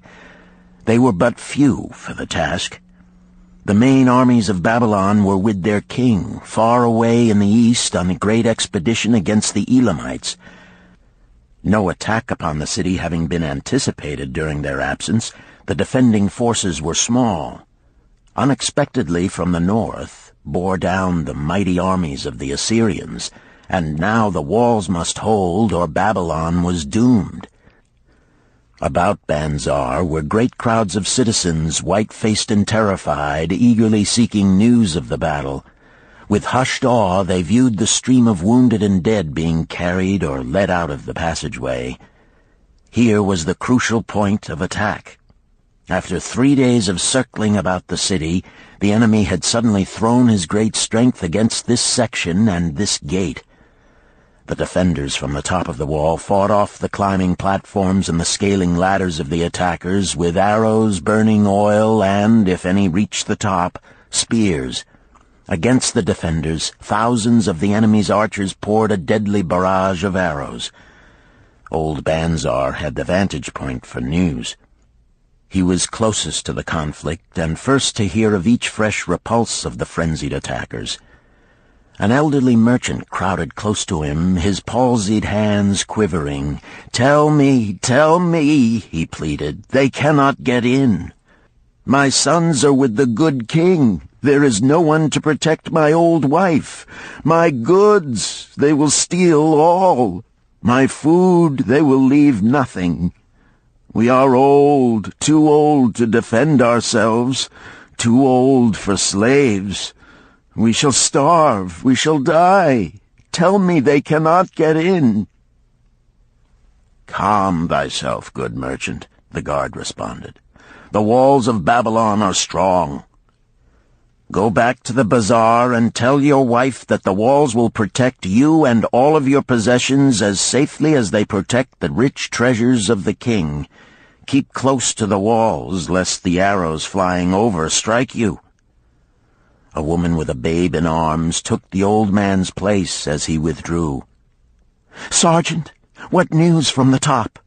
Tell me truly that I may reassure my poor husband. He lies with fever from his terrible wounds, yet insists upon his armor and his spear to protect me, who am with child. Terrible, he says, will be the vengeful lust of our enemies should they break in." "Be thou good of heart, thou mother that is and is again to be. The walls of Babylon will protect you and your babes. They are high and strong. Hear ye not the yells of our valiant defenders as they empty the cauldrons of burning oil upon the ladder scalers?" "Yes, that do I hear, and also the roar of the battering rams that do hammer at our gates." "Back to thy husband. Tell him the gates are strong and withstand the rams. Also that the scalers climb the walls, but to receive the waiting spear thrust. Watch thy way, and hasten behind yon buildings." Banzar stepped aside to clear the passage for heavily armed reinforcements, as, with clanking bronze shields and heavy tread they tramped by, a small girl plucked at his girdle. "Tell me, soldier, are we safe?" she pleaded. "I hear the awful noises. I see the men all bleeding. I am so frightened. What will become of our family, of my mother, little brother, and the baby?" The grim old campaigner blinked his eyes and thrust forward his chin as he beheld the child. "Be not afraid, little one," he reassured her. "The walls of Babylon will protect you and mother and little brother and the baby. It was for the safety of such as you that the good Queen Semiramis built them over 100 years ago. Never have they been broken through. Go back and tell your mother and little brother and the baby that the walls of Babylon will protect them, and they need have no fear." Day after day old Banzar stood at his post and watched the reinforcements file up the passageway, there to stay and fight until, wounded or dead, they came down once more. Around him unceasingly crowded the throngs of frightened citizens, eagerly seeking to learn if the walls would hold. To all he gave his answer with the fine dignity of an old soldier: "The walls of Babylon will protect you." For 3 weeks and 5 days the attack waged with scarcely ceasing violence. Harder and grimmer set the jaw of Banzar as the passage behind, wet with the blood of the many wounded, was churned into mud by the never-ceasing streams of men passing up and staggering down. Each day the slaughtered attackers piled up in heaps before the wall. Each night they were carried back and buried by their comrades. Upon the 5th night of the 4th week, the clamor without diminished. The first streaks of daylight illuminated the plains, disclosed great clouds of dust raised by the retreating armies. A mighty shout went up from the defenders. There was no mistaking its meaning. It was repeated by the waiting troops behind the walls. It was echoed by the citizens upon the streets. It swept over the city with the violence of a storm. People rushed from the houses. The streets were jammed with a throbbing mob. The pent-up fear of weeks found an outlet in the wild chorus of joy. From the top of the high tower of the Temple of Bel burst forth the flames of victory. Skyward floated the column of blue smoke to carry the message far and wide. The walls of Babylon had once again repulsed a mighty and vicious foe determined to loot her rich treasures and to ravish and enslave her citizens. Babylon endured century after century because it was fully protected. It could not afford to be otherwise. The walls of Babylon were an outstanding example of man's need and desire for protection. This desire is inherent in the human race. It is just as strong today as it ever was, but we have developed broader and better plans to accomplish the same purpose. In this day, behind the impregnable walls of insurance, savings accounts, and dependable investments, we can guard ourselves against the unexpected tragedies that may enter any door and seat themselves before any fireside. We cannot afford to be without adequate protection.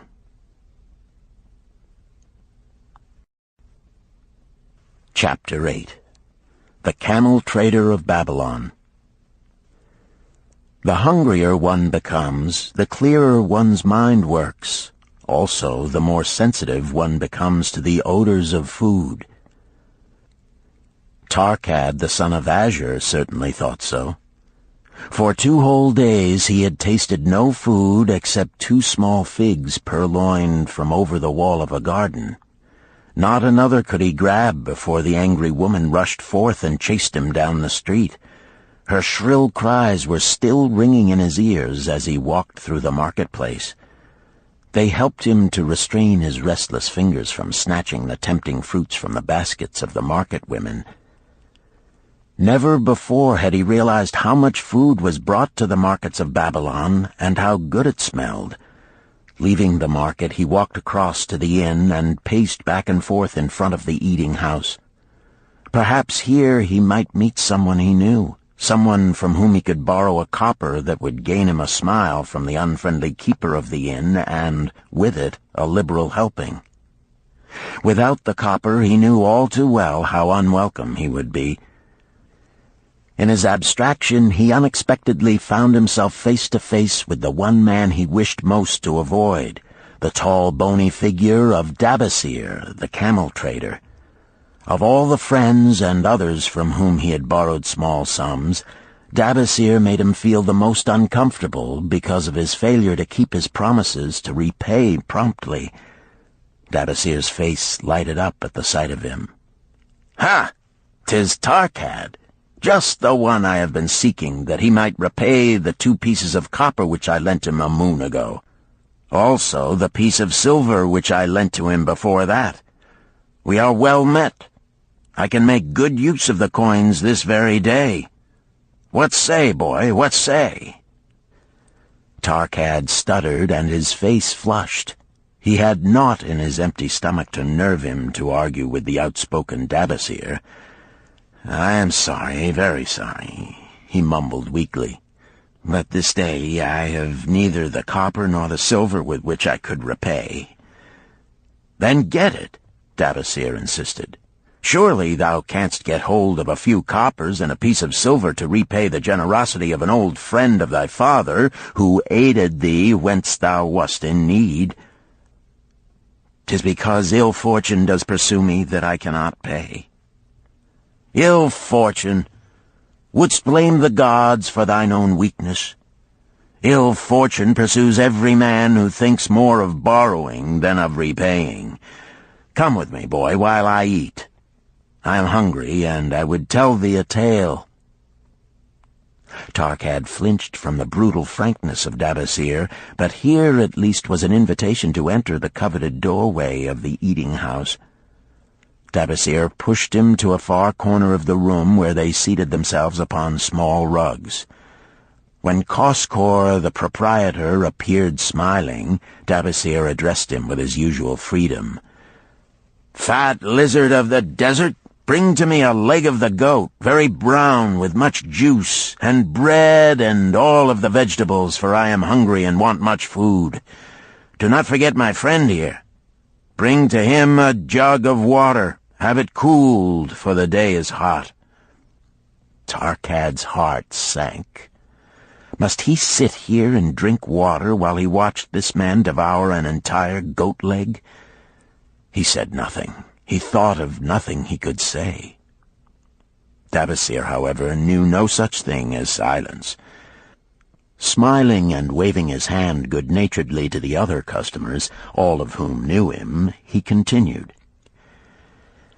"I did hear from a traveler just returned from Urfa of a certain rich man who has a piece of stone cut so thin that one can look through it. He put it in the window of his house to keep out the rains. It is yellow, so this traveler does relate, and he was permitted to look through it, and all the outside world looks strange and not like it really is.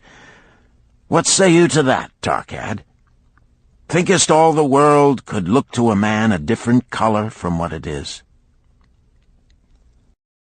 "I dare say," responded the youth, much more interested in the fat leg of goat placed before Dabasir. "Well, I know it to be true, for I, myself, have seen the world all of a different color from what it really is, and the tale I am about to tell relates how I came to see it in its right color once more."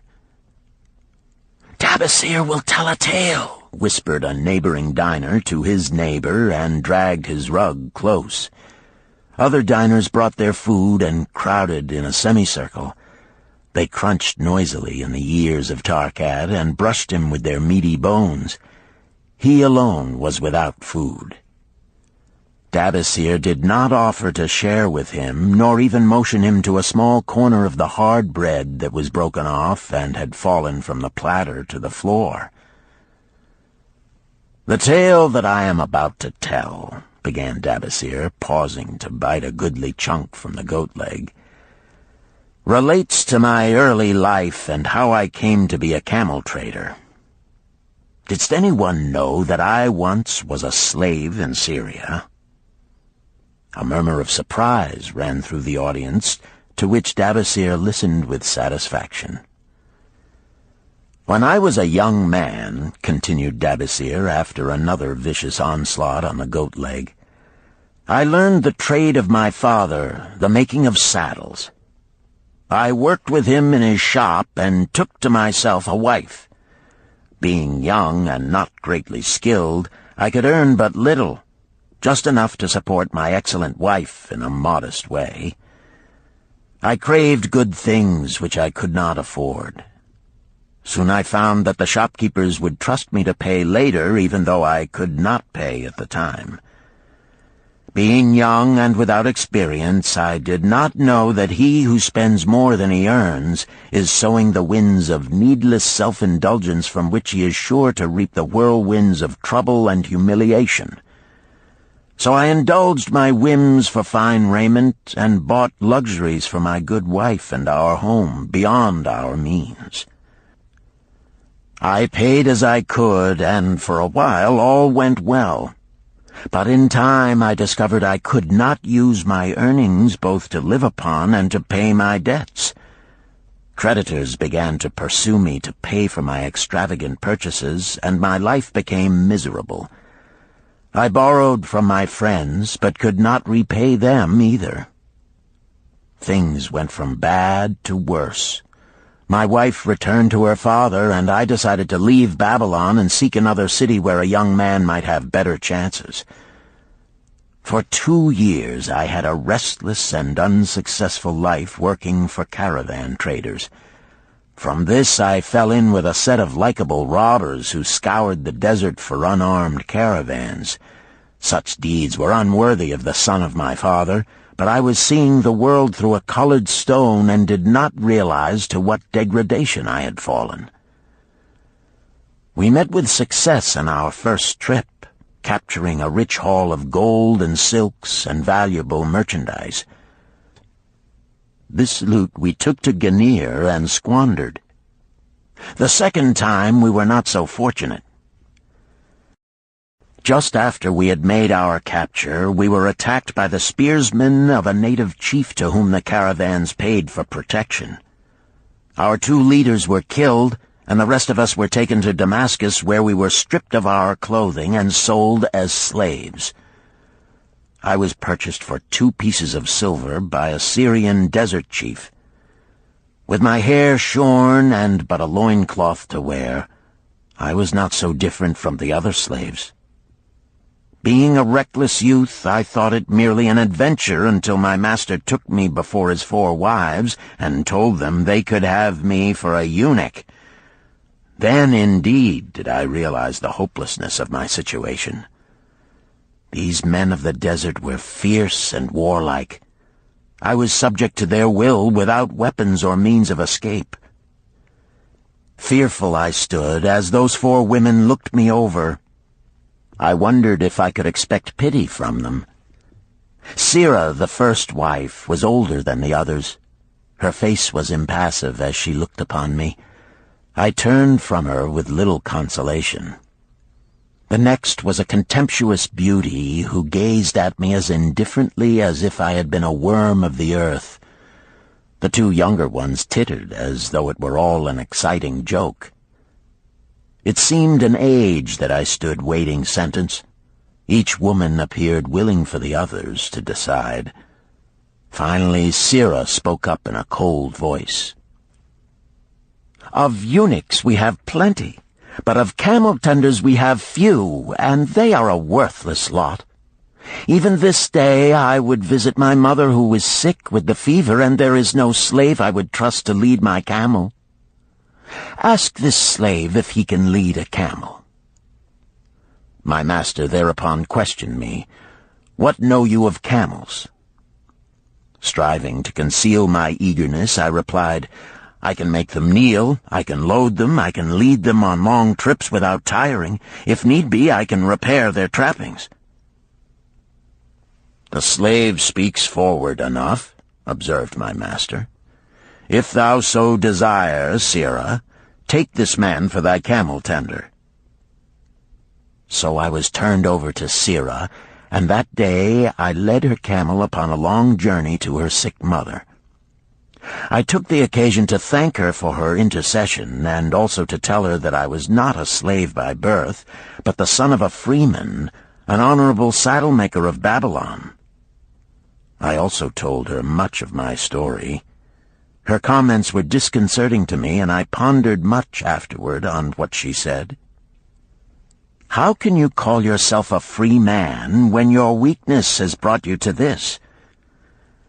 If a man has in himself the soul of a slave, will he not become one, no matter what his birth, even as water seeks its level? If a man has within him the soul of a free man, will he not become respected and honored in his own city in spite of his misfortune? For over a year I was a slave and lived with the slaves, but I could not become as one of them. One day Sirrah asked me, "In the eventime, when the other slaves can mingle and enjoy the society of each other, why dost thou sit in thy tent alone?" To which I responded, "I am pondering what you have said to me. I wonder if I have the soul of a slave. I cannot join them, so I must sit apart." "I, too, must sit apart," she confided. "My dowry was large, and my lord married me because of it. Yet he does not desire me. What every woman longs for is to be desired. Because of this, and because I am barren and have neither son nor daughter, must I sit apart. Were I a man, I would rather die than be such a slave, but the conventions of our tribe make slaves of women." "What think thou of me by this time?" I asked her suddenly. "Have I the soul of a man, or have I the soul of a slave?" "Have you a desire to repay the just debts you owe in Babylon?" she parried. "Yes, I have the desire, but I see no way." "If thou contentedly let the years slip by and make no effort to repay, then thou hast but the contemptible soul of a slave. No man is otherwise who cannot respect himself, and no man can respect himself who does not repay honest debts." "But what can I do who am a slave in Syria?" "Stay a slave in Syria, thou weakling." "I am not a weakling," I denied hotly. "Then prove it." "How?" "Does not thy great king fight his enemies in every way he can and with every force he has? Thy debts are thy enemies. They ran thee out of Babylon. You left them alone, and they grew too strong for thee. Hadst fought them as a man, thou couldst have conquered them and been one honored among the townspeople. But thou had not the soul to fight them, and behold, thy pride hast gone down until thou art a slave in Syria." Much I thought over her unkind accusations, and many defensive phrases I worded to prove myself not a slave at heart. But I was not to have the chance to use them. 3 days later, the maid of Sirrah took me to her mistress. "My mother is again very sick," she said. "Saddle the 2 best camels in my husband's herd. Tie on waterskins and saddlebags for a long journey. The maid will give thee food at the kitchen tent." I packed the camels, wondering much at the quantity of provisions the maid provided, for the mother dwelt less than a day's journey away. The maid rode the rear camel which followed, and I led the camel of my mistress.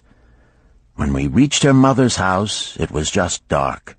Sirrah dismissed the maid and said to me, "Tabasir, hast thou the soul of a free man, or the soul of a slave?" "The soul of a free man," I insisted. "Now is thy chance to prove it. Thy master hath imbibed deeply, and his chiefs are in a stupor. Take then these camels and make thy escape.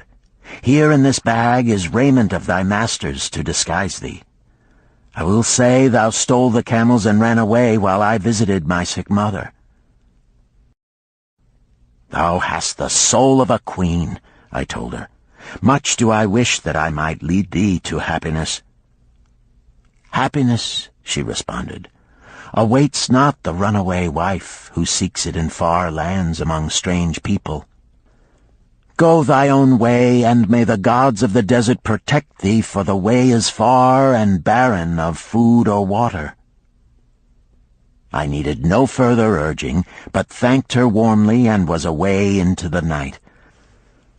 I knew not this strange country, and had only a dim idea of the direction in which lay Babylon, but struck out bravely across the desert toward the hills. One camel I rode, and the other I led. All that night I traveled, and all the next day, urged on by the knowledge of the terrible fate that was meted out to slaves who stole their master's property and tried to escape. Late that afternoon I reached a rough country as uninhabitable as the desert.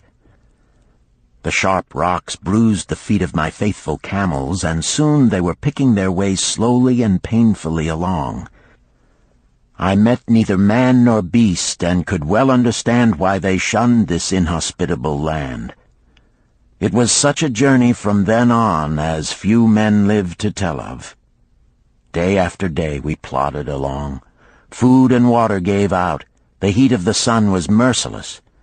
At the end of the 9th day I slid from the back of my mount with the feeling that I was too weak to ever remount, and I would surely die, lost in this abandoned country. I stretched out upon the ground and slept, not waking until the first gleam of daylight. I sat up and looked about me. There was a coolness in the morning air. My camels lay dejected not far away. About me was a vast waste of broken country covered with rock and sand and thorny things. No sign of water, not to eat for man or camel. Could it be that in this peaceful quiet I faced my end? My mind was clearer than it had ever been before. My body now seemed of little importance. My parched and bleeding lips, my dry and swollen tongue, my empty stomach, all had lost their supreme agonies of the day before. I looked across into the uninviting distance, and once again came to me the question, have I the soul of a slave or the soul of a free man? Then, with clearness, I realized that if I had the soul of a slave, I should give up, lie down in the desert and die, a fitting end for a runaway slave. But if I had the soul of a free man, what then? Surely I would force my way back to Babylon, repay the people who had trusted me, bring happiness to my wife who truly loved me, and bring peace and contentment to my parents. Thy debts are thine enemies who have run thee out of Babylon, Sirrah had said. Yes, it was so. Why had I refused to stand my ground like a man? Why had I permitted my wife to go back to her father? Then a strange thing happened. All the world seemed to be of a different color, as though I had been looking at it through a colored stone which had suddenly been removed. At last I saw the true values in life. Die in the desert, not I. With a new vision I saw the things that I must do. First, I would go back to Babylon and face every man to whom I owed an unpaid debt. I should tell them that after years of wandering and misfortune, I had come back to pay my debts as fast as the gods would permit. Next, I should make a home for my wife and become a citizen of whom my parents should be proud. My debts were my enemies, but the men I owed were my friends, for they had trusted me and believed in me. I staggered weakly to my feet. What mattered hunger? What mattered thirst? They were but incidents on the road to Babylon. Within me surged the soul of a free man going back to conquer his enemies and reward his friends. I thrilled with the great resolve. The glazed eyes of my camels brightened at the new note in my husky voice. With great effort, after many attempts, they gained their feet. With pitiful perseverance, they pushed on toward the north, where something within me said we would find Babylon.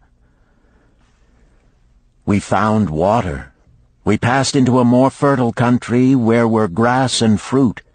We found the trail to Babylon because the soul of a free man looks at life as a series of problems to be solved, and solves them, while the soul of a slave whines, "What can I do who am but a slave?" How about thee, Tarkad? Dost thy empty stomach make thy head exceedingly clear? Art ready to take the road that leads back to self-respect? Canst thou see the world in its true color? Hast thou the desire to pay thy honest debts, however many they may be, and once again be a man respected in Babylon? Moisture came to the eyes of the youth. He rose eagerly to his knees. "Thou hast shown me a vision. Already I feel the soul of a free man surge within me." "But how fared you upon your return?" questioned an interested listener. "Where the determination is, the way can be found," Dabasir replied. "I now had the determination, so I set out to find a way.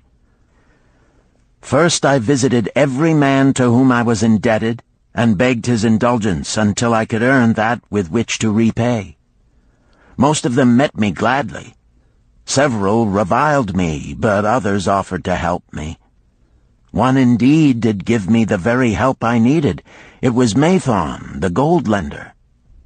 Learning that I had been a camel tender in Syria, he sent me to old Nebator, the camel trader, just commissioned by our good king to purchase many herds of sound camels for the great expedition.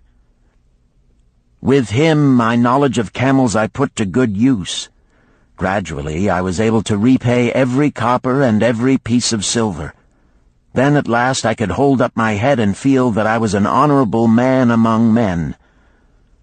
Again Dabasir turned to his food. "Kaskor, thou snail," he called loudly to be heard in the kitchen. "The food is cold. Bring me more meat fresh from the roasting. Bring thou also a very large portion for Tarkad, the son of my old friend, who is hungry and shall eat with me." So ended the tale of Dabasir, the camel trader of old Babylon. He found his own soul when he realized a great truth, a truth that had been known and used by wise men long before his time. It has led men of all ages out of difficulties and into success, and it will continue to do so for those who have the wisdom to understand its magic power. It is for any man to use who reads these lines. Where the determination is, the way can be found.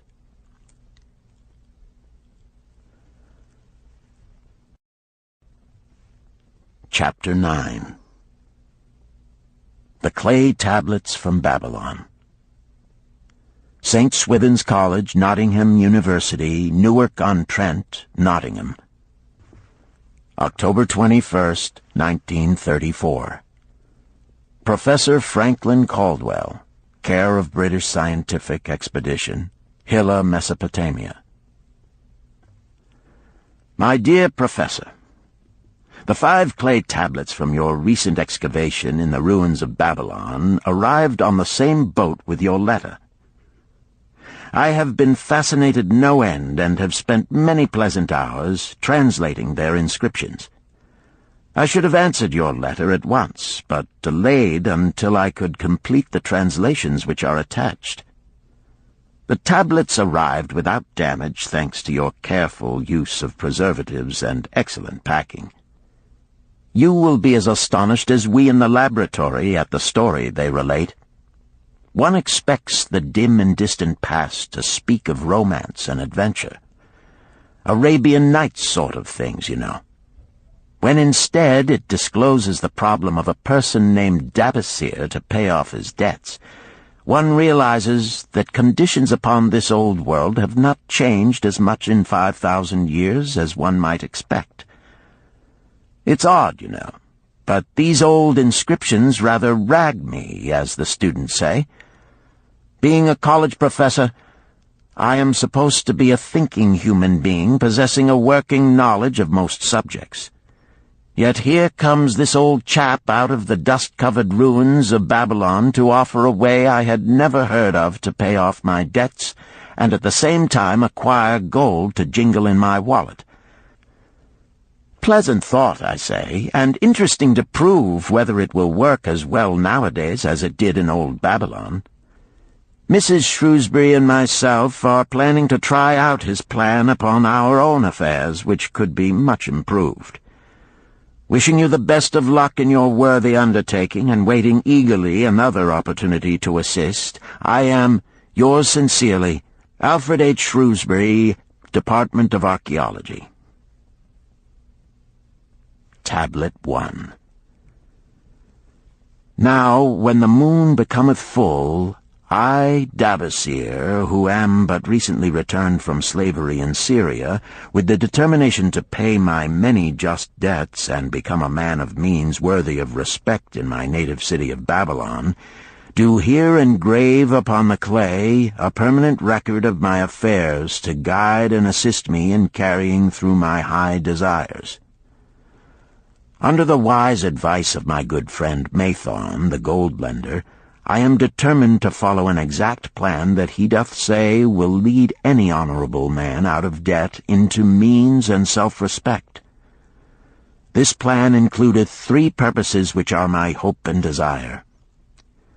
First, the plan doth provide for my future prosperity.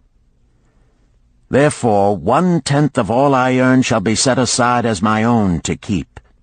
For Mathon speaketh wisely when he saith, "That man who keepeth in his purse both gold and silver that he need not spend is good to his family and loyal to his king.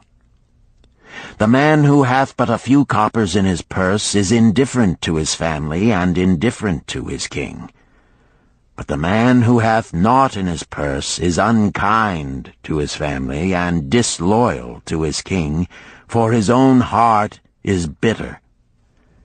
Therefore the man who wisheth to achieve must have coin that he may keep to jingle in his purse, that he have in his heart love for his family and loyalty to his king.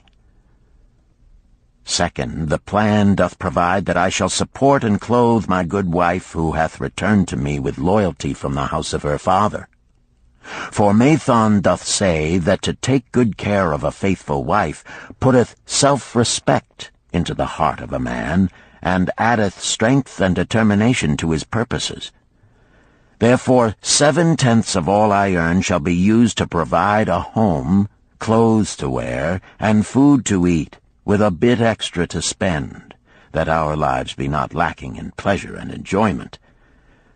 But he doth further enjoin the greatest care that we spend not greater than 7/10 of what I earn for these worthy purposes.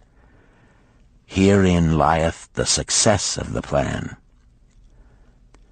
I must live upon this portion, and never use more, nor buy what I may not pay for out of this portion. This ends Disc 3. The Richest Man in Babylon, Disc 4. Tablet 2. Third, the plan doth provide that out of my earnings my debts shall be paid.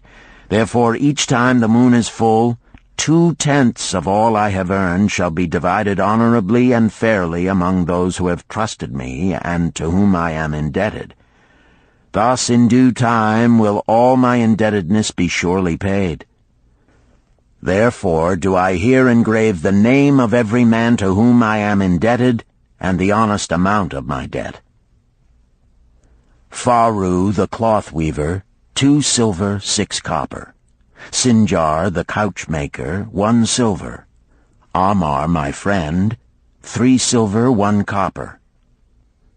Zantkar my friend, 4 silver, 7 copper. Askamir my friend, 1 silver, 3 copper. Haransir the jewel-maker, 6 silver, 2 copper. Diarbekir, my father's friend, 4 silver, 1 copper. Alkahad, the house-owner, 14 silver. Mathon, the gold-lender, 9 silver. Birajik, the farmer, 1 silver, 7 copper. From here on, disintegrated, cannot be deciphered. Tablet 3.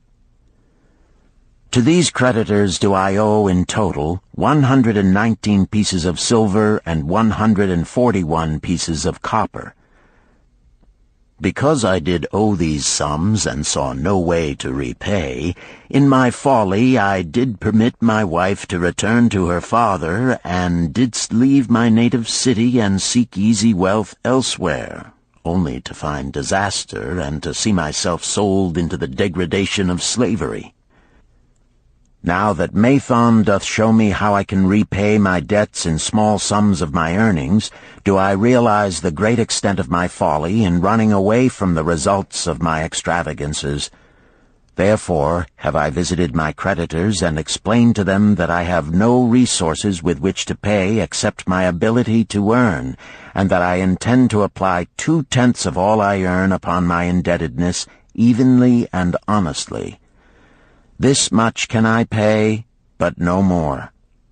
Therefore, if they be patient, in time my obligations will be paid in full. Amar, whom I thought my best friend, reviled me bitterly, and I left him in humiliation. Birajik, the farmer, pleaded that I pay him first, as he didst badly need help. Alcahad, the house owner, was indeed disagreeable, and insisted that he would make me trouble unless I did soon settle in full with him. All the rest willingly accepted my proposal. Therefore am I more determined than ever to carry through, being convinced that it is easier to pay one's just debts than to avoid them. Even though I cannot meet the needs and demands of a few of my creditors, I will deal impartially with all. Tablet 4. Again the moon shines full. I have worked hard with a free mind.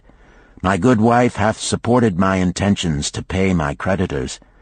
Because of our wise determination, I have earned during the past moon, buying camels of sound wind and good legs for Nebertor, the sum of 19 pieces of silver. This I have divided according to the plan. 1/10 have I set aside to keep as my own, 7/10 have I divided with my good wife to pay for our living, 2/10 have I divided among my creditors as evenly as could be done in coppers. I did not see Amar, but left it with his wife. Birajik was so pleased that he would kiss my hand. Old Alcahad alone was grouchy and said I must pay faster. To which I replied that if I were permitted to be well fed and not worried, that alone would enable me to pay faster. All the others thanked me and spoke well of my efforts. Therefore, at the end of one moon, my indebtedness is reduced by almost 4 pieces of silver, and I possess almost 2 pieces of silver besides, upon which no man hath claim. My heart is lighter than it hath been for a long time. Again the moon shines full. I have worked hard, but with poor success. Few camels have I been able to buy. Only 11 pieces of silver have I earned.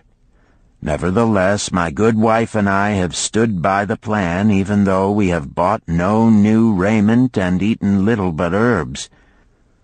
Again I paid ourselves 1/10 of the 11 pieces, while we lived upon 7/10.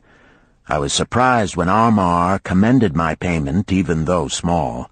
So did Birajik.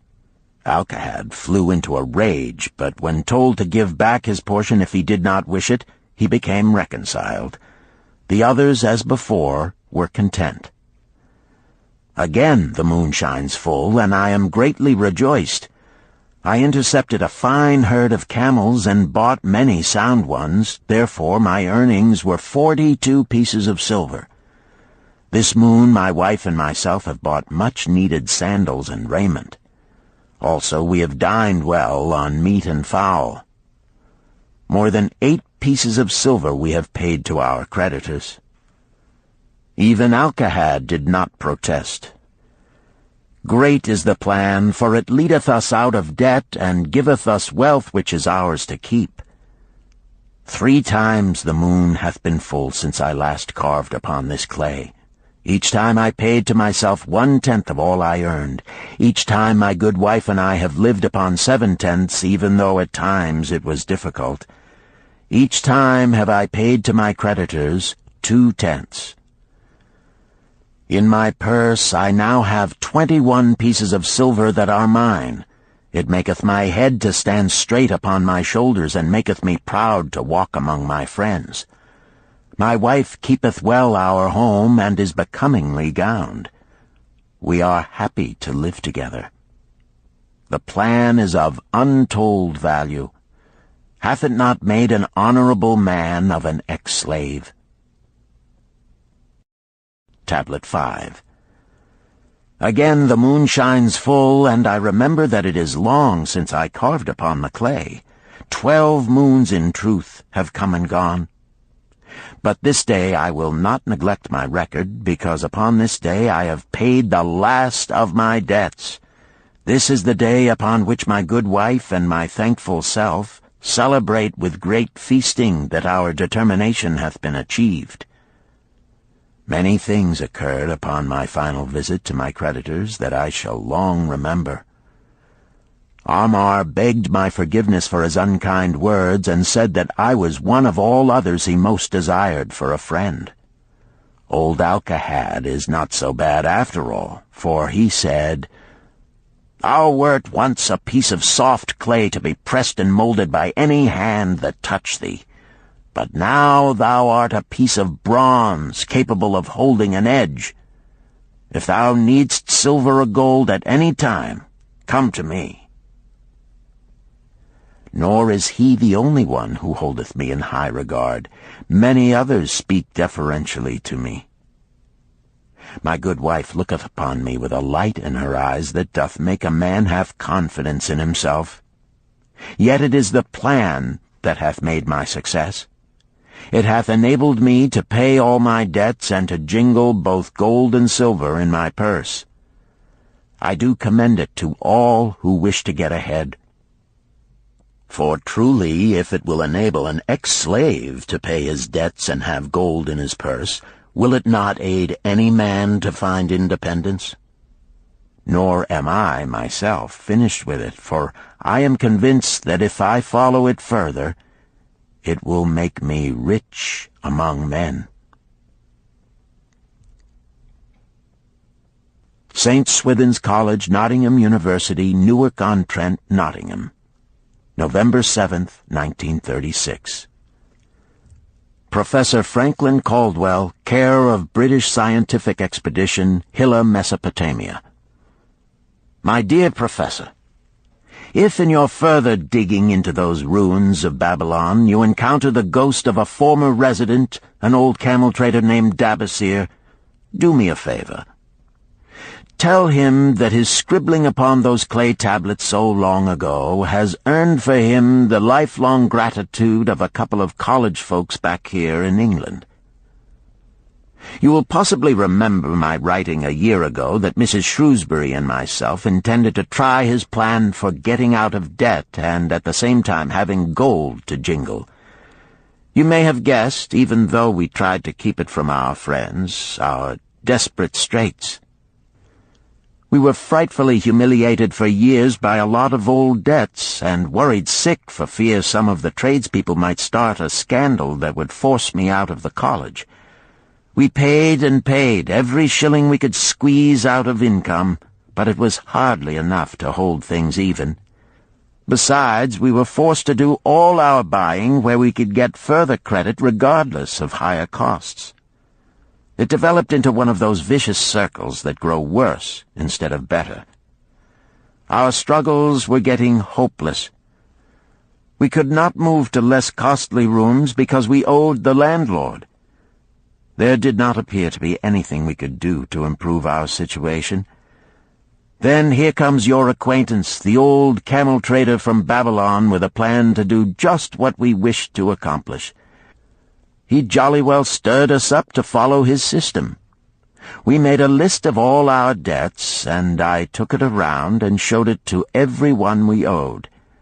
I explained how it was simply impossible for me to ever repay them the way things were going along. They could readily see this themselves from the figures.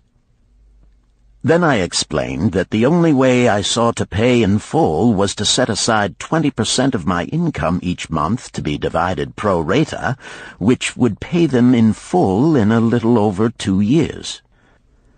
That in the meantime we would go on a cash basis and give them the further benefit of our cash purchases.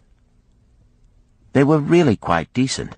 Our greengrocer, a wise old chap, put it in a way that helped to bring around the rest.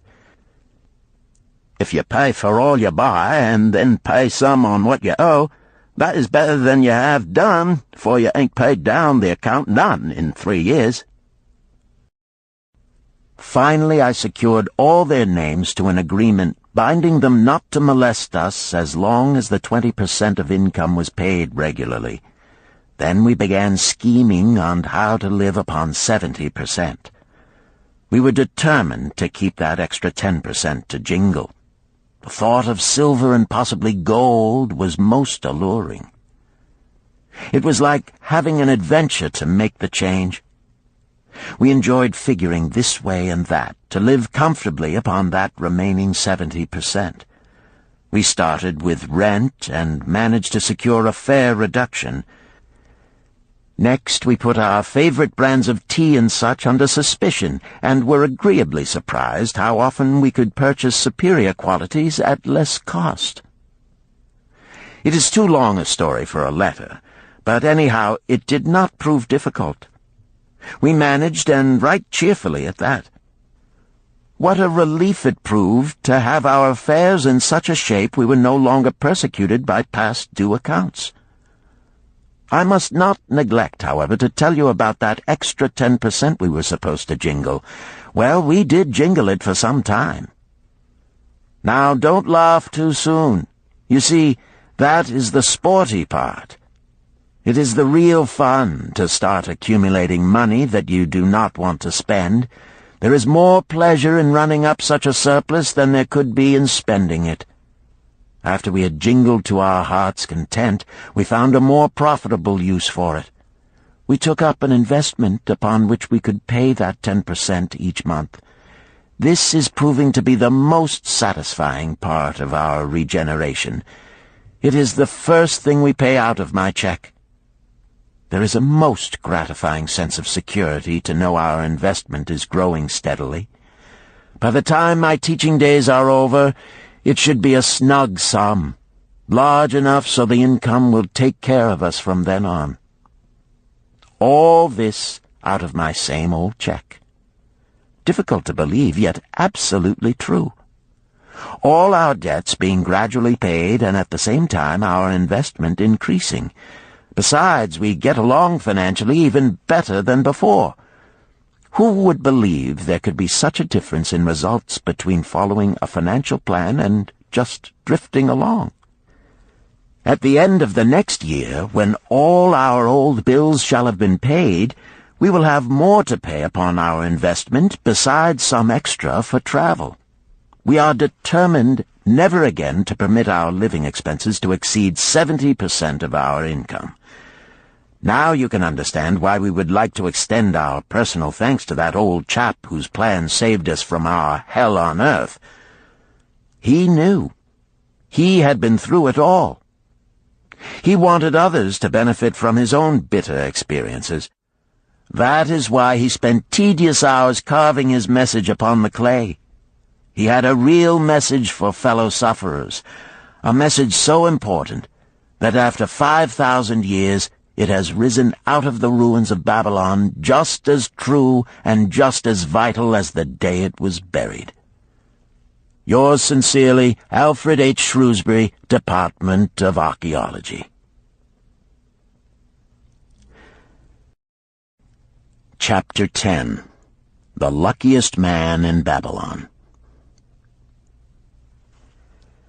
At the head of his caravan proudly rode Shahrunada, the merchant prince of Babylon. He liked fine cloth and wore rich and becoming robes. He liked fine animals and sat easily upon his spirited Arabian stallion. To look at him, one would hardly have guessed his advanced years. Certainly they would not have suspected that he was inwardly troubled.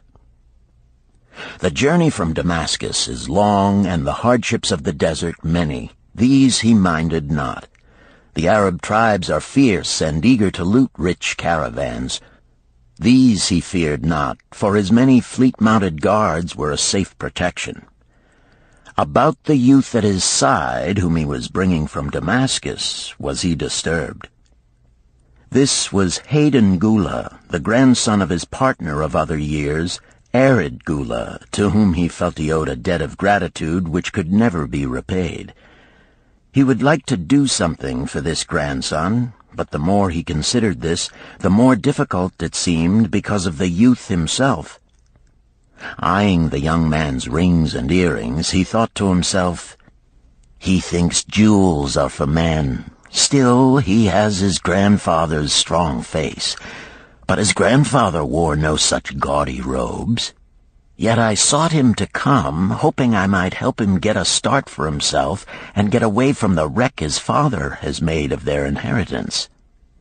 Hayden Gula broke in upon his thoughts. "Why dost thou work so hard, riding always with thy caravan upon its long journeys? Dost thou never take time to enjoy life?" Shahrunada smiled. "To enjoy life?" he repeated. "What wouldst thou do to enjoy life if thou wert Shahrunada?" "If I had wealth equal to thine, I would live like a prince. Never across the hot desert would I ride. I would spend the shekels as fast as they came to my purse. I would wear the richest of robes and the rarest of jewels. That would be a life to my liking, a life worth living." Both men laughed. "Thy grandfather wore no jewels," Shahrunada spoke before he thought, then continued jokingly, "Wouldst thou leave no time for work?" "Work was made for slaves," Hayden Gula responded. Shahrunada bit his lip but made no reply, riding in silence until the trail led them to the slope. Here he reined his mount, and pointing to the green valley far away, "See, there is the valley. Look far down, and thou canst faintly see the walls of Babylon. The tower is the temple of Bel. If thine eyes are sharp, thou mayest even see the smoke from the eternal fire upon its crest." "So that is Babylon?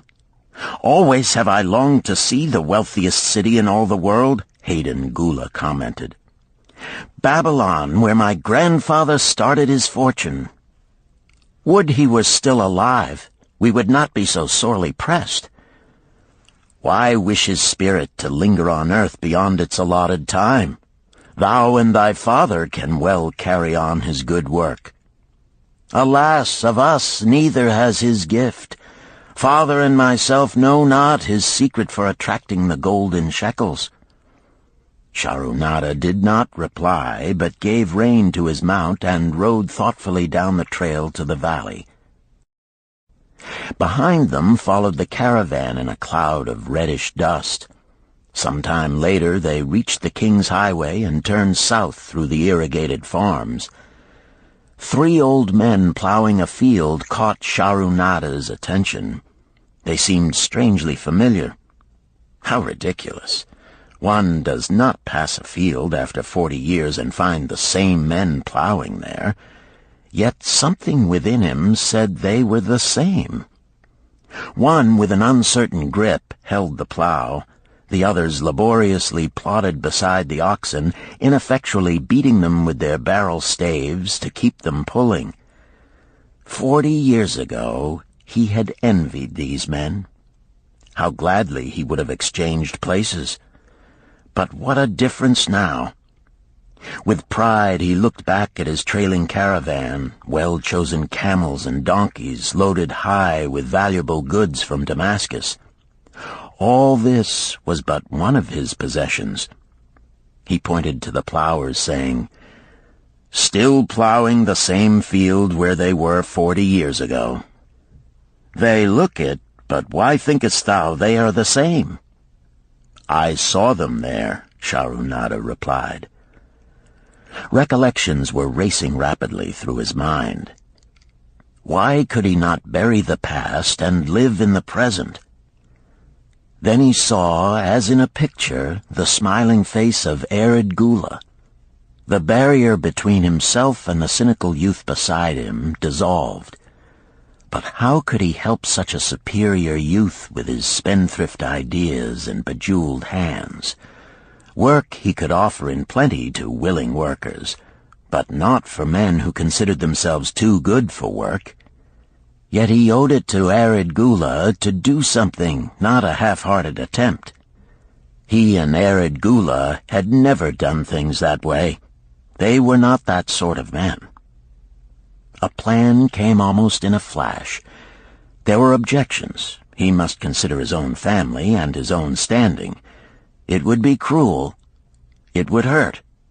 Being a man of quick decisions, he waived objections and decided to act. "Wouldst thou be interested in hearing how thy worthy grandfather and myself joined in the partnership which proved so profitable?" he questioned. "Why not just tell me how thou madest the golden shekels? That is all I need to know," the young man parried. Sharunada ignored the reply and continued, "We start with those men plowing. I was no older than thou. As the column of men in which I marched approached, good old Megiddo, the farmer, scoffed at the slipshod way in which they plowed. Megiddo was chained next to me. 'Look at the lazy fellows,' he protested. 'The plow holder makes no effort to plow deep, nor do the beaters keep the oxen in the furrow. How can they expect to raise a good crop with poor plowing?' "'Didst thou say Megiddo was chained to thee?' Revered Gula asked in surprise. "'Yes, with bronze collars about our necks and a length of heavy chain between us. Next to him was Zabado, the sheep thief. I had known him in Harun. At the end was a man we called Pirate because he told us not his name. We judged him as a sailor as he had entwined serpents tattooed upon his chest in sailor fashion. The column was made up thus, so the men could walk in fours." "Thou wert chained as a slave?" Revered Gula asked incredulously. "Did not thy grandfather tell thee I was once a slave? He often spoke of thee, but never hinted of this. He was a man thou couldst trust with innermost secrets. Thou, too, are a man I may trust, am I not right?" Sharunada looked him squarely in the eye. "Thou mayest rely upon my silence, but I am amazed. Tell me, how didst thou come to be a slave?" Sharunada shrugged his shoulders. "Any man may find himself a slave. It was a gaming house and barley beer that brought me disaster. I was the victim of my brother's indiscretions. In a brawl he killed his friend. I was bonded to the widow by my father, desperate to keep my brother from being prosecuted under the law. When my father could not raise the silver to free me, she in anger sold me to the slave dealer." "What a shame and injustice!" Revered Gula protested. "But tell me, how didst thou regain freedom?" "We shall come to that, but not yet. Let us continue my tale. As we passed, the plowers jeered at us. One did doff his ragged hat and bow low, calling out, 'Welcome to Babylon, guests of the king! He waits for thee on the city walls where the banquet is spread, mud bricks and onion soup.' With that, they laughed uproariously. Pirate flew into a rage and cursed them roundly. "What do those men mean by the king awaiting us on the walls?" I asked him. "To the city walls ye march to carry bricks until the back breaks. Maybe they beat thee to death before it breaks. They won't beat me. I'll kill 'em." Then Megiddo spoke up. "It doesn't make sense to me to talk of masters beating willing, hard-working slaves to death. Masters like good slaves and treat them well." "Who wants to work hard?" commented Zabato. "Those plowers are wise fellows. They're not breaking their backs, just letting on as if they be." "Thou can't get ahead by shirking," Megiddo protested. "If thou plow a hectare, that's a good day's work, and any master knows it. But when thou plow only a half, that's shirking. I don't shirk. I like to work, and I like to do good work, for work is the best friend I've ever known. It has brought me all the good things I've had, my farm and cows and crops, everything." "Yea, and where be these things now?" scoffed Zabato. "I figure it pays better to be smart and get by without working. You watch Zabato. If we're sold to the walls, he'll be carrying the water bag or some easy job, when thou, who like to work, will be breaking thy back carrying bricks." He laughed his silly laugh. Terror gripped me that night. I could not sleep. I crowded close to the guard rope, and when the others slept, I attracted the attention of Godoso, who was doing the first guard watch. He was one of those brigand Arabs, the sort of rogue who, if he robbed thee of thy purse, would think he must also cut thy throat. "Tell me, Godoso," I whispered, "when we get to Babylon, will we be sold to the walls?" "Why want to know?" he questioned cautiously.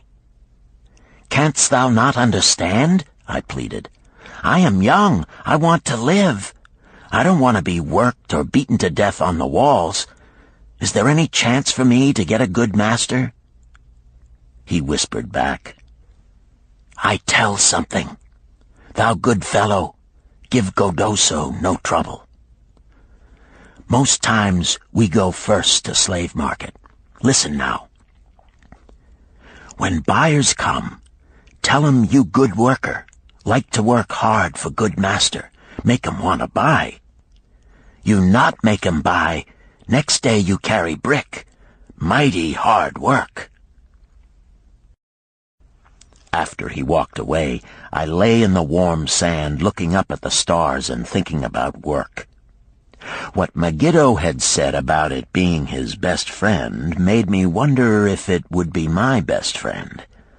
Certainly it would be if it helped me out of this. When Megiddo awoke, I whispered my good news to him. It was our one ray of hope as we marched toward Babylon.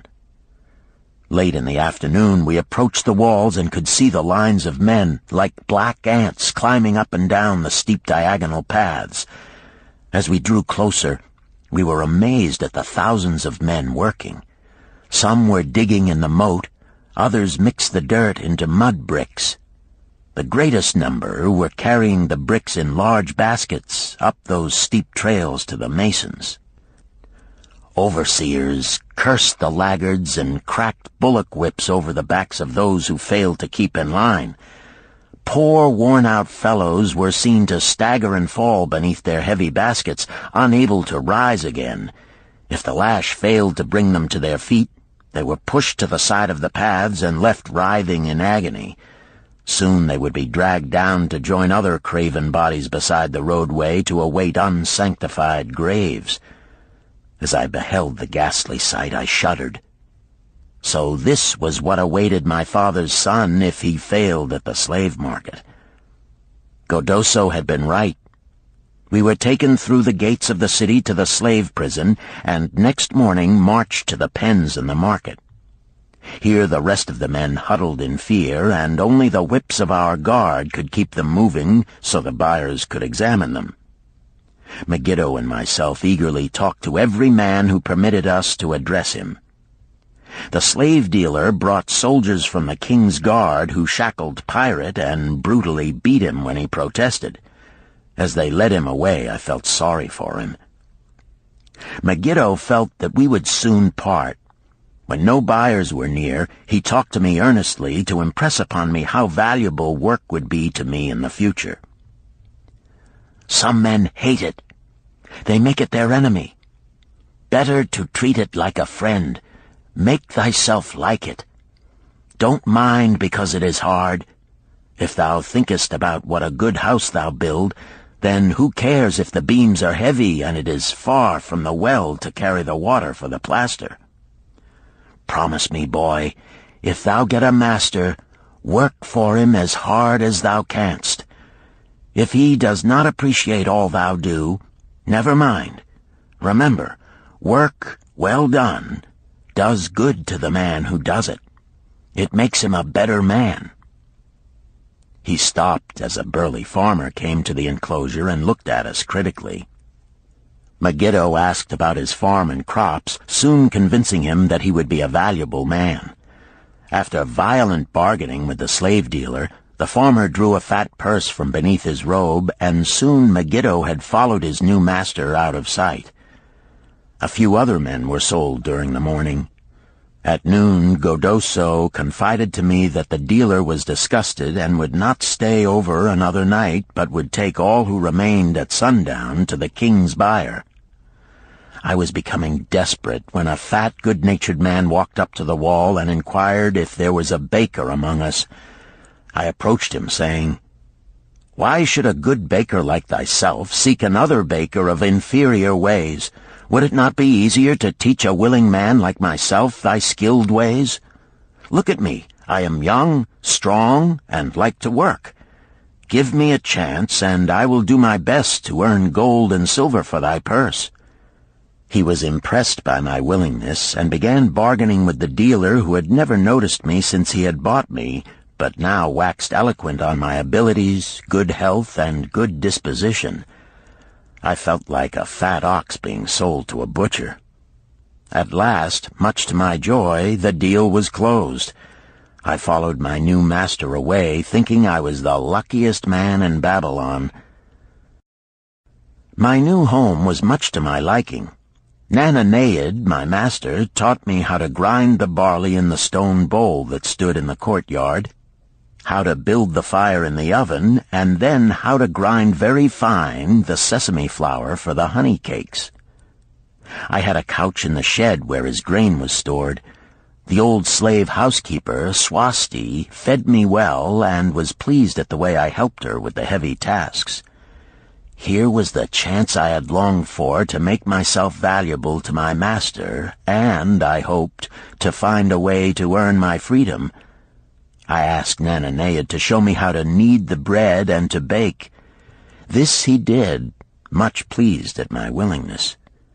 Later, when I could do this well, I asked him to show me how to make the honey cakes, and soon I was doing all the baking. My master was glad to be idle, but Swasti shook her head in disapproval. "No work to do is bad for any man," she declared. I felt it was time for me to think of a way by which I might start to earn coins to buy my freedom. As the baking was finished at noon, I thought Nananeid would approve if I found profitable employment for the afternoons and might share my earnings with me. Then the thought came to me, why not bake more of the honey cakes and peddle them to hungry men upon the streets of the city? I presented my plan to Nananeid this way. "If I can use my afternoons after the baking is finished to earn for thee coins, would it be only fair for thee to share my earnings with me that I might have money of my own to spend for those things which every man desires and needs?" Fair enough," he admitted. When I told him of my plan to peddle our honey cakes, he was well pleased. "Here is what we will do," he suggested. "Thou sellest them at 2 for a penny, then half of the pennies will be mine to pay for the flour and the honey and the wood to bake them. Of the rest I shall take half, and thou shalt keep half." I was much pleased by this generous offer that I might keep for myself 1/4 of my sales. That night I worked late to make a tray upon which to display them. Nananeid gave me one of his worn robes that I might look well, and Swasti helped me patch it and wash it clean. The next day I baked an extra supply of honey cakes. They looked brown and tempting upon the tray as I went along the street, loudly calling my wares. At first no one seemed interested, and I became discouraged. I kept on, and later in the afternoon, as men became hungry, the cakes began to sell, and soon my tray was empty. Nananeid was well pleased with my success and gladly paid me my share. I was delighted to own pennies. Megiddo had been right when he said a master appreciated good work from his slaves. That night I was so excited over my success I could hardly sleep, and tried to figure how much I could earn in a year and how many years would be required to buy my freedom. As I went forth with my tray of cakes every day, I soon found regular customers. One of these was none other than thy grandfather, Revered. He was a rug merchant and sold to the housewives, going from one end of the city to the other, accompanied by a donkey loaded high with rugs and a black slave to tend it. He would buy 2 cakes for himself and 2 for his slave, always tarrying to talk with me while they ate them. Thy grandfather said something to me one day that I shall always remember. "I like thy cakes, boy. But better still, I like the fine enterprise with which thou offerest them. Such spirit can carry thee far on the road to success." But how canst thou understand, Hayden Gula, what such words of encouragement could mean to a slave boy, lonesome in a great city, struggling with all he had in him to find a way out of his humiliation? As the months went by, I continued to add pennies to my purse. It began to have a comforting weight upon my belt. Work was proving to be my best friend, just as Megiddo had said. I was happy, but Swasti was worried. "Thy master, I fear to have him spend so much time at the gaming houses," she protested. I was overjoyed one day to meet my friend Megiddo upon the street. He was leading 3 donkeys loaded with vegetables to the market. "I am doing mighty well," he said. "My master does appreciate my good work, for now I am a foreman. See, he does trust the marketing to me. And also he is sending for my family. Work is helping me to recover from my great trouble. Someday it will help me to buy my freedom and once more own a farm of my own." Time went on, and Nananeid became more and more anxious for me to return from selling. He would be waiting when I returned, and would eagerly count and divide our money. He would also urge me to seek further markets and increase my sales. Often I went outside the city gates to solicit the overseers of the slaves building the walls. I hated to return to the disagreeable sights, but found the overseers liberal buyers. One day I was surprised to see Zabado waiting in line to fill his basket with bricks. He was gaunt and bent, and his back was covered with welts and sores from the whips of the overseers. I was sorry for him, and handed him a cake which he crushed into his mouth like a hungry animal. Seeing the greedy look in his eyes, I ran before he could grab my tray. "Why dost thou work so hard?" Revered said to me one day. "Almost the same question thou asked of me today, dost thou remember?" I told him what Megiddo had said about work and how it was proving to be my best friend. I showed him with pride my wallet of pennies and explained how I was saving them to buy my freedom. "When thou art free, what wilt thou do?" he inquired. "Then," I answered, "I intend to become a merchant." At that he confided in me, something I had never suspected. "Thou knowest not that I also am a slave. I am in partnership with my master." "Stop," demanded Hayden Gula. "I will not listen to lies defaming my grandfather. He was no slave." His eyes blazed in anger. Sharunada remained calm. "I honor him for rising above his misfortune and becoming a leading citizen of Damascus. Art thou his grandson, cast of the same mold? Art thou man enough to face true facts, or dost thou prefer to live under false illusions?" Hayden Gula straightened in his saddle. In a voice suppressed with deep emotion, he replied, "My grandfather was beloved by all. Countless were his good deeds. When the famine came, did not his gold buy grain in Egypt, and did not his caravan bring it to Damascus and distribute it to the people so none would starve? Now thou sayest he was but a despised slave in Babylon.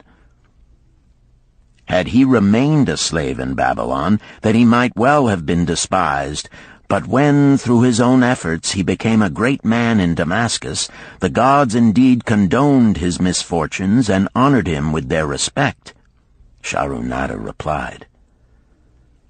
"After telling me that he was a slave," Sharunada continued, "he explained how anxious he had been to earn his freedom. Now that he had enough money to buy this, he was much disturbed as to what he should do. He was no longer making good sales and feared to leave the support of his master." I protested his indecision. "Cling no longer to thy master. Get once again the feeling of being a free man. Act like a free man and succeed like one. Decide what thou desirest to accomplish, and then work will aid thee to achieve it." He went on his way, saying he was glad I had shamed him for his cowardice. One day I went outside the gates again, and was surprised to find a great crowd gathering there. When I asked a man for an explanation, he replied, "Hast thou not heard? An escaped slave who murdered one of the king's guards has been brought to justice and will this day be flogged to death for his crime. Even the king himself is to be here." So dense was the crowd about the flogging post, I feared to go near lest my tray of honey cakes be upset.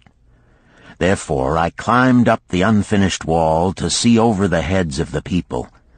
I was fortunate in having a view of Nebuchadnezzar himself as he rode by in his golden chariot. Never had I beheld such grandeur, such robes and hangings of gold cloth and velvet. I could not see the flogging, though I could hear the shrieks of the poor slave. I wondered how one so noble as our handsome king could endure to see such suffering, yet when I saw he was laughing and joking with his nobles, I knew he was cruel and understood why such inhuman tasks were demanded of the slaves building the walls. After the slave was dead, his body was hung upon a pole by a rope attached to his leg so all might see. As the crowd began to thin, I went close. On the hairy chest, I saw tattooed 2 entwined serpents. It was Pirate. The next time I met Arid Gula, he was a changed man. Full of enthusiasm, he greeted me. "Behold, the slave thou knewest is now a free man. There was magic in thy words. Already my sales and my profits are increasing. My wife is overjoyed. She was a free woman, the niece of my master. She much desires that we move to a strange city where no man shall know I was once a slave. Thus our children shall be above reproach for their father's misfortune. Work has become my best helper. It has enabled me to recapture my confidence and my skill to sell." I was overjoyed that I had been able, even in a small way, to repay him for the encouragement he had given me. One evening Swasti came to me in deep distress. "Thy master is in trouble. I fear for him. Some months ago he lost much at the gaming tables. He pays not the farmer for his grain, nor his honey. He pays not the money-lender. They are angry and threaten him." "Why should we worry over his folly? We are not his keepers," I replied thoughtlessly. "Foolish youth, thou understandest not. To the moneylender didst he give thy title to secure a loan? Under the law he can claim thee and sell thee. I know not what to do. He is a good master. Why, oh, why should such trouble come upon him? Not were Swasti's fears groundless.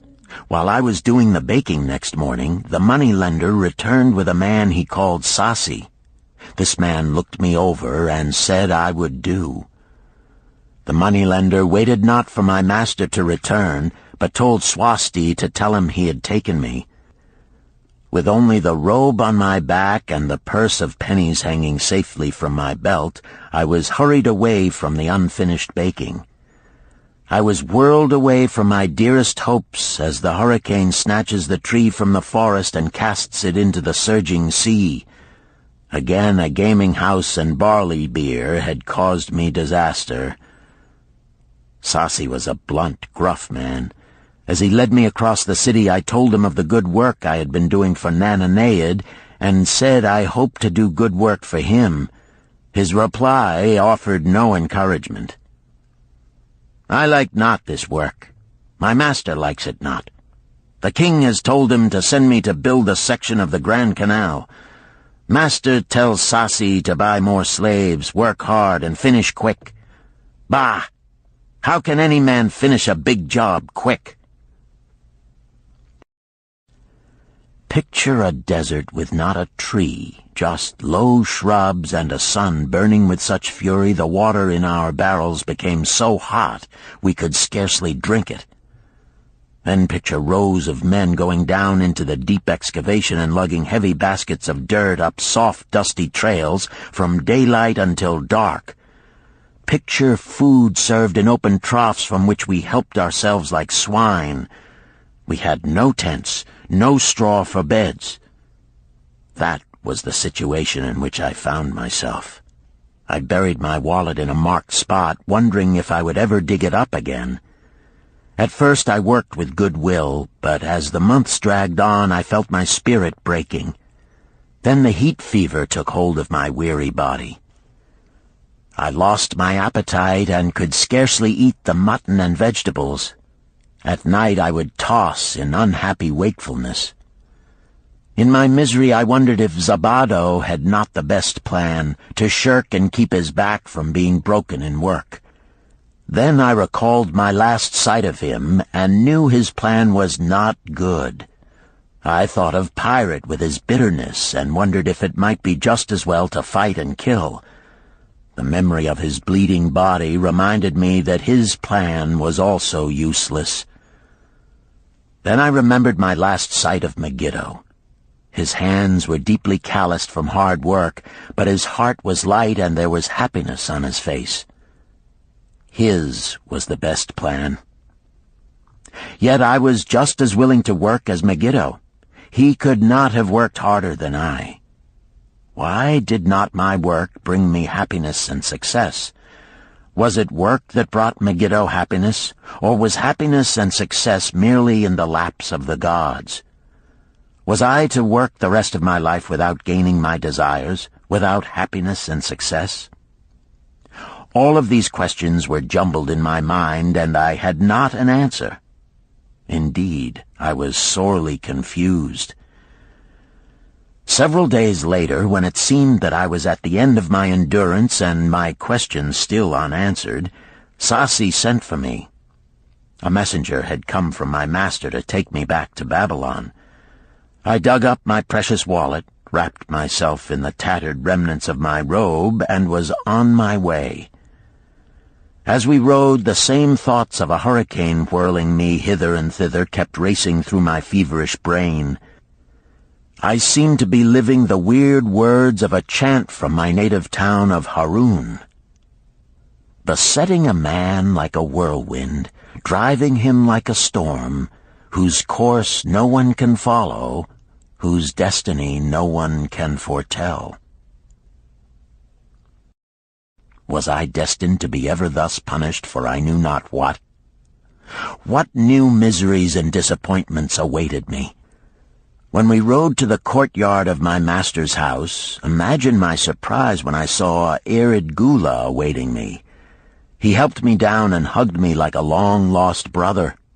As we went our way, I would have followed him as a slave should follow his master, but he would not permit me. He put his arm about me, saying, "I hunted everywhere for thee. When I had almost given up hope, I did meet Swasti, who told me of the money-lender who directed me to thy noble owner. A hard bargain he did drive, and made me pay an outrageous price. But thou art worth it. Thy philosophy and thy enterprise have been my inspiration to this new success." "Megiddo's philosophy, not mine," I interrupted. "Megiddo's and thine. Thanks to thee both, we are going to Damascus, and I need thee for my partner."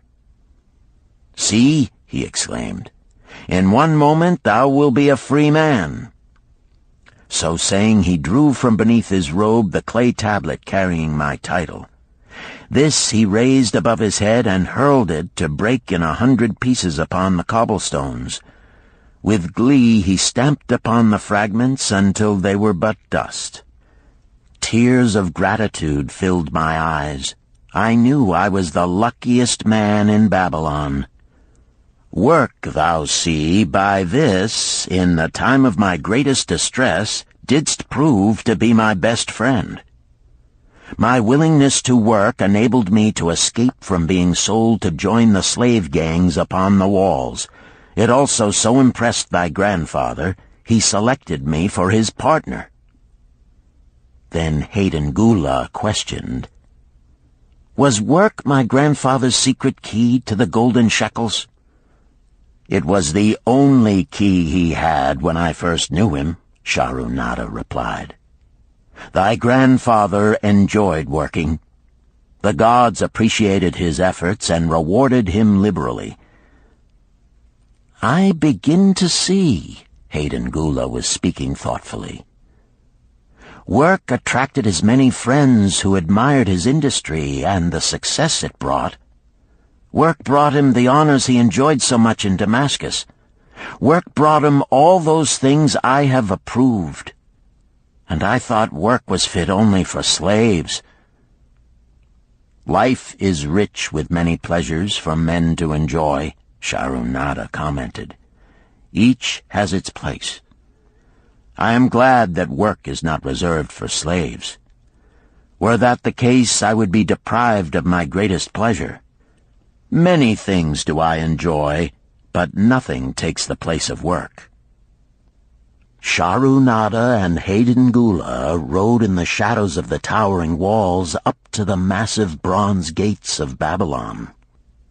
At their approach, the gate guards jumped to attention and respectfully saluted an honored citizen.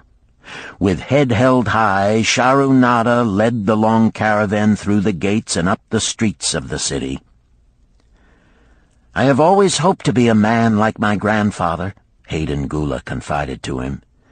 "Never before did I realize just what kind of man he was. This thou hast shown me.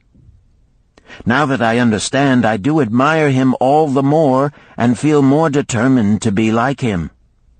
I fear I can never repay thee for giving me the true key to his success. From this day forth I shall use his key. I shall start humbly as he started, which befits my true station far better than jewels and fine robes." So saying, Hayden Gula pulled the jeweled baubles from his ears and the rings from his fingers. Then, reining his horse, he dropped back and rode with deep respect behind the leader of the caravan.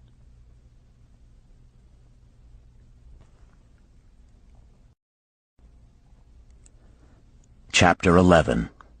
An Historical Sketch of Babylon. In the pages of history there lives no city more glamorous than Babylon. Its very name conjures visions of wealth and splendor.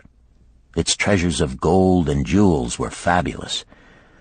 One naturally pictures such a wealthy city as located in a suitable setting of tropical luxury, surrounded by rich natural resources of forests and mines. Such was not the case. It was located beside the Euphrates River in a flat, arid valley. It had no forests, no mines, not even stone for building. It was not even located upon a natural trade route. The rainfall was insufficient to raise crops. Babylon is an outstanding example of man's ability to achieve great objectives using whatever means are at his disposal. All of the resources supporting this large city were man-developed. All of its riches were man-made. Babylon possessed just two natural resources: a fertile soil and water in the river. With one of the greatest engineering accomplishments of this or any other day, Babylonian engineers diverted the waters from the river by means of dams and immense irrigation canals. Far out across that arid valley went these canals to pour the life-giving waters over the fertile soil. This ranks among the first engineering feats known to history. Such abundant crops as were the reward of this irrigation system the world had never seen before. Fortunately, during its long existence, Babylon was ruled by successive lines of kings to whom conquest and plunder were but incidental. While it engaged in many wars, most of these were local or defensive against ambitious conquerors from other countries who coveted the fabulous treasures of Babylon. The outstanding rulers of Babylon live in history because of their wisdom, enterprise, and justice. Babylon produced no strutting monarchs who sought to conquer the known world that all nations might pay homage to their egotism. As a city, Babylon exists no more. When those energizing human forces that built and maintained the city for thousands of years were withdrawn, it soon became a deserted ruin. The site of the city is in Asia, about 600 miles east of the Suez Canal, just north of the Persian Gulf. The latitude is about 30 degrees above the equator, practically the same as that of Yuma, Arizona. It possessed a climate similar to that of this American city, hot and dry. Today, this valley of the Euphrates, once a populous irrigated farming district, is again a windswept arid waste.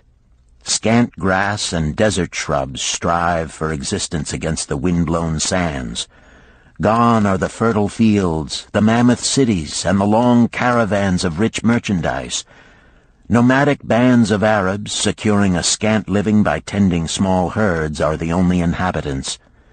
Such it has been since about the beginning of the Christian era.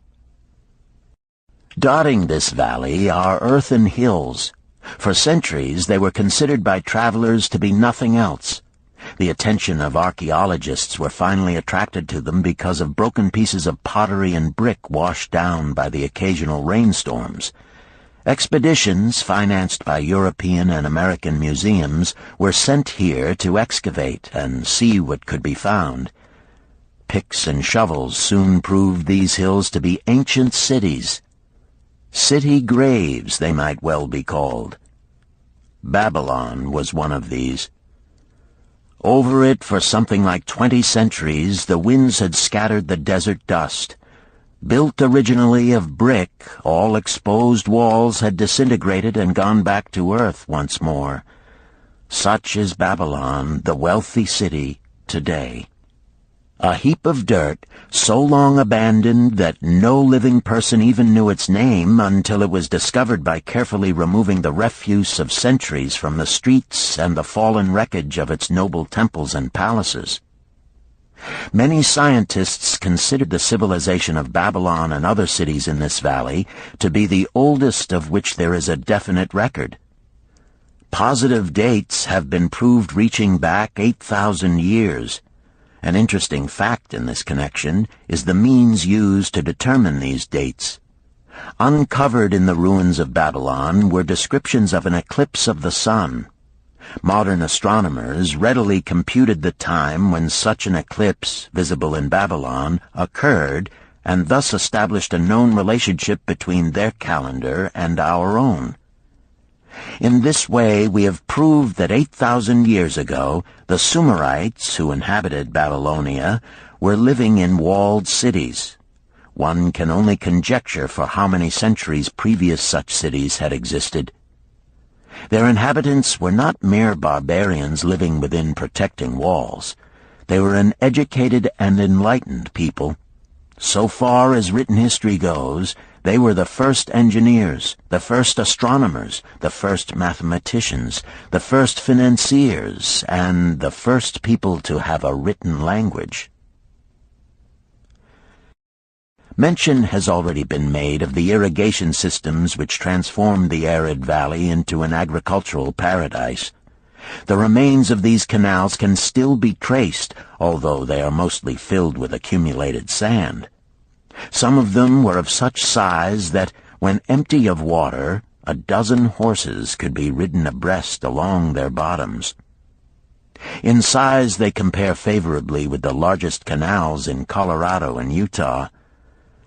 In addition to irrigating the valley lands, Babylonian engineers completed another project of similar magnitude. By means of an elaborate drainage system, they reclaimed an immense area of swampland at the mouths of the Euphrates and Tigris rivers and put this also under cultivation. Herodotus, the Greek traveler and historian, visited Babylon while it was in its prime and has given us the only known description by an outsider. His writings give a graphic description of the city and some of the unusual customs of its people. He mentions the remarkable fertility of the soil and the bountiful harvest of wheat and barley which they produced.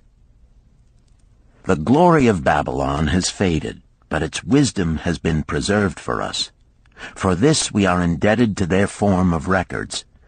In that distant day, the use of paper had not been invented. Instead, they laboriously engraved their writing upon tablets of moist clay. When completed, these were baked and became hard tile. In size, they were about 6 by 8 inches and an inch in thickness. These clay tablets, as they are commonly called, were used much as we use modern forms of writing. Upon them were engraved legends, poetry, history, transcriptions of royal decrees, the laws of the land, titles to property, promissory notes, and even letters which were dispatched by messengers to distant cities. From these clay tablets we are permitted an insight into the intimate personal affairs of the people. For example, one tablet, evidently from the records of a country storekeeper, relates that upon the given date, a certain named customer brought in a cow and exchanged it for 7 sacks of wheat, 3 being delivered at the time, and the other 4 to await the customer's pleasure. Safely buried in the wrecked cities, archaeologists have recovered entire libraries of these tablets, hundreds of thousands of them. One of the outstanding wonders of Babylon was the immense walls surrounding the city. The ancients ranked them with the Great Pyramid of Egypt as belonging to the 7 wonders of the world. Queen Semiramis is credited with having erected the first walls during the early history of the city.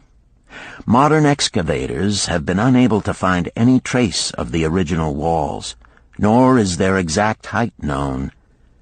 From mention made by early writers, it is estimated they were about 50 to 60 feet high, faced on the outer side with burnt brick, and further protected by a deep moat of water. The later and more famous walls were started about 600 years before the time of Christ by King Nabopolassar. Upon such a gigantic scale did he plan the rebuilding, he did not live to see the work finished. This was left to his son Nebuchadnezzar, whose name is familiar in biblical history. The height and length of these later walls staggers belief. They are reported upon reliable authority to have been about 160 feet high, the equivalent of the height of a modern 15-story office building. The total length is estimated as between 9 and 11 miles. So wide was the top that a 6-horse chariot could be driven around them. Of this tremendous structure, little now remains except portions of the foundations and the moat. In addition to the ravages of the elements, the Arabs completed the destruction by quarrying the brick for building purposes elsewhere. Against the walls of Babylon marched, in turn, the victorious armies of almost every conqueror of that age of wars of conquest.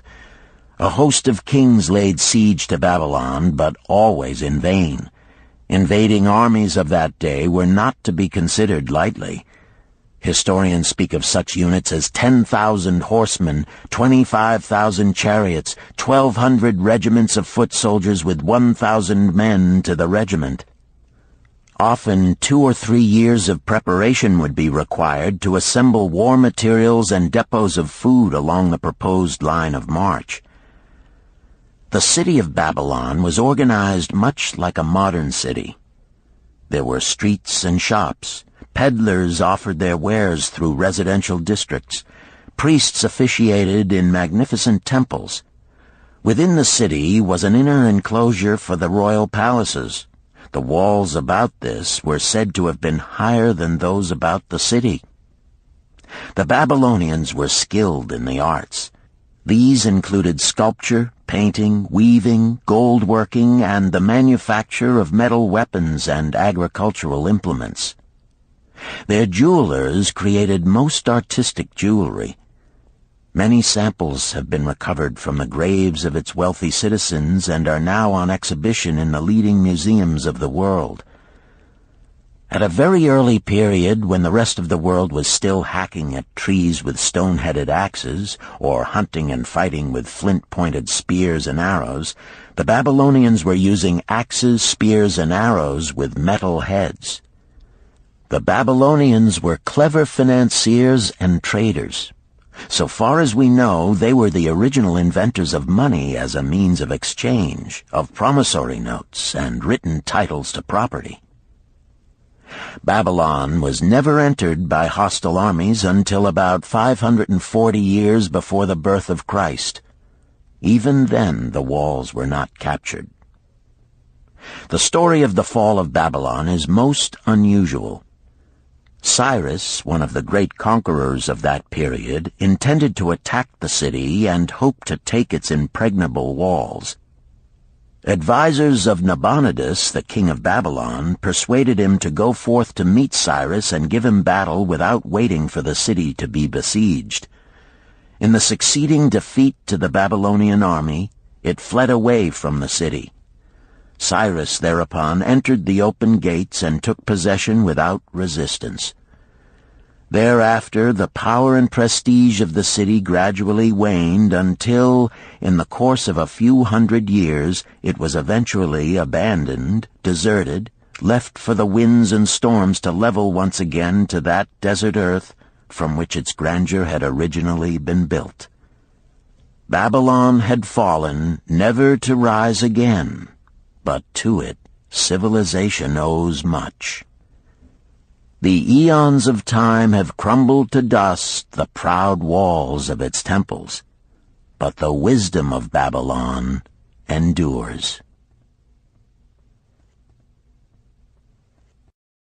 The End. You've been listening to The Richest Man in Babylon by George S. Clason, narrated by Richard Ferrone, and directed by Ben Ruggiero.